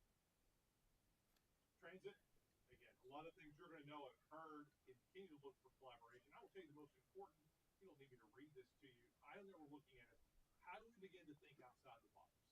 For us to address any of these issues in our region, we've got to think differently. We've got to get outside. How do we partner the business community with our government partners, with our other partners in the community? How do do we think differently? How do we address these things? We've got to begin to do so. How do we begin to look at that? And you can see those items there. And lastly, on the workforce, continue to be, how do we develop that strategies for high demand sectors? How do we work with all the partners to ensure that it's seamless, right? My guess is if I were to talk to your administrators, there are positions you have trouble filling here at the city. How are we looking at workforce development? How are we streamlining that? How are we ensuring that we're creating a pipeline for people to be able to move up within our community? And I mentioned May 8th, we're hosting a breakfast. The final piece, we're signing the contract today on the location, so I don't need to say where just yet. You'll be getting an invite. Diamond Curry from our team will be sharing that with you. Really wanted you all to hear the details. These aren't just, we're going to talk about some things. These are specific strategies and specific measurables about what we're going to do and how we're going to do that. We need and want the town, the city of Mount Pleasant to be a part of that, and so that's our request to you today. I went through that very quickly, but I want to be cognizant of your time and be able to answer any questions that you might have. Thank you, sir. Committee? Mr. Chairman, thank you. And Mr. Shealy, it's nice to meet you and welcome to town. We look forward to working with you. Mr. Demore, is the request a $20,000 expenditure? Yes, sir. And that allows you to participate in this strategic planning process? Yes. Okay. Well, from my perspective, I'm glad to see the region coming together to think about these issues because they're certainly topics that we all hear about on this. And if the region is embarking on this, I think it's important for Mount Pleasant to have a seat at that table and to help provide our input to it. So with that being said, I'd like to make a motion that we recommend approval of the $20,000 expenditure for the Charleston Metro Chamber of Commerce People First Initiative. Okay. Mr. Chairman, I'll second it, and I would like to add that as town's representative to the chamber, all of these issues are interrelated. If you have a problem leaving your children to go to work, that's a big problem. If you can't get to work because you don't have adequate transportation, that's a problem, etc., etc. But they're all interrelated. So it's important that we be a part of it because a number of these issues we have within our town as well. So it's very important that we be included in this program. Absolutely. I've been working with the chamber for many, many years, whether it's through the waterfront, through things that we were doing through the waterfront. But absolutely, I'm all in favor. So we got a motion and a second. Any further discussion? All in favor, please say aye. Aye. All opposed? Ayes have it. Thank you all very much. Yes, sir. Thank you. Yes, sir. Thank you for being here too, Kevin. Absolutely. Thank you all. Yes, sir. And Okay. Scott and Diamond. Okay, so we'll move back up to the top under public comments. Were there any public comments? I see none, so we'll move on down. Budget review 2026. Who's going to take that? Eric? Oh, okay, she is. Good afternoon. First, I'm going to go over just the general fund revenues, then I'll touch on the capital fund revenues and then go through the operating pieces. This first chart shows the proposed versus current budget revenues. The detailed chart is on page 7 of your book. Property and other taxes are proposed at just under $53 million, or 3.5% above the current year. Licenses and permits are projected to increase 3.5 million, or just over 9%. This is due to a business license tax. Excuse me one second. Sure. This is page 6, correct? Not 7? According to I just want to make sure we're on the Should right be. page. Okay. Oh, revenues start on page 7. Sorry. Yes. It's under the revenues tab. Oh, gotcha. Okay. It's broken up into... I was just looking at the one that you had on here and it matched me, but okay. This is a summary. What you're looking at is going to be more detailed. It's going to get into the okay. line items of each section. Okay. So good. I'm just kind of showing the overview here. So the second line item, licenses and permits, consists of increases in business license tax revenue. Public utility licenses are projected to increase with the Dominion rate changes. And insurance license revenues also continue to grow with increased rate changes. Also, building and electrical permit revenues are increasing with the rate change that we approved last year through ordinance. With state and federal grants, this shows a reduction in fiscal year 26, but that's because of the 1.3 million COSIP grant that was approved at mid-year. In fiscal year 26, we're going back to our standard 1 million budget for grant funding. Charges for services is also increasing in fiscal year 26, primarily from building plan review fees. The next big jump is with investment earnings. These are expected to increase 50%, which is still a conservative figure. We don't want to base ongoing expenditures on what could be one-time or temporary revenue. Rents and royalties also shows a significant increase, and that's with the reopening of Alhambra Hall this year. So overall, our operating revenues, without transfers in from special revenues or the use of fund balance, are projected to increase 5.2% over the current budget. Any questions for the general fund revenues? Just a real quick question, Mr. Chairman. I know that we had raised the rental rates of Alhambra Hall. Do we get any sense of, did we raise them too much, or are we still renting it? We're not sure yet, and since we're opening in September, we're only going to be open for 9 of the 12 months, so we're really taking the rate changes into consideration. We're projecting the revenues to still be somewhat equal, a little bit elevated from the actuals they were last year. And just for members of the public, it was only a slight increase for residents. The bulk of it was for the non-resident, right? Correct. Okay. So next, I'm going to go to the capital asset fund revenues.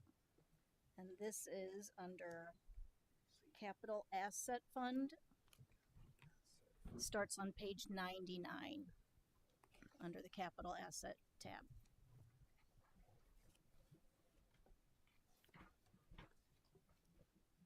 So the capital asset revenue summary, as seen here, consists of hospitality and local accommodations taxes at 14% of the total. These revenues help fund projects such as the Public Safety Training Facility, Fire Station number 7, Stockdale intersection at Park West, pavement preservation, and other CIP and CMP projects. Intergovernmental revenue is $6.35 million in anticipation of federal grants for the upper and lower tract stormwater improvements, plus Greenbelt funding for town access management and intersection improvements, as well as Mount Pleasant Way. This category also contains special permit revenues, and those go towards additional stormwater CMP accounts. Charges for services are our stormwater fees, and those logically go towards stormwater maintenance and improvements. Special assessments are our impact fees, and these funds are being allocated to Stockdale intersection at Park West and also for Mount Pleasant Way. Other revenue sources are Excuse me 1 second. Mr. Chapman? Excuse me, under special assessments, you're showing an 84% decline, correct? Let me get, what page are you on? It's at 99. 99.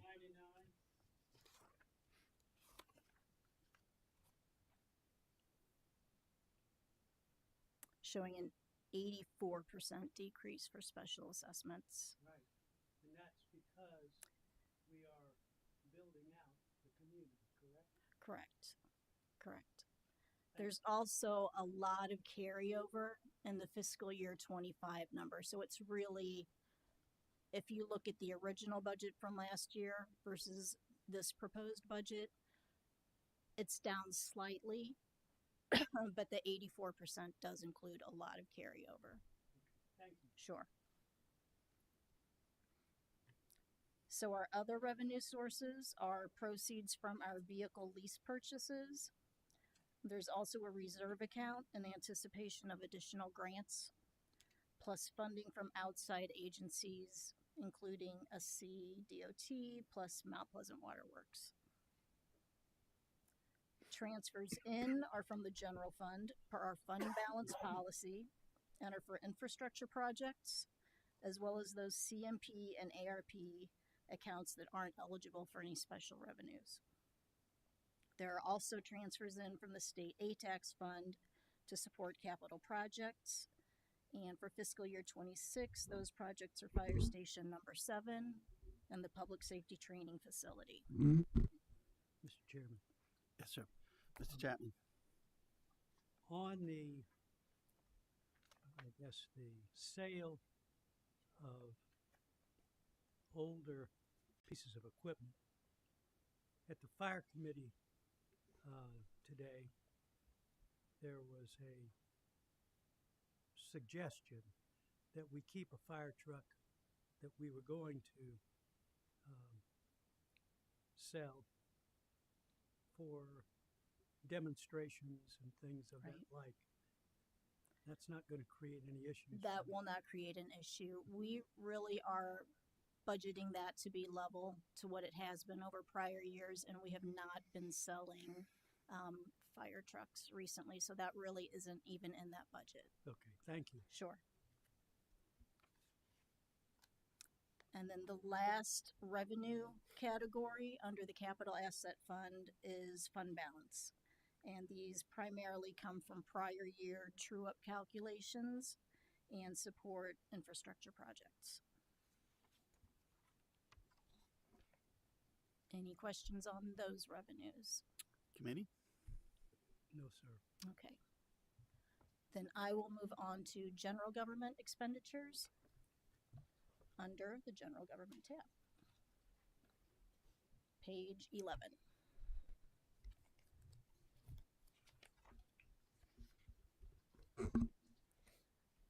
So general government budget is budgeted at $9,314,514.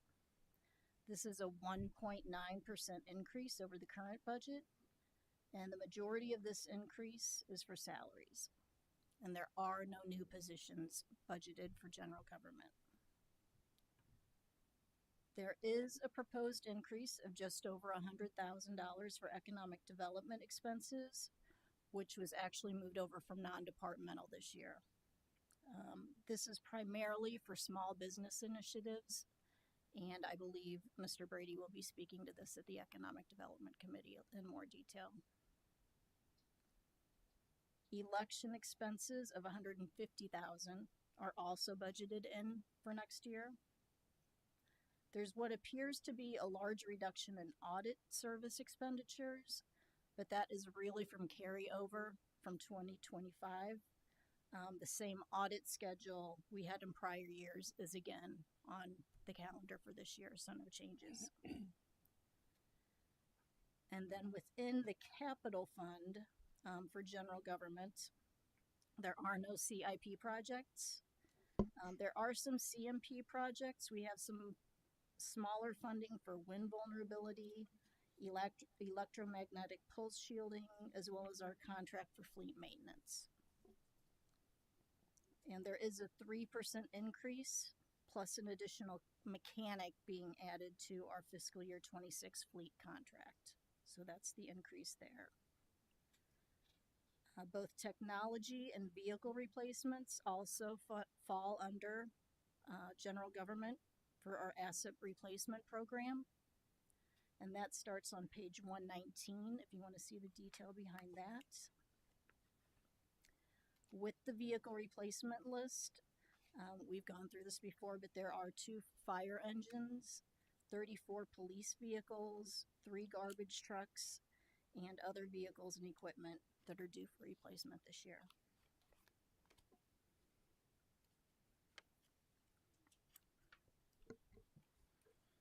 Any questions? Yes, Mr. Chairman. Yes, sir. It's not really a question for Ms. Harness, but more of a comment, perhaps for Eric, Mr. Demora. Going back to the general government operating budget, I know there's a couple of line items for advertising and marketing. I just want to, I guess, make the suggestion that some of the things that that we're putting out on social media, I think are really good and beneficial for the community.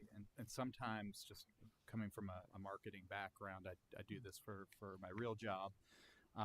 If you're able to pay a little bit of money to promote it, it's not, you're not talking about a lot of money, but a couple $100 here and there for those important messages. I think that would help kind of push those out to the community. I'm sure Mr. LaFontaine's aware of it, and I just want to let you know that from my perspective, putting a little bit of money behind some of that social media work, I think would allow us to get some really good results in terms of informing the public about what we're working on. Okay, sir. Thank you.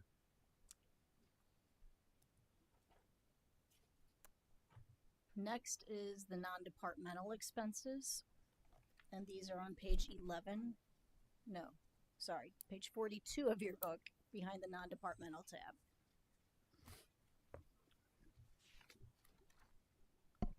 Overall, the budget is up 3.2%, mainly due to increased insurance costs. There is a proposed $622,000 addition. It's 14.6% to the risk management line item to cover these increased insurance costs. Keep in mind there's also an increase to the insurance license revenues on the other side that help balance those. Quick question, Mr. Chairman. Go ahead. Does that include our employees' health plan, or is that a separate, or I guess that's probably built into each departmental budget? Correct. There's a health line on each department budget that includes the employer contribution to the health plan. Okay, and from just my past experience, we've got a separate plan. We're not in the state health plan, and typically we've been seeing very large increases to the state health plan and very small ones to our own self-administered health plan. Any idea on how those rates compare for this coming year? Oh gosh, Mr. Brownstein, thank you for the question. I used to know it off the top of my head. The state increases tend to be 10 to 12%. I feel fairly confident in that range. Ours is, negligible, 2 to 3%. We're proud of that. We work very hard at it. It is an item that has to be managed all the time, which is a good thing. But the success of our plan really is on the people who use it and trying to go visit our doctors for most things, and then specialists when they need them, and participating in our program. So we hope to keep it at that way, that level for a while. As you know, it saved us a lot of money over time and the taxpayers. At some point, I just know we'll have to have a meeting and share with you that it's time to raise the premiums a little bit. We don't anticipate one for the next fiscal year, but we've had some acute, I'm sorry for the long answer, we've had some acute illnesses to people which have driven up the costs, but those won't be there next year. And so hopefully it'll stabilize and we'll maintain the level where we can fund it ourselves. I know, my employer's health plan has increased dramatically over the 10 years that I've been there. And ours pales in comparison to those increases. And, a lot of times when these rates start increasing, then, other aspects of the plan are altered to try to save some money, and sometimes that doesn't work out so well for the employee. And so, just wanted to take this opportunity to commend the system that you've built, because I do believe it's saving taxpayers a considerable amount of money. Yes, sir. Thank you. Good job. So also in non-departmental, our streetlight utility expense is projected to increase $150,000 with additional areas that have been added. Both employee merit and the grants awards reserve appear to show large increases, but that is actually due to the activity that's taken place in the current year. We move funds out of these non-departmental accounts throughout the year into the respective departments. When we pay out incentives, vacation sellbacks, when grants are awarded. So therefore, in fiscal year 26, we are just making those accounts whole again. The contingency reserves account has increased for fiscal year 26. With the current state of economic uncertainty right now, we've increased reserves next year to give us the opportunity to pivot funding if needed. And then community investments, the details of the requested amounts from outside agencies, along with their rankings, which are based on self-reported applications they submit, are included on page 44. And this is an item that will be open for discussion and potential amendments at the next budget meeting in May.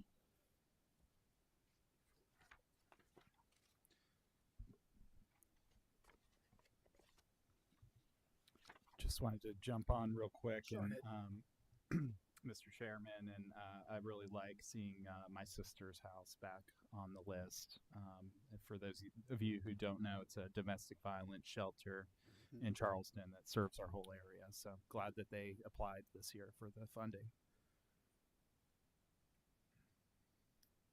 Absolutely. I think there's some very good things. I'd like the housing for all as well. If there's no other questions, the next slide covers the debt fund.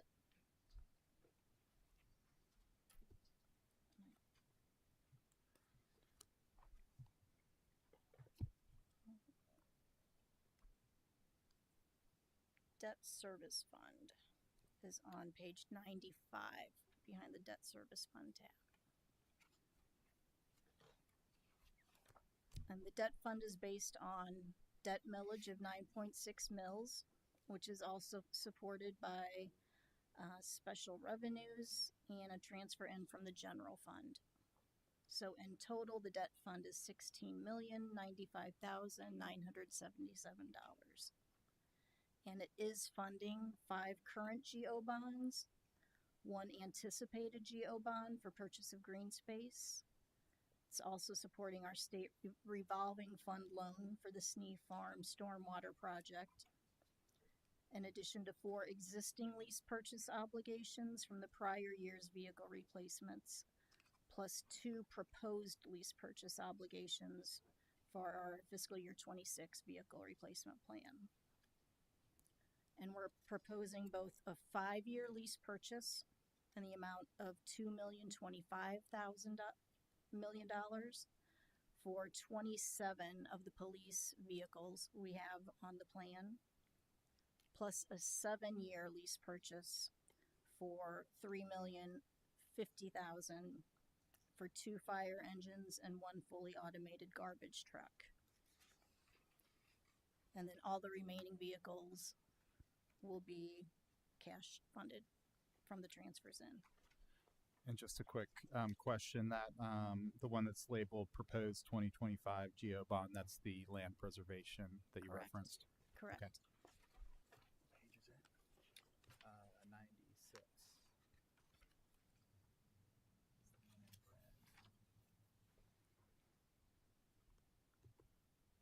Any other questions on the debt fund? Okay. Committee? No. Okay. Then the last slide I have is on the state ATEX revenues and expenditures.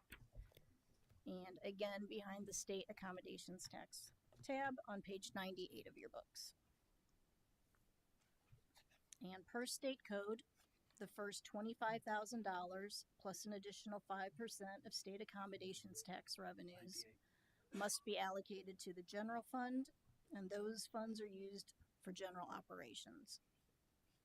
The remaining 95% balance is included in the state ATAX budget and must be used for tourism, promotion, and related activities. That balance is the 2.9 million forecasted amount you see. In addition, there's just over $32,000 from the fund balance, plus an anticipated $45,000 in revenue from the TAG grant, the tourism advertising grant that we receive every year. So that brings the total state ATAX budget to $2.98 million. Then on the expenditure side, 30% gets allocated per state code to the Charleston Visitors Bureau, or CVB, to be used for the advertising and promotion of tourism. The remaining 65% balance is used for various contributions in town events. This includes marketing expenses, our funded contribution allocation of $150,000, which gets distributed to organizations applying through the ATAC committee, plus our local rec events, including the Blessing of the Fleet, the Christmas Parade, as well as contributions towards the Patriots Point's 4th of July event. And then the last section are the transfers out to both the general fund to support 3 events positions within the town, plus a transfer to the capital fund to support capital projects, including Fire Station number 7 and the Public Safety Training Facility.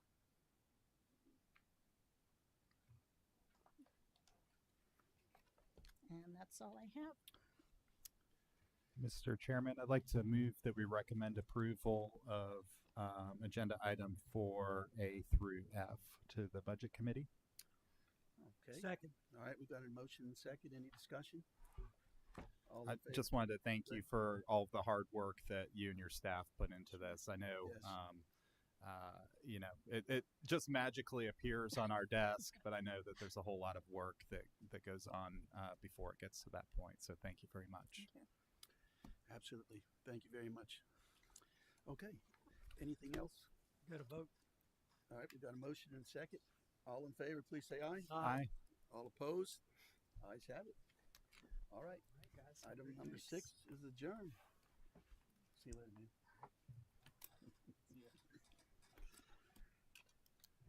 Travel safely. Thank you.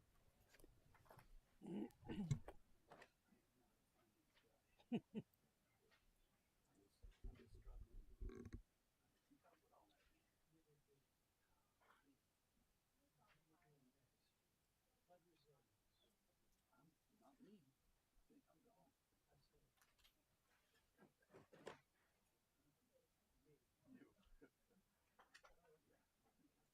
For me. Before for me, I'm done.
Good kids. Isn't that cute? They had them there, man.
Let me call to order the Flood Resilience Committee of Mount Pleasant Town Council for this Monday, March 31st.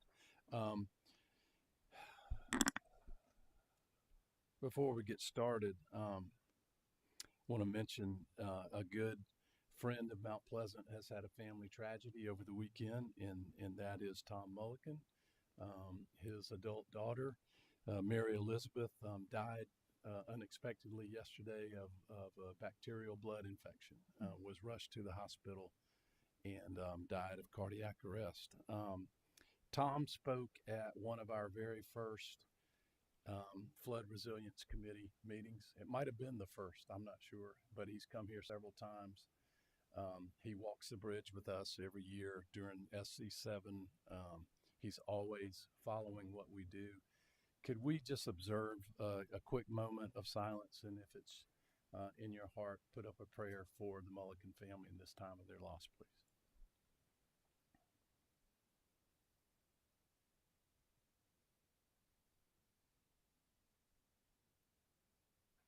Thank you very much. I had planned to see him this time next week. I would be in Greenville. Mount Pleasant is a presenter at the statewide resilience conference, which it's his brainchild. I don't know if he plans to be there or not, but I'll certainly convey all of y'all's well wishes to him and his family. But thank y'all for that. Item 2 is approval of minutes from the March 3rd, 2025 meeting. May I have a motion? Move for approval, Mr. Chairman. Second. All right. Any discussion? All in favor, please say aye. Aye. All right. Item 3 is public comments. If you'd like to make a public comment, please come forward, give name and address. Anyone for public comment? None? All right. Public comment will be closed. Item 4, announcement of community rating system improvement. I'm going to ask Katie to come up and tell you about this. That sounds good.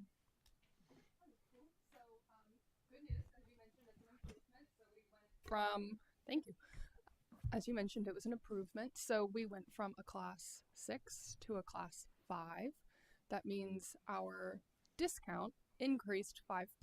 So now we have a total of a 25% discount on flood insurance for homeowners that live in the town of Mount Pleasant. I can't give you, what that looks like for your policy, but your insurance agent should be able to give you some quotes, and that won't go into effect until April 1st, 2026. We need FEMA to approve it and everything, but around this time next year, we'll see some discounts There on is a flood insurance. FEMA this time next year, right? Yes, we'll see how the National Flood Insurance Program gets impacted by our changes, but yes. Effective April 1st, 26. Yes, sir. Okay. And I know there's a rating system. We went through that at a couple of meetings. What was it particularly that caused that? A lot of it was open space, and our new, so where the town is targeting purchasing open space or incentivizing, so like our LID program and having more open space around, those standards, as well as we had new mapping that went into effect in 2021. So our previous visit was 2020. So we have new maps that have higher standards. We have a Limwa line, so that's that coastal A zone. So we got more credit for that. Those are some big stormwater watershed mapping. Great. Yeah. So how do we, do they do a normal review, or do we do something and say, we have done this, now we want you to review us? We can request, it has to be a year after your current review. So we couldn't request it immediately, but we could do it in 26 once this becomes effective. If we feel like it's going to be a full class increase, there's some class 4 prereqs that the town would have to meet, and we can look at that. A lot of it is watershed master planning, and different mapping standards, but the county has met those and Folly Beach has met those. So those two it is viable within our area to get that kind of next echelon. We could request something. Our next visit would be 2027. So we wouldn't have to wait too long. Okay. Well, that is excellent news. Thank you all. Yeah, thank you. And do y'all have to walk through that, right? That rating is up to y'all to provide all the information. Staff provides all of the documentations. We could be doing something, but if we don't tell them, then we're not going to get the credit for it. So Great work. Yeah, I thank don't you. know if we know the aggregate numbers of what our residents pay, and We could request the state that general information, or FEMA might have it on their okay, website. But yeah, so that would give us some idea of it's what that millions of savings dollars in adds. savings. Yeah, Is it? for sure. Okay. Mhm. I think we gave those numbers several months ago. Yeah. So we could send that back just through an email. Okay. But it was the coverage amounts was like billions. Yeah. All right. Thank you. Billions just in Mount Pleasant. Pretty sure. For Pretty co- sure. yeah, it for was coverage amount, and For the it's- covered amount, I think it was like $15 billion of covered properties. See. Yeah. Any comments? No, just Any great. woohoo? Can't wait to tell USA. Thank you very Thank much. you. Wonderful. Always good to start off with good news, which is a natural segue for item number 5, discussion of local municipal protections for wetlands. Kevin, I think you're going to walk us through this. Well, I mean, I'll be happy to start it out, but I don't want to make too many assumptions on this whole thing. I was just gave you 2 bullets. What we currently do right now, we have in the queue a new zoning ordinance, a 35-foot wetland buffer, and that'll be in effect May 1st. And also, what we currently have has been very effective over the many years is in our land development regulations, we prohibit new lots from being created that contain wetlands. So all high ground only, and that's been very effective throughout the many years. But I'll let you take it from here. I know this is a lot of legal stuff. So Mr. Pagliarini's here. Thank you, Kevin. Sure. Appreciate it. All right. One of the reasons this is on here is, one, we had recently a regional resiliency conference. It was like a morning meeting at COG, and I attended that, and I think some staff was there as well, Brad, and that was great.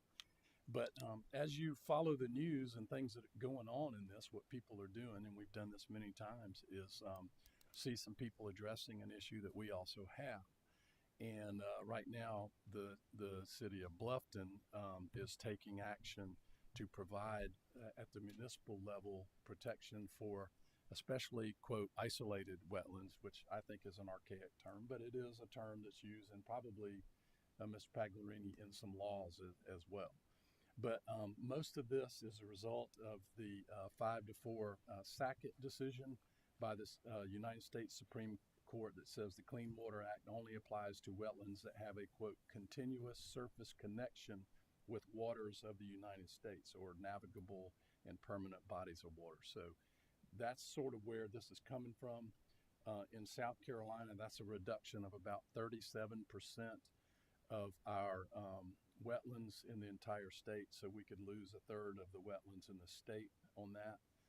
I won't bore you with a lot of details, but in Charleston County alone, between 18,000 and 69,900 wetland acres might now be at risk, according to one private study. And it is estimated that coastal communities save $23 billion by mitigating the impacts of storms. And we all know that wetlands aren't just part of nature, they are part of our green infrastructure. And at 1.5 million gallons per acre, if those are filled, that water goes somewhere. And guess who gets to handle that water? The municipality and our taxpayers. So Mr. Pagliarini and his team have done a little bit of legal homework for us. I want to let everybody know this is so complex. This is not something that we can have ready for council this coming Tuesday, maybe not next month or the month after. We're going to do a deep dive on this. It involves permitting, it involves enforcement, probably staffing. And so we're going to take the long view on this. But if you'll kind of give us the layers of legalities that are involved. Thank you, Mayor, members of the committee. Mayor, as you said, in 2023, the United States Supreme Court issued an opinion, Sackett versus EPA. You read the relevant holding, but for the benefit of the public, the issue hinged on how waters are defined. And in previous application, the test was, are the wetlands, do they have a significant nexus to the wetlands? Significant nexus is a perfectly vague legal term that courts love to use that no one quite knew what it was, except that it was whatever the EPA said it was. And so the court endeavored to define it as waters, as you said, waters, geographical features that are described in ordinary parlance, streams, oceans, rivers, and lakes. Those are fairly easy to define. And the and is and adjacent wetlands that are indistinguishable from bodies of water. So as you mentioned, that surface area connection rather than the vague significant nexus. As you can imagine, like any Supreme Court decision, the various groups came in after, all the way from the world is ending to this isn't going to cause any change in how we do things. And so it will take time for that to work itself out. With that, however, it does create, as you indicated, Mayor, a hole in protected versus non-protected and what you can do. States, municipalities now are endeavoring to move forward with defining what types of actions are permitted. And As Mr. we Pagluian, to us laymen, this was just a Supreme Court interpretation of the wording of the Clean Water Act. Correct. This was not overturning any other laws. This was just them applying that one law. Am I correct in that? That's correct. So it doesn't prohibit states, counties, or towns from protecting these other wetlands. I think it's just their view, right. which is also a lesson in be careful how you word ordinances and laws, because a court may say, well, that's not exactly what it said. Sure. I agree with what you just said as far as I think everyone agrees that there can be additional regulation. I think, and what Bluffton is doing, they're moving forward. And if those don't know, they've advanced an ordinance creating a permitting system as well as a series of restrictions in those wetlands. They were requiring wetlands delineation as part of that, as well as permitting. As you alluded to, Mayor, it would, if the town were to go in that general direction, there would have to be additional permitting staff and that sort of analysis. So it's not something to be taken lightly. And it's also reported that they have lost over 500 acres of wetlands in the town of Bluffton, which is bigger than the original town was. Right. Do the math, 1.5 million times 500, that's a lot of water. They have had first reading on that ordinance. It has not had second reading. I know they're going through some changes, and I'm not here to say that they have everything right or wrong or anything of the sort.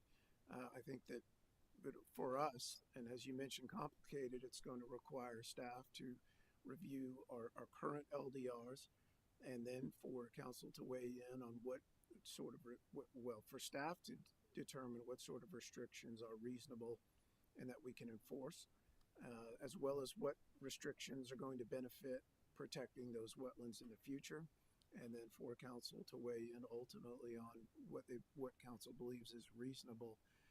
Bluffton, as I said, may have part of it right or not, but one of the issues among many is, how are we defining the wetlands? Right. And Bluffton is taking the position that they're taking the Corps of Engineers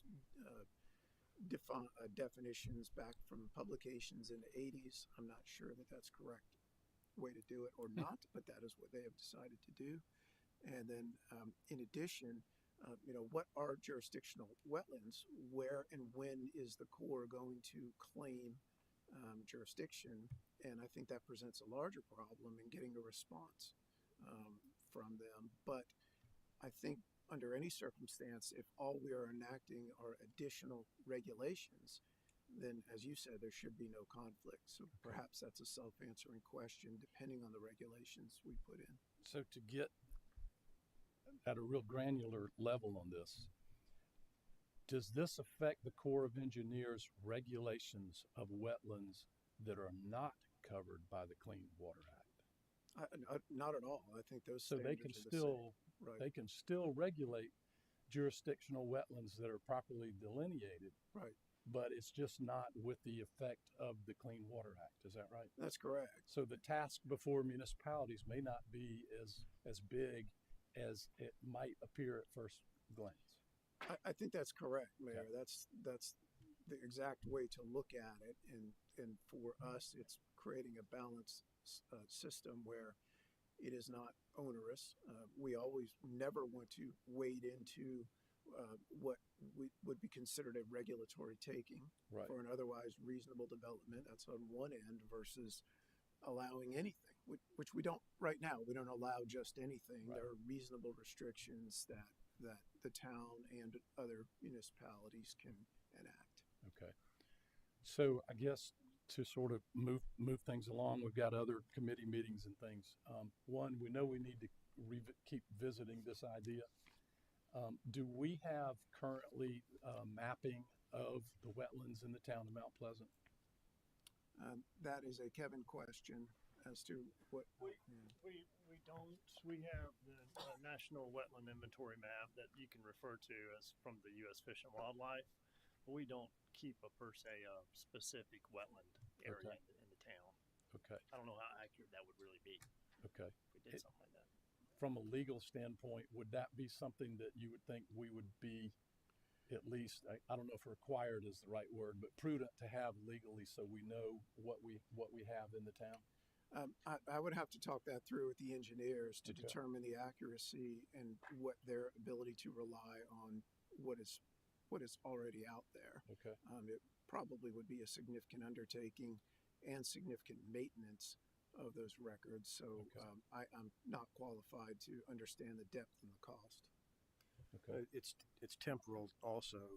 A delineation lasts a certain amount of time, delineation specific to that parcel. Yeah. So you'd have to do a lot of piecing together and have Okay. a pretty significant database. I'm not saying it's impossible, but we certainly would have to look at it further. Okay. For what level of effort that would take. So, Mr. Pagliarini, I guess two big questions. One is there something, Kevin, that we can use, that national inventory, that would give us an idea of the scope of wetlands under our jurisdiction? And two, how would we, in an ordinance, how would we define what a wetland is? Sure. That's something that we're not going to have to, or we may have to, like you were saying, keep updating every so many years. Sure. And I think we would, based on what I understand and what Brad just indicated, is that we would have to rely on the federal mapping. Nevertheless, I think it's about creating exemptions. And this is, again, what Bluffton is attempting to do. We're creating exemptions on size of property, areas, and then what you can do. So I don't know.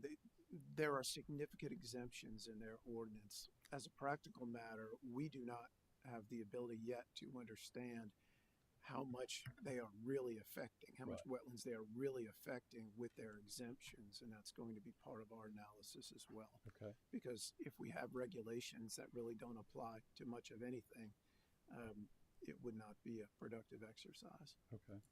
Well, at the conference next week, I will talk to everybody I can about this kind of thing, and go to any presentations that have to do with this. I know people from from SCELP will be there, South Carolina Environmental Law Project. I think from what I've read that they have a template that they sort of help. We haven't had a chance to look at that yet. That helps municipalities draft their own ordinances. Let's take a look at that. But maybe for next month or the next time we meet, we get an idea of what the description of wetlands would be, and by looking at those maps, if there's only 10 acres of these in Mount Pleasant, council's got to decide, is this worth all that? If it's hundreds, or like Bluffton lost 500 or something, then it's well worth it, not only from an environmental standpoint but a financial standpoint to the town as part of our stormwater management. Yes, sir. That's, in my opinion, that's the appropriate direction for us to move forward, understanding what it is this committee wishes to do, and we can have that next month. That sounds good. Any comments from No, sir. members? All right, y'all want to proceed in that manner? All right. Item 6 is a Green Commission update, please. Hello. Hey. Good afternoon, sorry about that. Good afternoon, Mr. Mayor, Flood Resilience Committee. It's good to see you guys here today.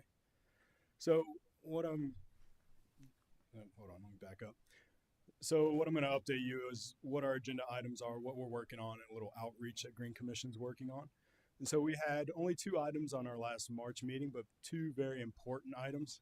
Still discussing our 2025 work plan, and also part of that being the residential LID, both of which, once we finalize, we'll be bringing to you guys for review. So if there's anything you'd like us to add to our work plan or residential LID, you can certainly have your input at that point. Next, if you weren't aware, last weekend on Saturday, March 29th, we participated with the Charleston Horticultural Society. We held an event at the Fort Moultrie Middle School, and there's a picture there. So you have Cody Robinette from EDS and Mr. Eddie Bernard there in the rear. What we did, we had 2 angles that you can see there in the corner right here. They're giving away free wildflower seeds. And so we gave away everything that we brought. And then on the top Do you side, have any left? I need some. Yeah. You got some? I might have 2 packets. Real? Yeah. Okay. I'll get you. And then up there by Eddie, you see a lot of greenery up here. So Eddie actually went out and clipped all of these invasives from around town and brought them and put them in front of people. So you had wisteria, Bradford leaves, tallow, privet, everything Eddie found around town. And just bring it to people, and so they can see it, touch it, see what it looks like, so we can focus on getting rid of these invasive species. And then upcoming, so for April agenda, what I expect is we're going to talk about the blessing of the fleet coming up, how Green Commission's going to sponsor that and educate on what capacity. We are giving away 300 trees through Take Root at Blessing of the Fleet as well. And then we're going to bring forward to the Green Commission the draft of residential LID, and then after which they'll come this direction. And then also at the Wando Library, there is a Growing Green series, which we are not sponsoring that, but we are participating through EDS. They are presenting Caring for Our Creeks, Small Changes in a Greener Community, which is going to teach business owners, homeowners, HOAs, and the like to how they can protect our waterways and be involved from that capacity. Great. Yes, sir. Sorry I couldn't make it Saturday. We had the National Medal of Honor Center for Leadership Board meeting that same day, so I couldn't get over there before it was over, but I enjoyed it last year and the one in the fall, so it's great. Yes. Thank Yeah, it was y'all a good for doing turnout. Any questions? No, sir. All right. Thank you. Thank you. Item 7, I just wanted to give a real quick overview of the presentation, since it's a Mount Pleasant presentation at the South Carolina 7 conference coming up. Keep in mind that it is a co-presentation like last year between Mount Pleasant and Pickens County. And Pickens County is on fire right now, part of it is, and Ken Roper, who is their county administrator, is doing daily updates, and it's amazing the amount of firefighters that have been brought in, the work that they're doing.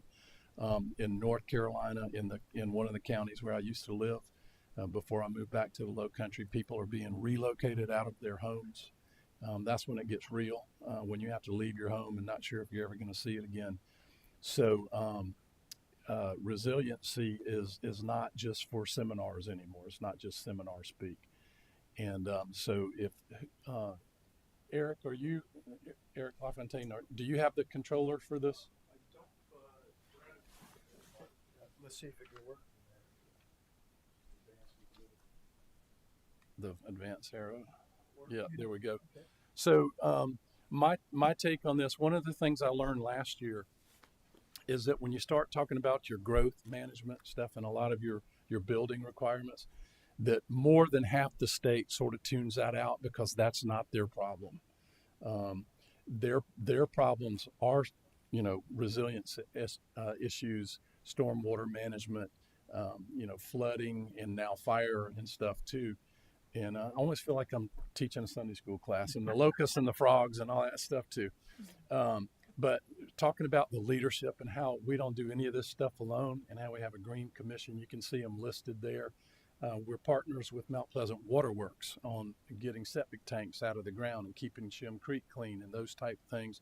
We're a member of Sustain SC, and of course the Charleston Waterkeeper, Charleston Moves, and the Land Trust. And there's pictures of a lot of y'all right there. A lot of people in this room. Policies and ordinances, I'm probably not going to spend a whole lot of time talking about this, because the lesson learned last year is more to let people know there is a path to get to resiliency and do all these things. They're not that interested in all, like I don't know how many counties in South Carolina are interested in environmentally friendly packaging, but the idea is there that you got to start somewhere and address the things that are affecting your area the most. What does this have to be? Oh, let's go back. Capital funding, things that we are doing and things that you have to do. And the biggest takeaway, and it's not in here, I'm going to show the backwards J curve where you have time this way and return this way. And we live in an age where everything is sort of instant gratification, and the J curve goes below your acceptable return line while you're investing, because it's not sexy to invest in stormwater infrastructure unless it happens to be your property. But it's not the type of thing that people sit around having a beer talking about. And you don't throw big parties, when it opens or whatever. But if you don't do it, if you don't do it now, look at the flooding that we've seen and look at the fire issues, both in Horry County and now up in the mountains, that if you don't take care of your resiliency issues before they're what everybody's talking about on social media, you can't make up for lost time once the events start happening. So just going to talk about how our town has been fortunate that our council has funded all of these things, that our council is behind all of these things, and this is the way forward. And then just take some questions. I just wanted to see if y'all saw any major errors or omissions. Looks good. So that'll be, and I want to thank the team for putting this together, and Christiane for your role in that, and Eric, your team. Put both Erics. It's all your team, but specifically Eric LaFontaine's, and that's what we'll be giving this week up there. So thank you all for that. All right, if there's nothing else and nothing else on our agenda, we will stand adjourned.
And the next item is approval of minutes from the March 3rd meeting.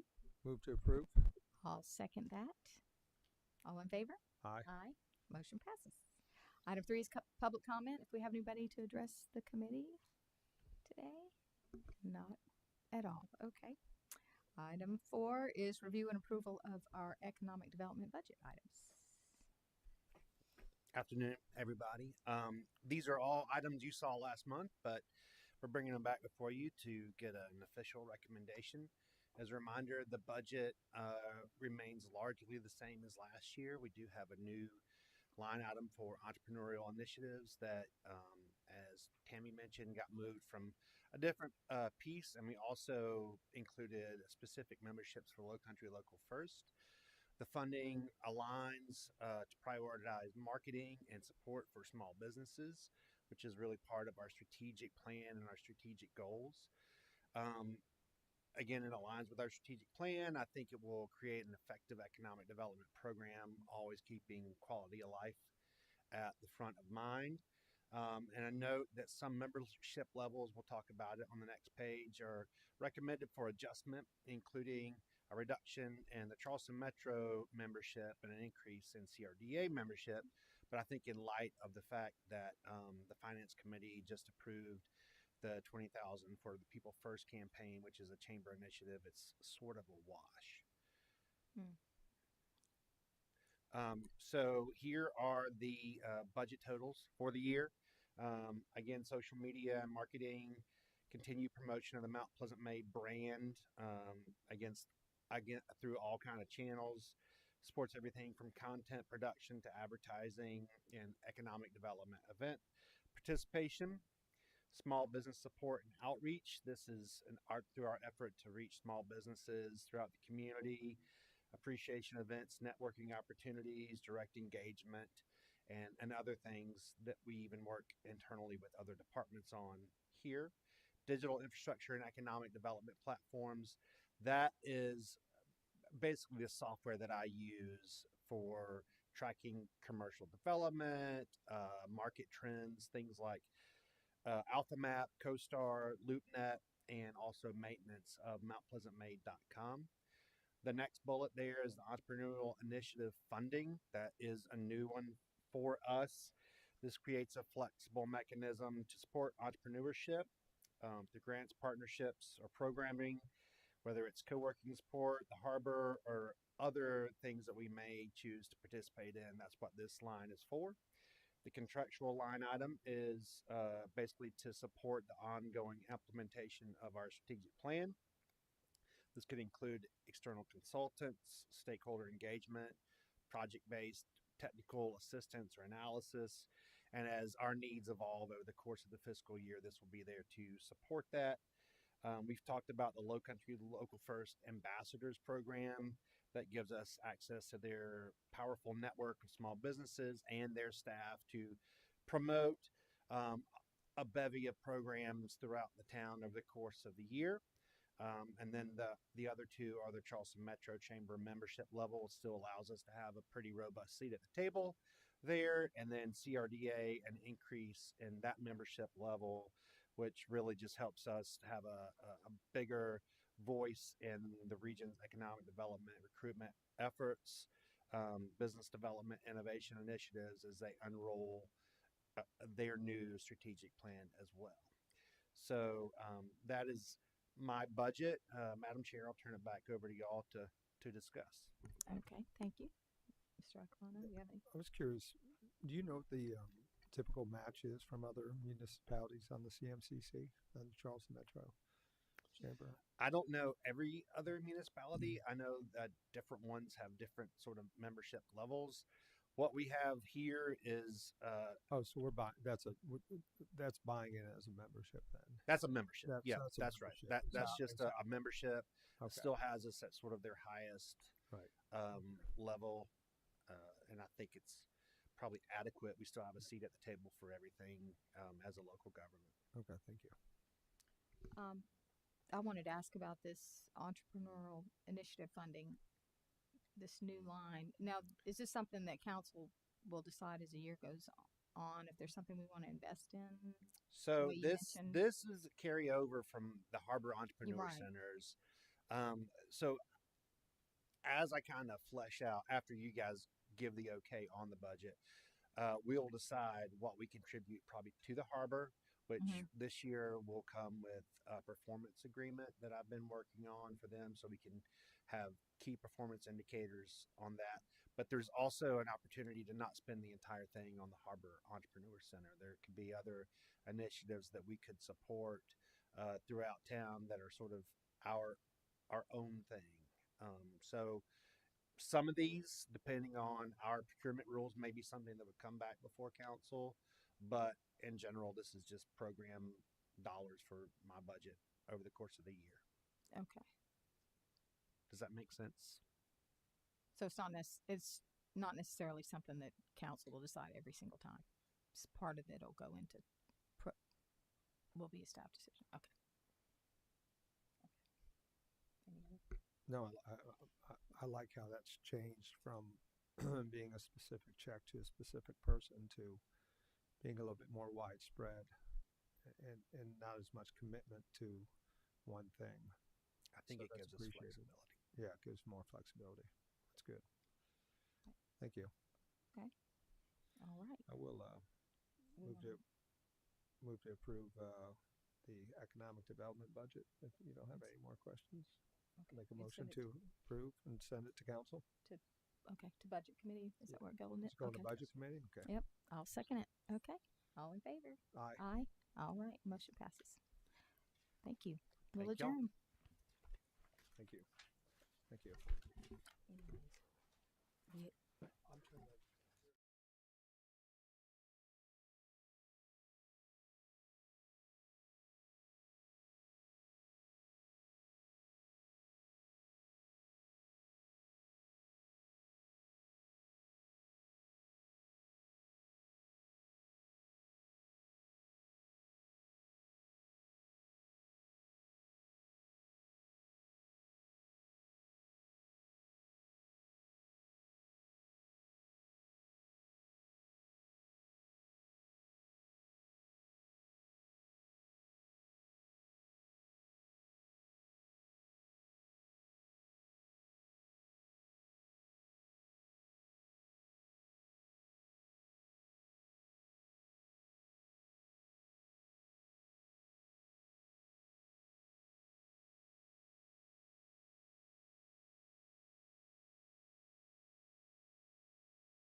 minute more, I think, while people take their seats.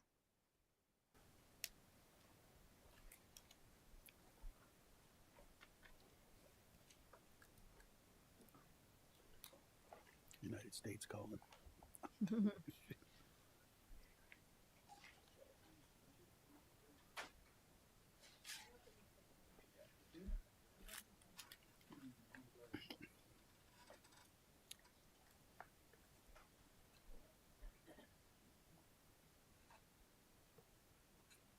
Okay, it's not quite time, looks like.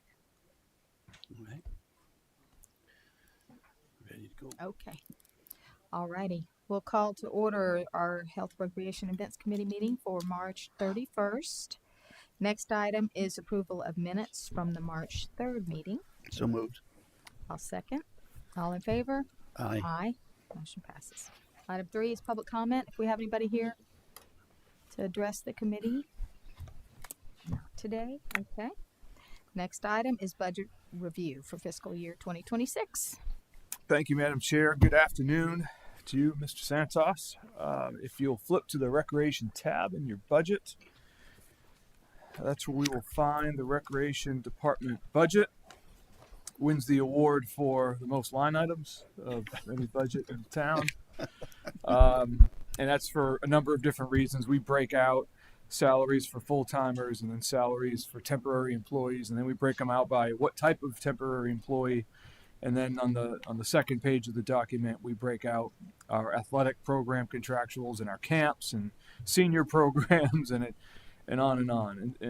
But anyway, as you'll see on the second page of the recreation budget, the budget proposal totaled $9,789,646. It's just under a 2% increase. Driving a lot of that is the 3.5% wage proposal, the pay for performance. Several items in contractual services that I'd like to just point out. The largest is the $50,000 new money to evaluate the Jones Center. It's the conceptual study on what a new Jones Center, perhaps to include a pool, would look like at that location. There's some additional items in contractual. One of them's brand new. It's the chemical contract for the splash pad at the new to open, almost opened splash pad at the waterfront park. And that's in there too. We have new fields, we have new facilities, so there's an increase in water to support them, as well as electrical utilities. We're seeing that at Carolina Park and Waterfront Park. What is also happening, if you'll go to the Capital Asset Fund, page 118,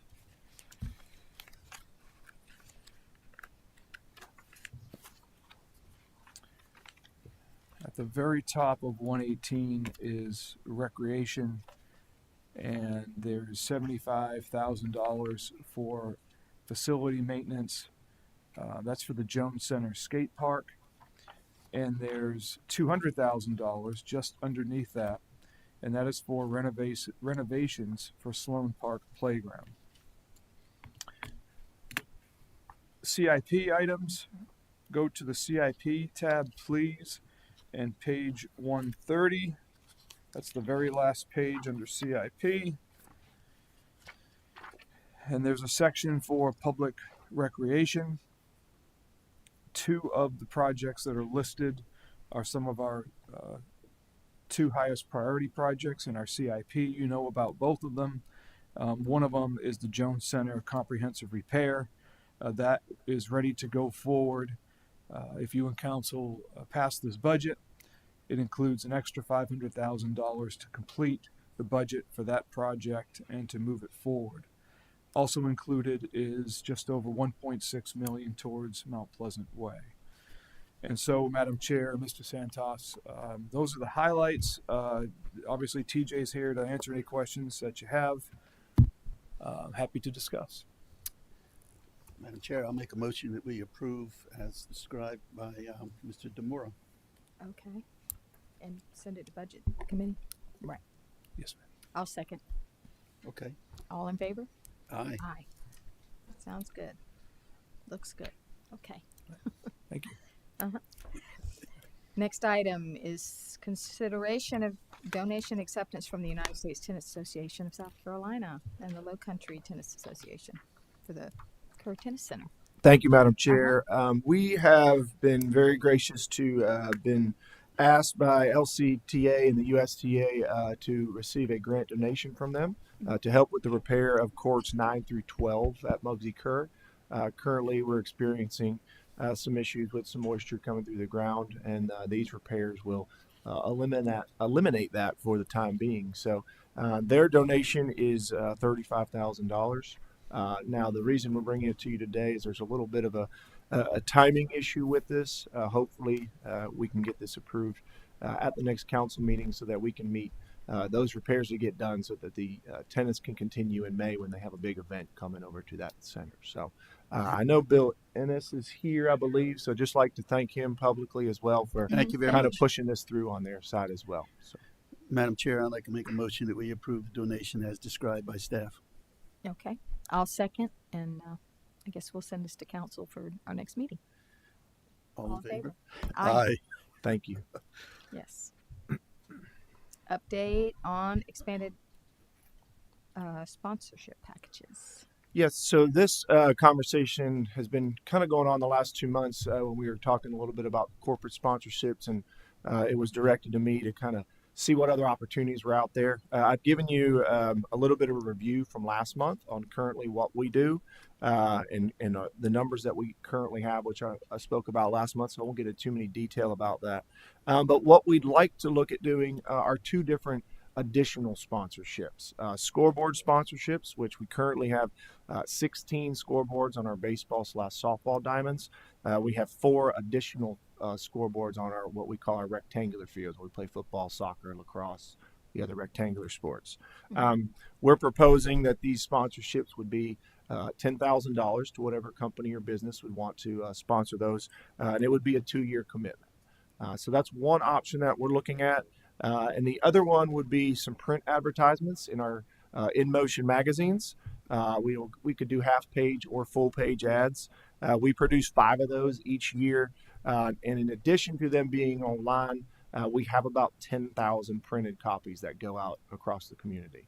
So those are 2 options that kind of are in line with what we currently do with our team sponsorships, but a little less than the corporate sponsorships that have been addressed the past couple months. So just 2 ideas that we think can help give us a little more revenue, as well as get the community involved with our events and programs as well. Sounds good. Yeah. Madam Chair, I make a motion we approve sponsorship packages as described by staff. Okay, I'll second. All in favor? Aye. Aye. Next item, discussion of fees for recreation services. Yes, so this topic came up at the Recreation Commission meeting last week. One of the members asked for us to potentially look at the fees that we're charging for our services.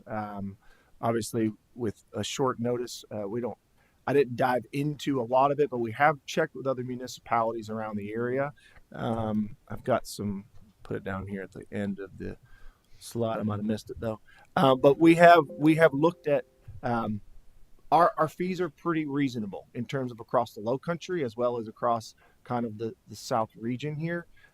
It's certainly something that can be discussed further. It's not in this budget for any fee increases, but if it's something you guys would like for me to dive into and bring back some more information, I'd be happy to do that.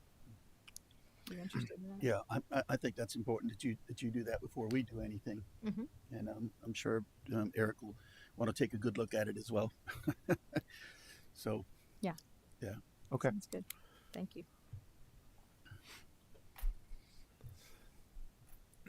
Next item is program and projects update.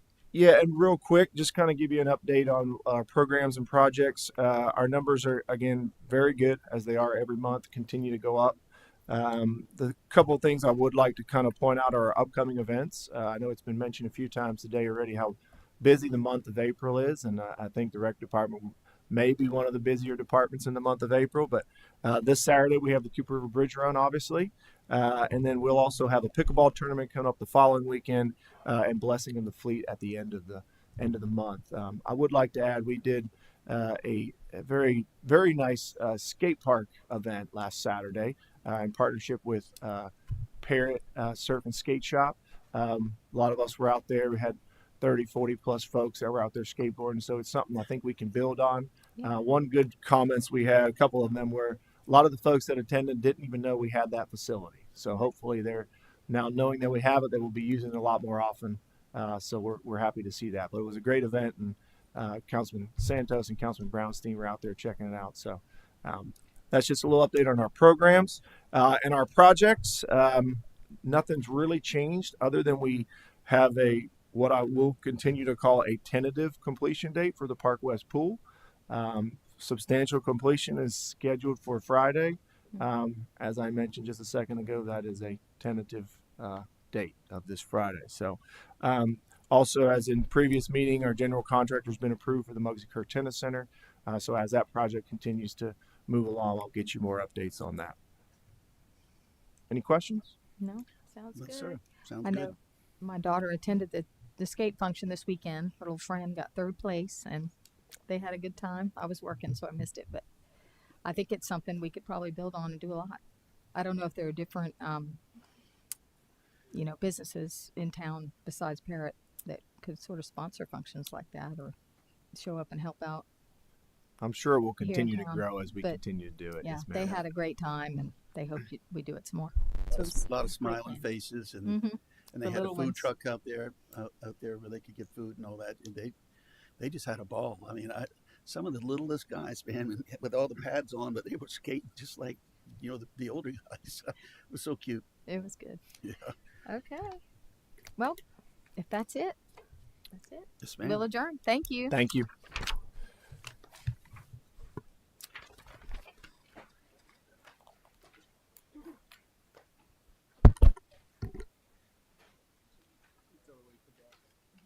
Totally forgot.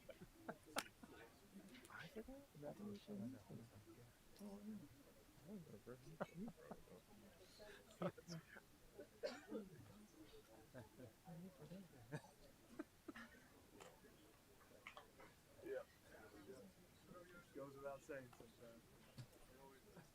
All right, buddy. That works too.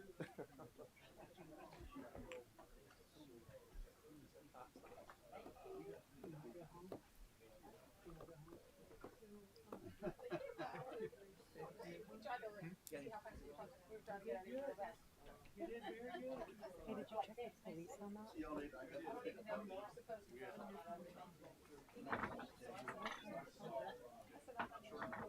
Sponsor you. I pay enough for medical fees.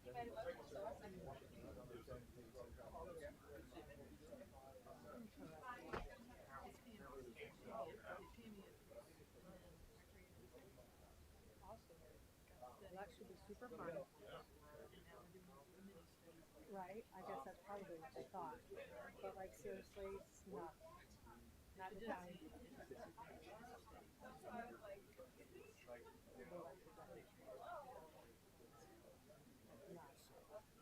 We have enough anxiety post-process.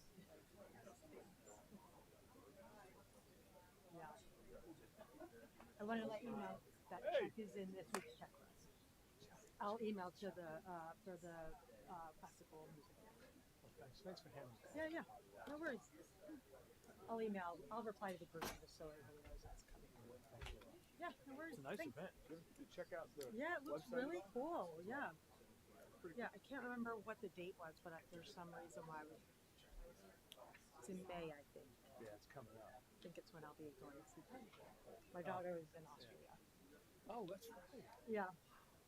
She's been there for months. She's like super homesick. But she's great. I mean, the first week was hard. She got there and she was like, okay,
Resources Committee meeting for Monday, March 31st, 2025. Our first item is to call to order.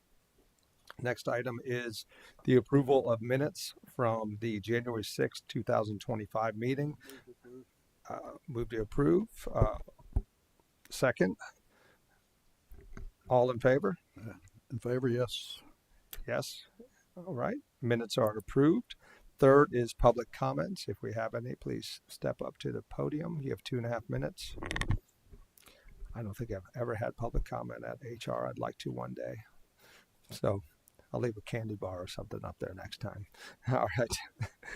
All right. Since we don't have any public comments, we will move on. Our fourth item on the agenda is the discussion of the Human Resource Information System and seeing how that is going. Good afternoon. How are you? Update for you on that. The RF request for information was issued. The responses are all due today. I think they were due at 2. It was posted on the South Carolina Business Opportunity page, and we also sent it directly to 5 firms, either that we are working with, contacted us, or people that had good experiences with. So we'll look at that information when it comes in. That'll be reviewed and look at the feedback that they gave us. Oh, sorry. So we'll see what they said about the scope of the work, if they're capable of providing all of those services. And then we'll look at the next steps to see, well, it would be an RFP, but to see if the budget and the staffing and all of that allow for it.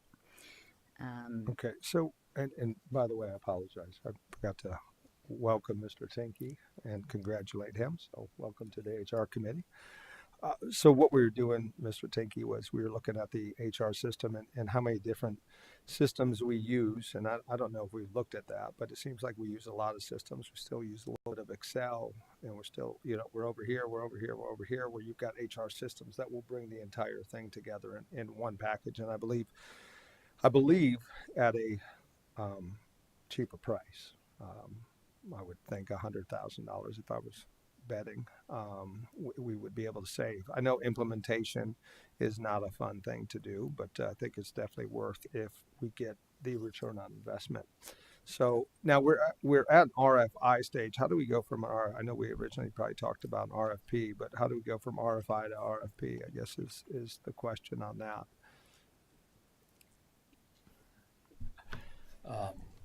We would need a budget. We're not allowed by ordinance to procure an item without the funding being in place. And so to switch, then we would need, given the information delivered to us through this RFI, we would need to fund it in the coming year budget, FY26. Okay, thank you. Okay, do you have any questions on that? I know this is new. Having been through this a number of times, it's laborious, and the key is to get buy-in from staff in whatever you do, because I've experienced when there's not complete buy-in from staff, it doesn't get implemented too well. Right. And so it needs to, and so that's a long process. It's one thing to get the information, but it's another to get information from the people that actually use the systems and find out what they think about them, and they see the alternatives and whatnot. So I think it's a laudable thing to look at. I've implemented plans in different places. I think it's a step-by-step thing where we gather information both from the staff, vendors, and our town council members before we make a decision along these lines. But I have been through ones that we've saved a remarkable amount of money, and what it did, it freed up people from time and effort that they really didn't enjoy, and allowed them to have other things that they enjoyed doing. So it's very well worth the process, and I think you just take the time and look through it. And that's an excellent point. Maybe the RFI, we're looking for a company that's going to do more of the implementation for sure, because they are out there. Okay. Any more information on that? Or that's all I have on that, unless Okay. you have any questions. No, I'm good. Thank you. Any questions? All right. Next is discussion and approval of the FY26 wage plan. Yes, sir. Thank you, Mr. Chairman. I think we have a slide here for this. And there it is. And so in the proposed budget that you've received, the average, its pay for performance, its merit base is 3.5%. In addition to that, we'll be moving the scale 2%, which I think will help us in the wage study that's programmed in the budget for next year. Just as an FYI, the third bullet, every 1% increase is a $590,000 cost to the town forevermore. And what also affects our wages are any changes that the federal government makes on payroll taxes or the retirement system, which is broken into two parts, the South Carolina retirement system, that's where you see SCRS, or the police officers retirement system, which is right here, which charges a little bit of a higher rate. But those are stagnant for the new fiscal year, which is good news for us. And then the last bullet speaks to healthcare contribution, and we are asking the employee contribution to remain the same. And just so you know, this number here, this is what it costs per employee, per person, for healthcare. It's almost $16,000. And with the employee contribution, it comes out to about 18% of the total cost of healthcare. So overall, we aim to deliver competitive salaries for the positions that we compete against. And when you combine the wages and the benefits here at the town and the type of culture we have and the environment that we have, it's pretty good. But that's the proposed wage plan for next year. And thank you. And you state we do have a wage study happening now. We had an overall wage study last year, or was that the year before that? Sorry. And so, thanks for bringing that up. Yeah. Here it is. So we have one included in the new budget. It's $30,000 if it's ultimately approved by you and council. Our previous studies, one was in 2020, updated in 21. Things changed quite a bit after 21, as you know. And then we implemented again in October of 2021. And then we began more targeted compensation studies for particular positions at the town, say police officers, So we've moved to a combination. It used to be just one town-wide wage study. And now what we do is we continue to do that to make sure that all positions remain competitive. But we've learned post-COVID, with the labor market being what it was, that we couldn't wait that long. And so for certain positions that we may be or were struggling to recruit for, we had to do those more often. And so that's what you see in the last bullet. In the mini compensation studies, that's new, and that's if you're lagging in a department, obviously. Yes, sir. Okay, thank you. Any questions? No, I'd like to congratulate y'all on your being proactive about your benefits program, especially your wellness benefit program. I think that speaks volumes to your care. If people are healthier and happier, they're more productive, and so I think that's important. The other thing too is a lot of times when people are being recruited, a lot of times the person that's recruiting doesn't include the total compensation, which is the health benefits, and so you have to show both. So if you were to look at that as a percentage, you may have just said it to me and I didn't capture, but it's what percentage when you add that and you're talking to a firefighter or a person that's coming here, what percentage does that make up for their total compensation, the health program that you have? Sir, if you include another major piece of what you're talking about, that being retirement, it's a third to 40% of compensation. Okay. Yeah. What's really good about a good HRIS is it'll show you total comp with the press of a button. So I think that's important, right? That's an excellent point you bring up, because that's a huge piece that not everybody understands. Yes, sir. It's how much it costs us for you to show up to work as well. That's right. So I did want to mention, Mr. Chairman, that there is a special committee meeting that you're having in a few days from now, and wanted to bring in a person with Gallagher who's helped us tremendously on our health benefit, and because I wanted you to hear trends. It's been a while since we've done this, and wanted you to hear trends in the industry and where things are going and what benefits seem to be, on a increased trajectory over others, and just sort of a real dive into the health benefit overall. Thought it might be valuable. I've worked with Gallagher before. I think that'd be great. And I think I look at Orlando, Florida. It's a key market for hospitality. Hospitality, the turnover is almost instant. And so in that particular place, their turnover is negligible. It's in the single digits. Rosen Hospitality is a good study to look at, but the way they take care of their employees is amazing. I'm not sure. And Mr. Rosen, who's about 75 years old, and he swims about a couple miles a day and is very fit. He said, and he was speaking to a group of business owners that I brought in. He said, yeah, it's a good thing and it's great for the employees and all that, but I'm a business person too, and so I've got to make money. And so not only is it the right thing to do, it's really good for business overall if it's done well. So I congratulate you in looking at those kind of things. Thank you. Okay, thank you. Anything else on that? No, sir. All right. Just ready for the next item. All right, next is discussion of flex time and telework policy, just kind of getting us up to date on how that benefit helps us as well. Okay. Right now, the town offers flexible schedules and remote work for certain positions. This started during COVID as a necessity and has continued since. In the employee handbook that became effective on January 1st, it talks about how the department managers may allow certain positions to have the flexible schedule or remote work days. There's no, even if you've already had it, there's no guarantee that that will continue. And the department managers reserve the right to approve and amend the schedules. So it's a privilege, and people know that it's a privilege. So if it's not working, if it's being abused, if there's anything that's not going well with it, it can be taken back. I did look at how many of our employees are affected by that, and you got to figure public services, police, fire, court, rec.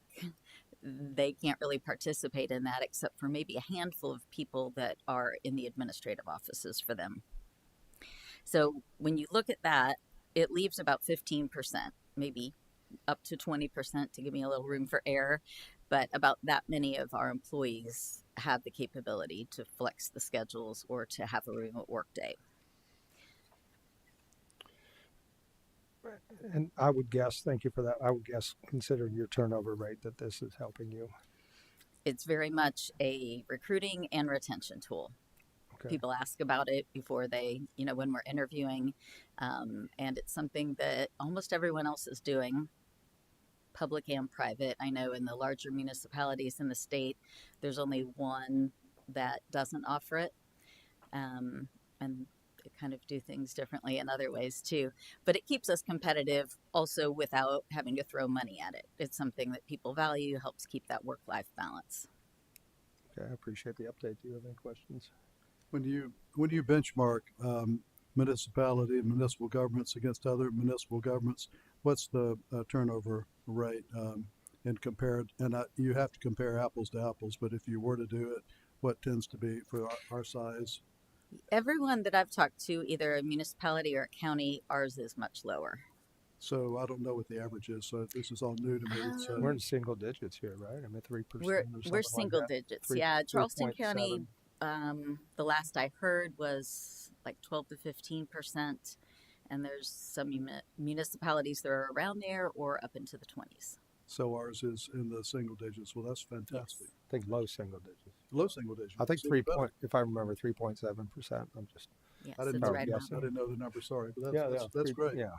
So, and I will have to state, I talked to a couple of department heads about this, and they said it's imperative on some of their positions that this is allowed.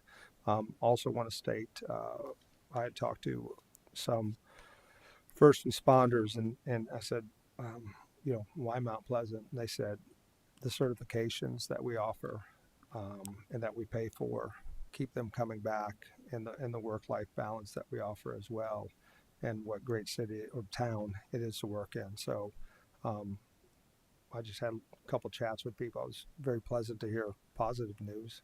I was begged to hear some negative, but I didn't get any.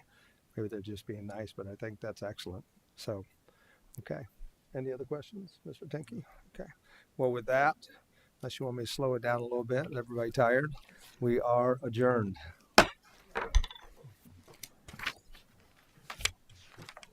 Yeah.